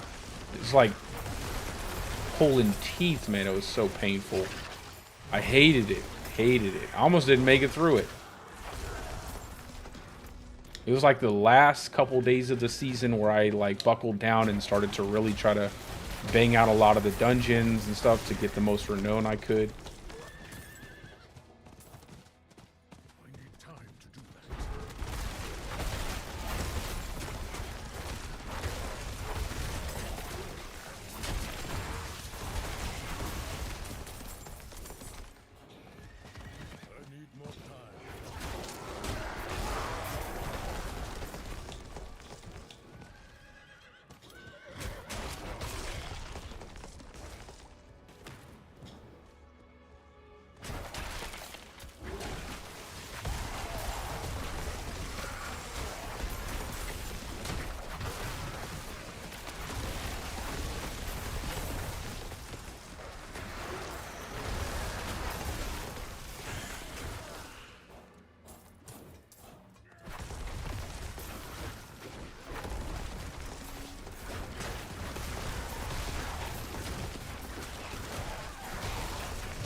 find some enemies to kill.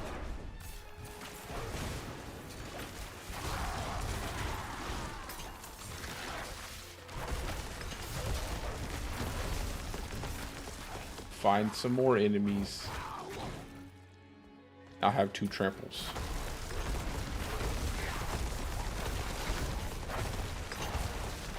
Oh, I thought I would have 2 tramples.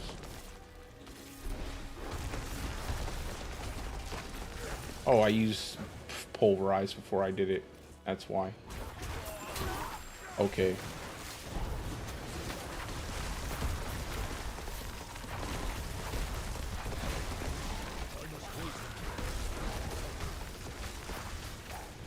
Oh my god, dude. There we go. Time to do that.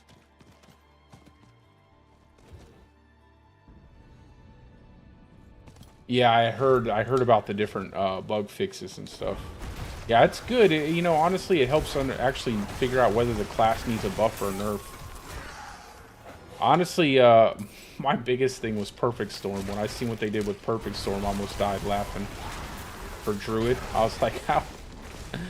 It said, all this needs is 5% extra multiplicative damage. We're still going to make you have to have a conditional and everything, but you know what? And we're buffing Bestial Rampage to a whopping 50x, but you know, Perfect Storm is a bit overpowered in our opinion, so we don't want to go too crazy. Just buff it up another 5%, and you guys should be happy.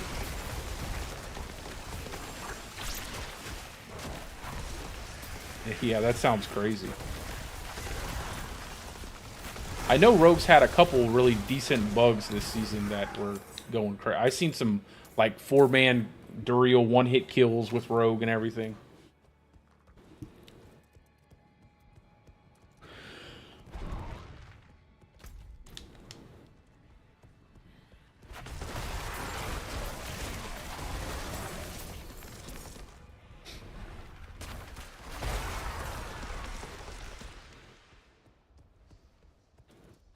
Nice.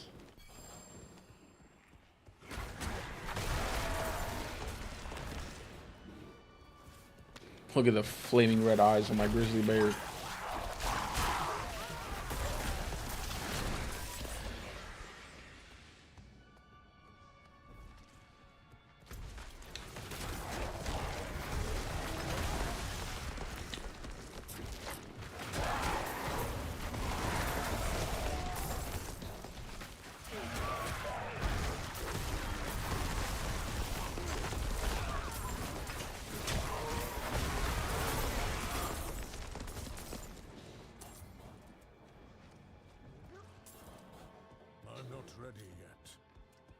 I just wonder what they're gonna like. I know a lot of people are looking. Did you see all the lucky hit too? They gave the basic skills.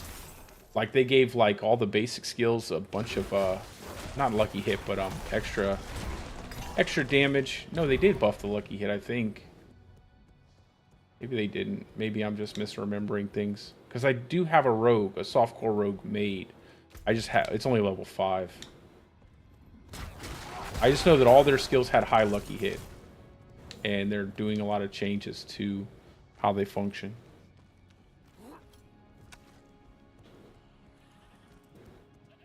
A single rapid fire, nice.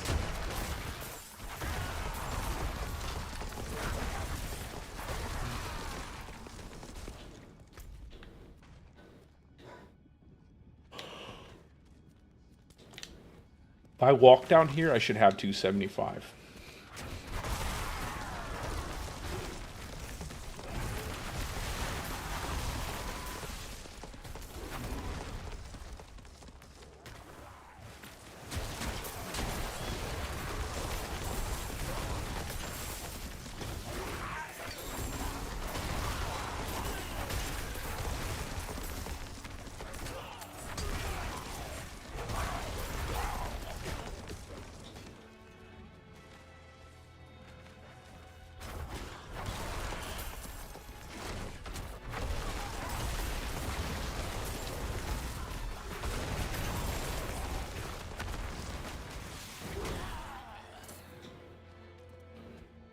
Moving on to the stupid living still chest.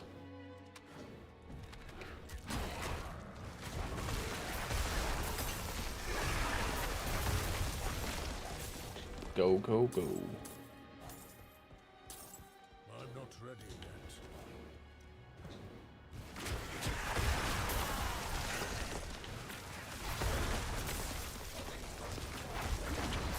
I think I'll just get on my horse now. I don't want to sit in here any longer than I have to, man. Let me just go get the chest. I need to run some dungeons.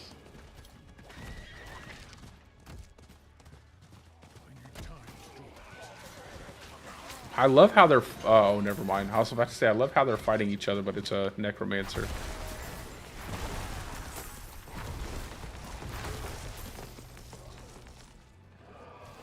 Please don't interrupt me.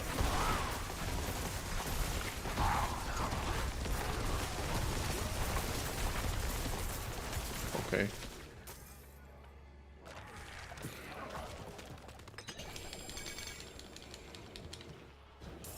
Okay. Let's do Malworks. Dodge breakers, we can deal with that.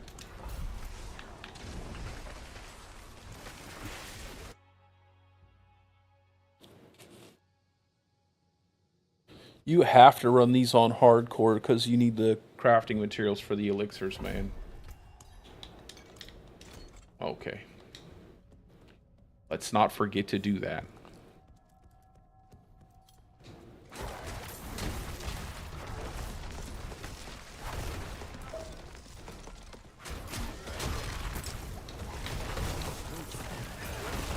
I'm not sure what exactly did that to me, but it definitely hurt.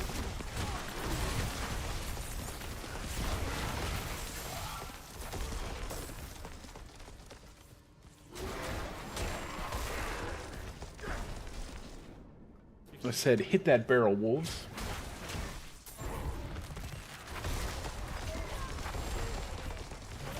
I love that you can completely waste a skill, like a long cooldown skill like wolves, on a barrel. I think that's kind of hilarious.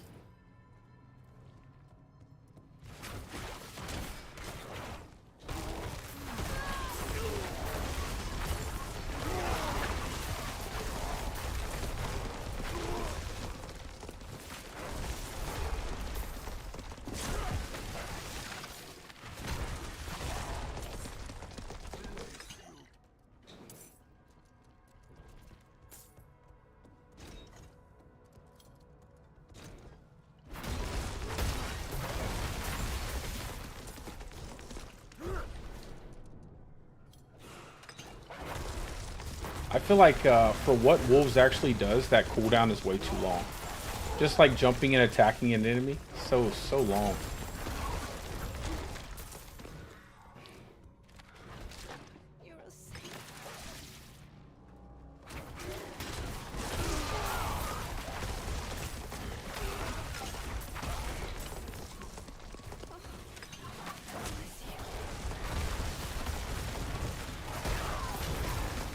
Give me the key.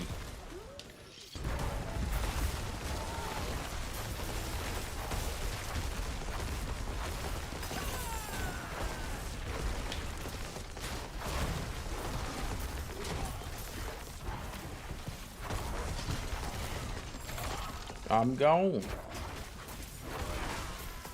Free.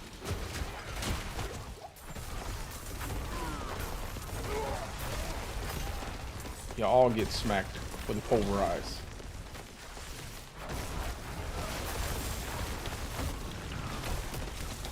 I'm not ready yet. Oh my god. This game is trying to murder me. What a weird way, what a weird thing to happen right there. I think I got stunned by the gate and then everything kind of hit me at once.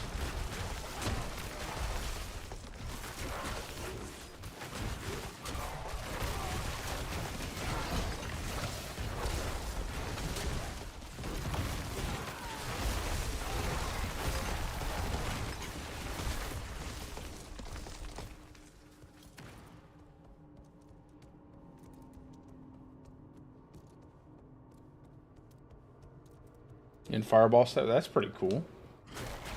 So they all can overpower at the same time. That's actually pretty cool.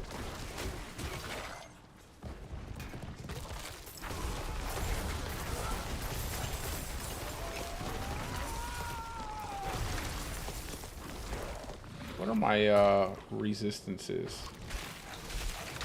Pretty close to max on everything. It's my armor. My armor needs to be higher, that's all it is.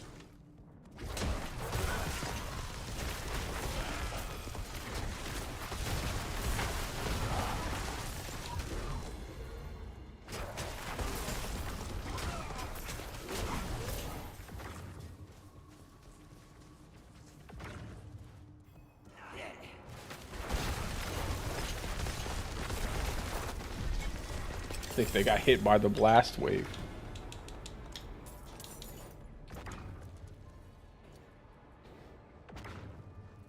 I don't really want to do ink. I feel like ink is just so risky for no reason.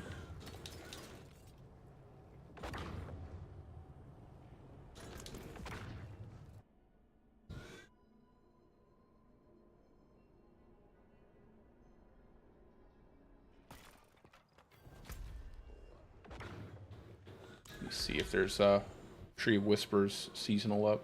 There isn't. I like this dungeon. It has a lot of enemies.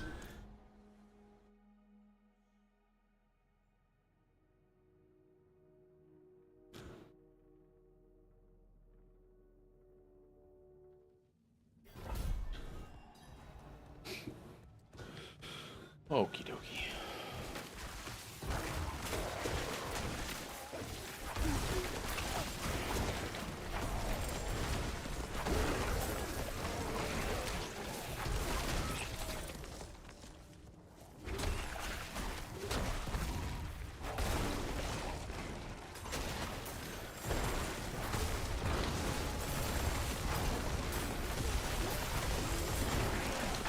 Oh god, dude.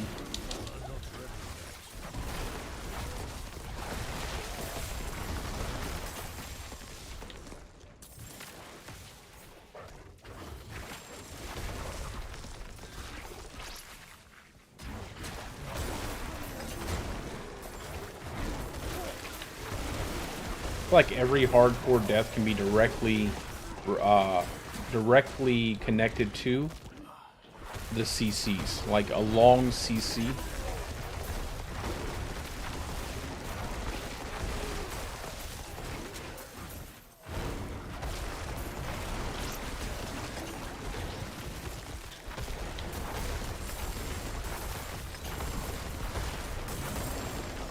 Outside of like Uber Lilith, of course.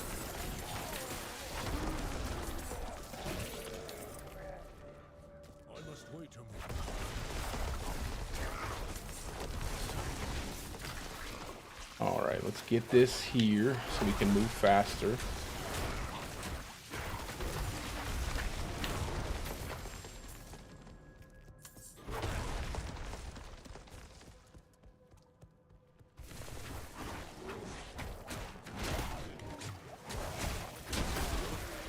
Well, that didn't work out like I wanted it to.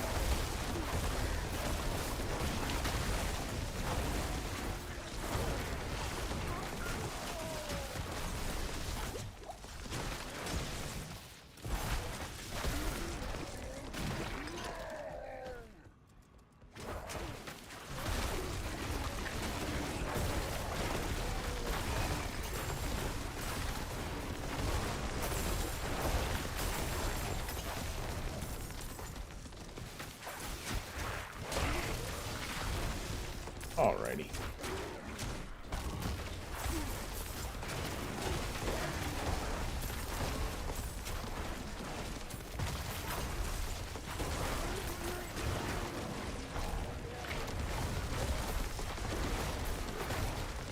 Well, I'll just kill this stuff in here and find the...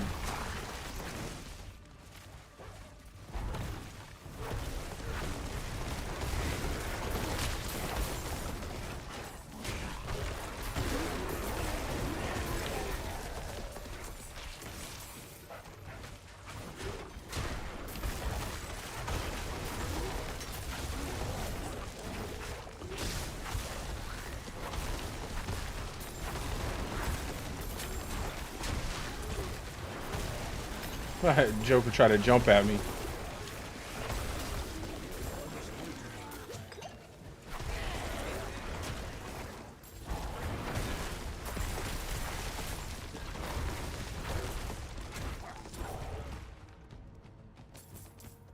All right. One of these days we'll find this door. It's the only one I don't like about this area is you have to find the door. Oh, butcher.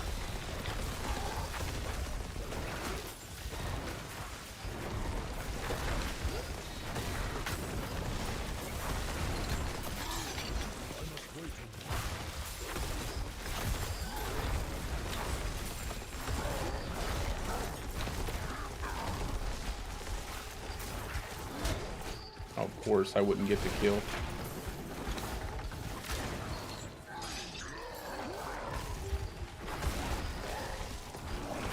Look how big the butcher gets.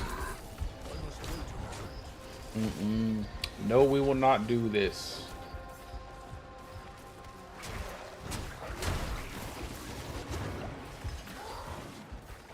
We are not fighting the butcher. Not right now.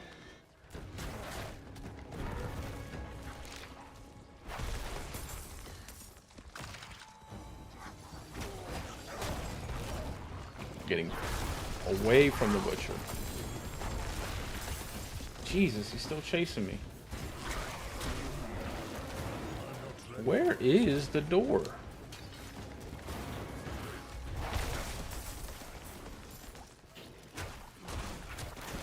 Maybe if I had more ability to sustain this build with through a single target. Is it all the way over there? Then I would fight the butcher. But this isn't meant for that. But at least we can outrun the butcher.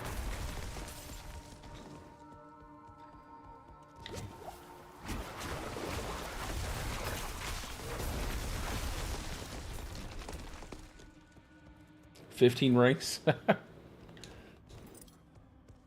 Are you using a Shaco?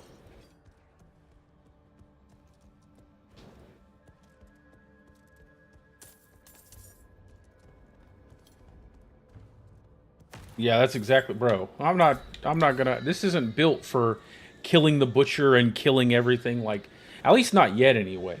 I could probably kill him if I had everything set up right, or if I had a Starless Skies, I could probably kill him.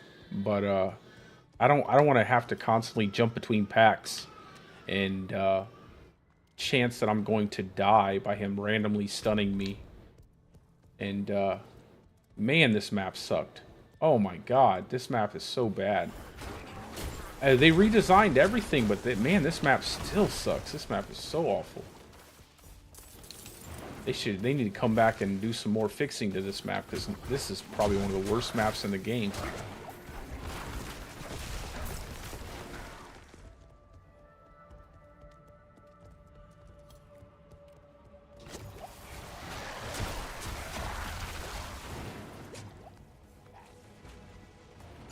And there's this whole random area where you don't have to kill anything, you just have to run to the boss. Such a weird design. I think they just skipped a... What was that? Oh. Well, we're not going to go after the little piece to fix it, that's for sure.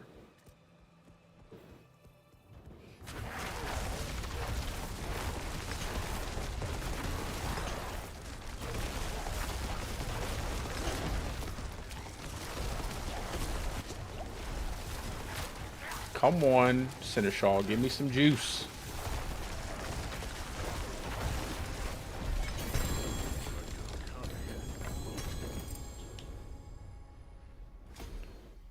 It's gonna be nice to have Shapeshifter.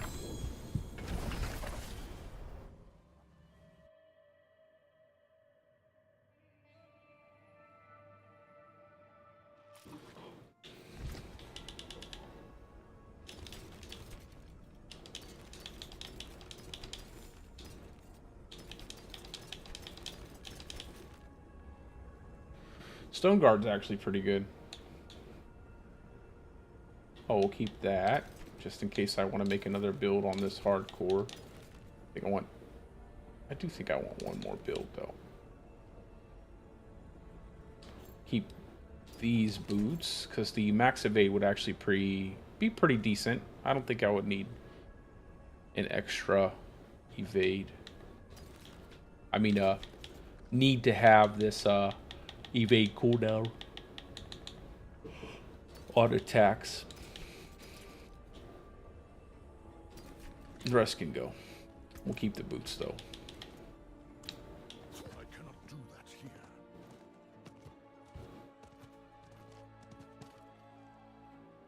Escape, okay.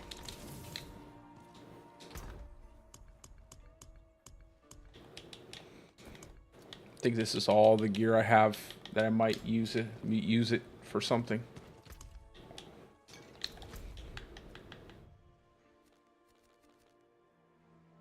Okay, still with the, let's see, ink, Path of the Blind, why not? No, melee defenders. We'll go ahead and make a sigil.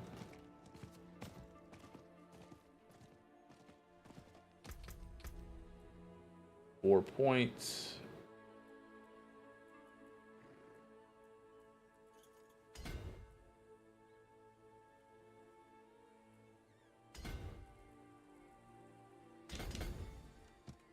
I think we'll do that. We might as well go ahead and pick up Grizzly. I mean, it's right there.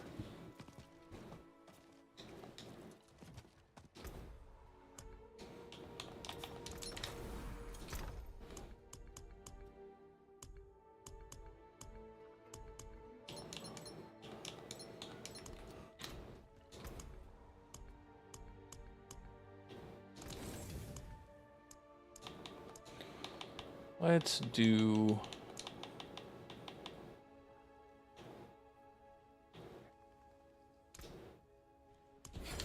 Hopefully we can get something decent. I think we just did this one. No, we didn't do this one. We did the ruins.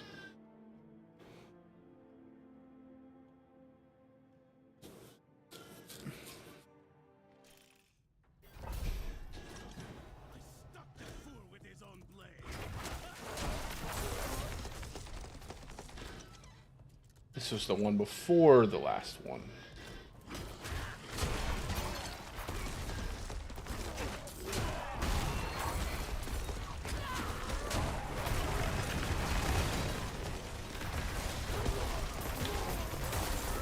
I definitely think we need more armor, though. We need more armor. It's one of the big reasons why I like to go into constricting tendrils, just because you have so much res there. You have so much armor available.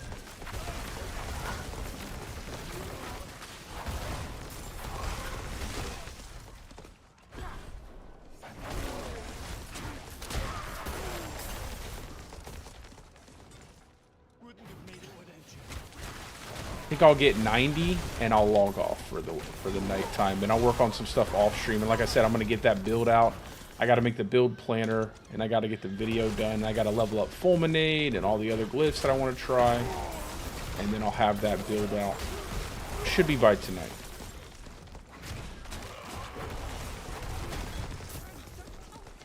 And then tomorrow I'll make sure that my Steam ID is in the description, so you guys can add me so we can play some Helldivers as well.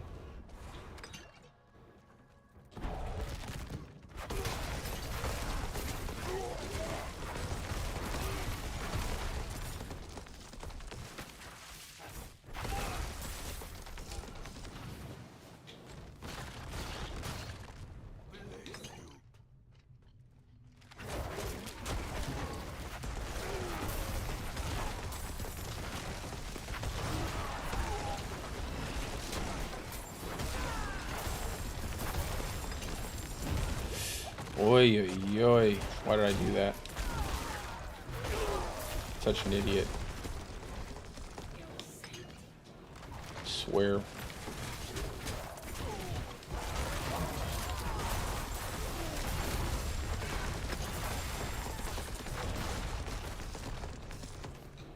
Sometimes I surprise myself with how bad, like, some of the plays that I do. Oh, it's just the key. I'm looking for a guy on a post. Like, why would I run into that? Not ready yet.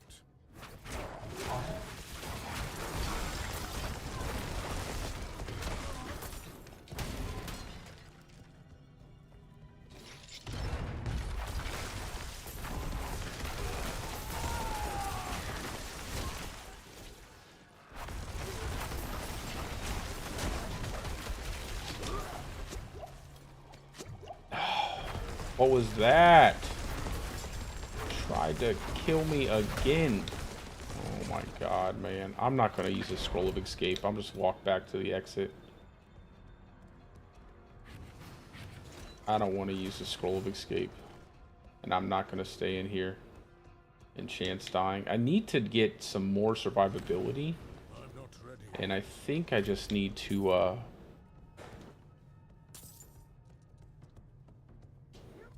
it's just armor, I think. I'm missing armor. I don't know, 9,000 should be fine for 51.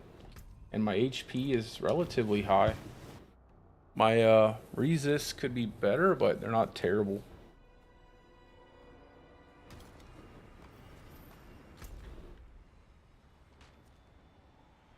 Let's just go back to the base, back to the town real quick.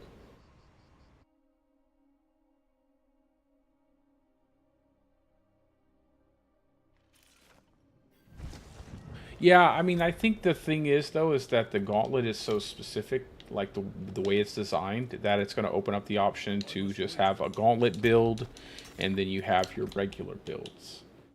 Now, with that, I hope that they actually decide to put in loadouts, because it would be very nice if you could just have a loadout specifically for that, and then swap into it, without having to go through all your gear, change your Paragon boards, and do all this extra stuff. That'd be pretty cool.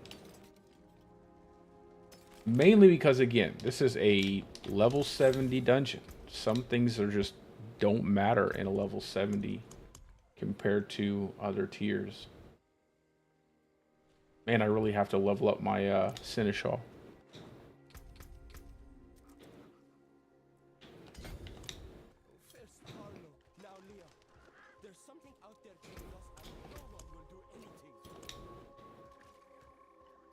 Let me go ahead and drop these off.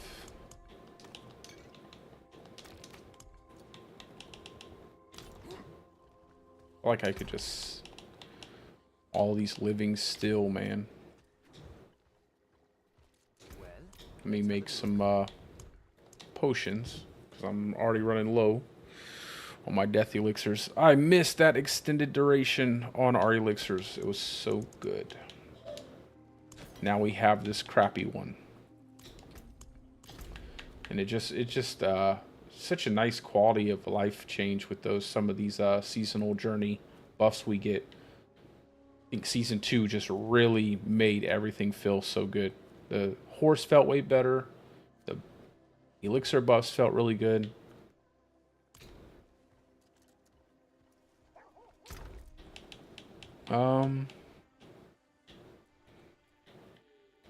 Man.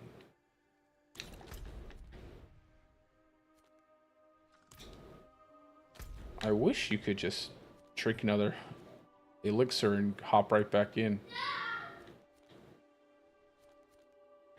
Let's do...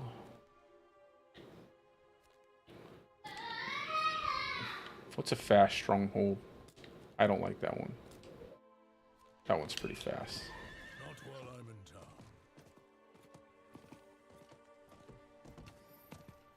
Oh, yeah. That's what I mean, I could definitely do something different instead of T-Bows. But I don't think I junked my temerity I had gotten to drop because it was really bad. Did I? What's this one? Oh, no, yeah, that's another better Tybalt's Will. That's what I was saying earlier. Like, maybe I should go with temerity pants just to keep my, to keep me from having to worry about dying. It would just make it so, especially now that I have an Andariel's. Like, having an Andariel's means I'll always have a barrier, a big barrier over my health. It's like effectively double the HP at that point with a really high rolled Temerity and Andariels mixed together.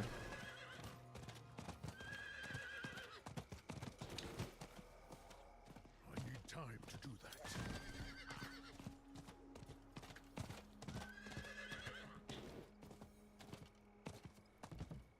I need time to do that.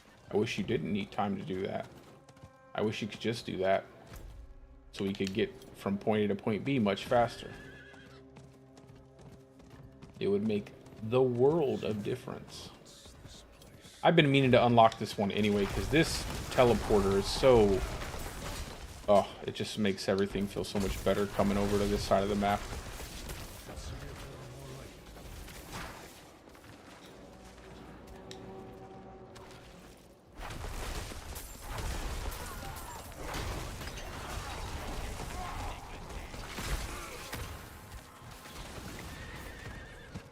Go, Seabiscuit. What happened? I'm not ready. What was that? How did I use Shred off of my horse? That's interesting. It's the first time I've ever seen that happen. I need more time. I just shred off my horse.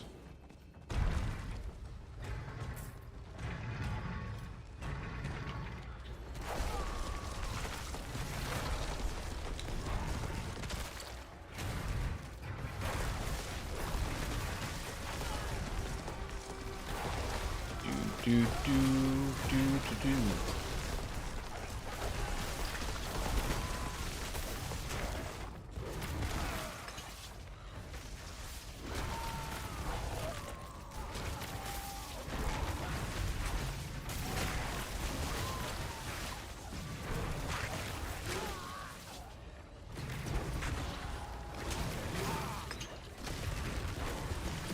Open the door, man.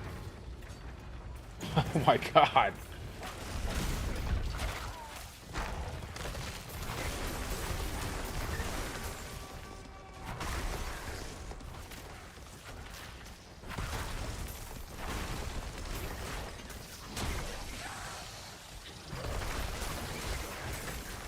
I don't know why I did that. I just felt like they spawned in and they were... Stampede?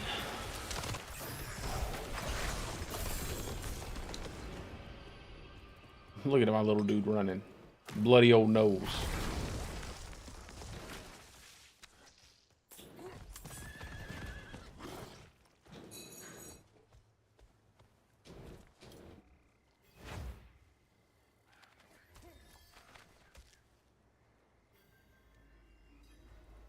Alright, that's so much better. Now we can actually teleport down here when we need to. Alright, let's get level 90, then I'll log off of, I'll stop streaming and I'll work on some stuff offline. Get the levels on the glyph that I need. Go ahead and get the setup. Test out Fulminate versus Werewolf versus Electrocution, although I think I know how I'm going to go with it. And then I will have the planner ready. I will get the planner set up tonight, and I will go ahead and get that video out to you guys as well, so you guys can see that entire setup.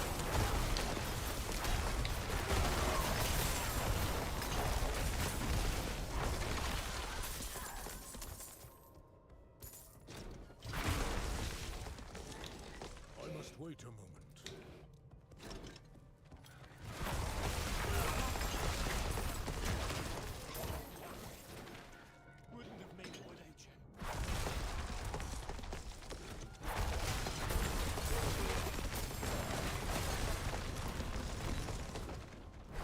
Hey, what's up, Sky?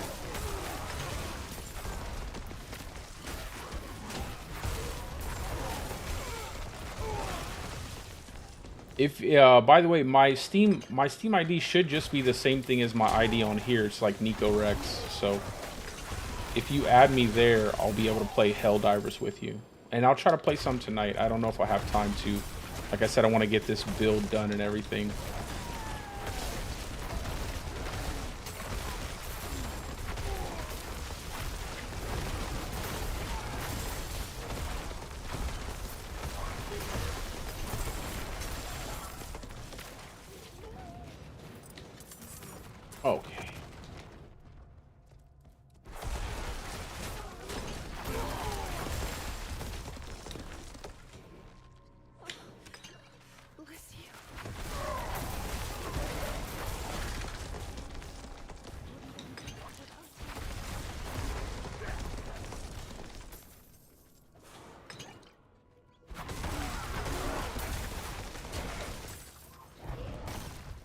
Aw.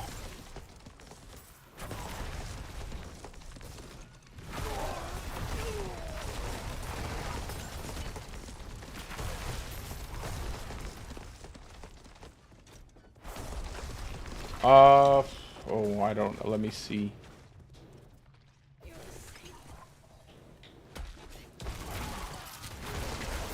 No one named? That's my, that's what I changed it to.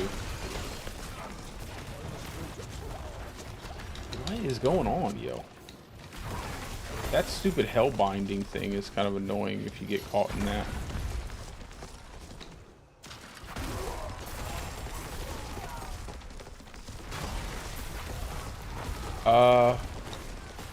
Is it like your actual name? Shouldn't be. Should be my screen name. There we go. I'll open up Steam after I get done here.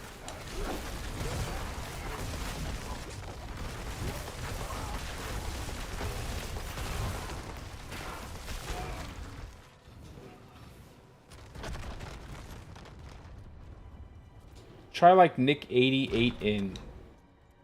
That should be it.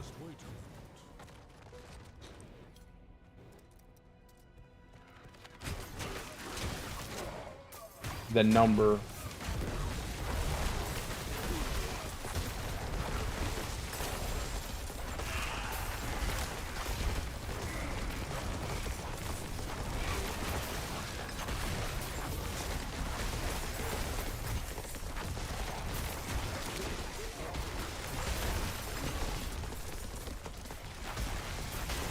Get this XP.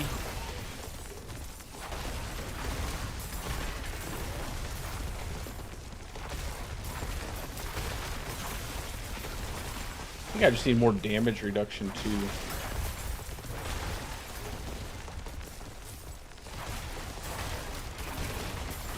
Maybe damage reduction while fortified.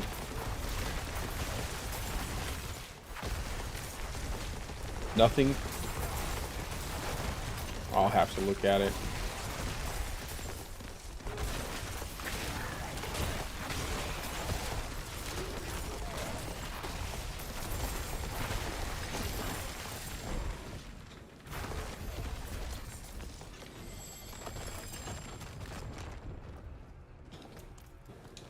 I'll just put it in the description of my next video, the video I plan on putting out tonight. And then I'll put it in my streams as well, so that way it's there. It'll probably be easier that way.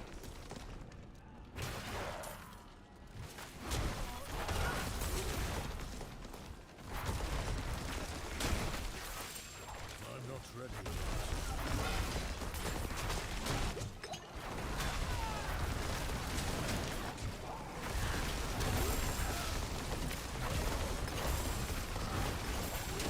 There we go.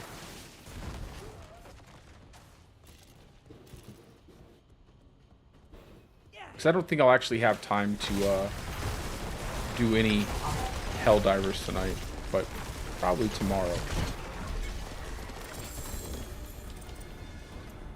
Alrighty.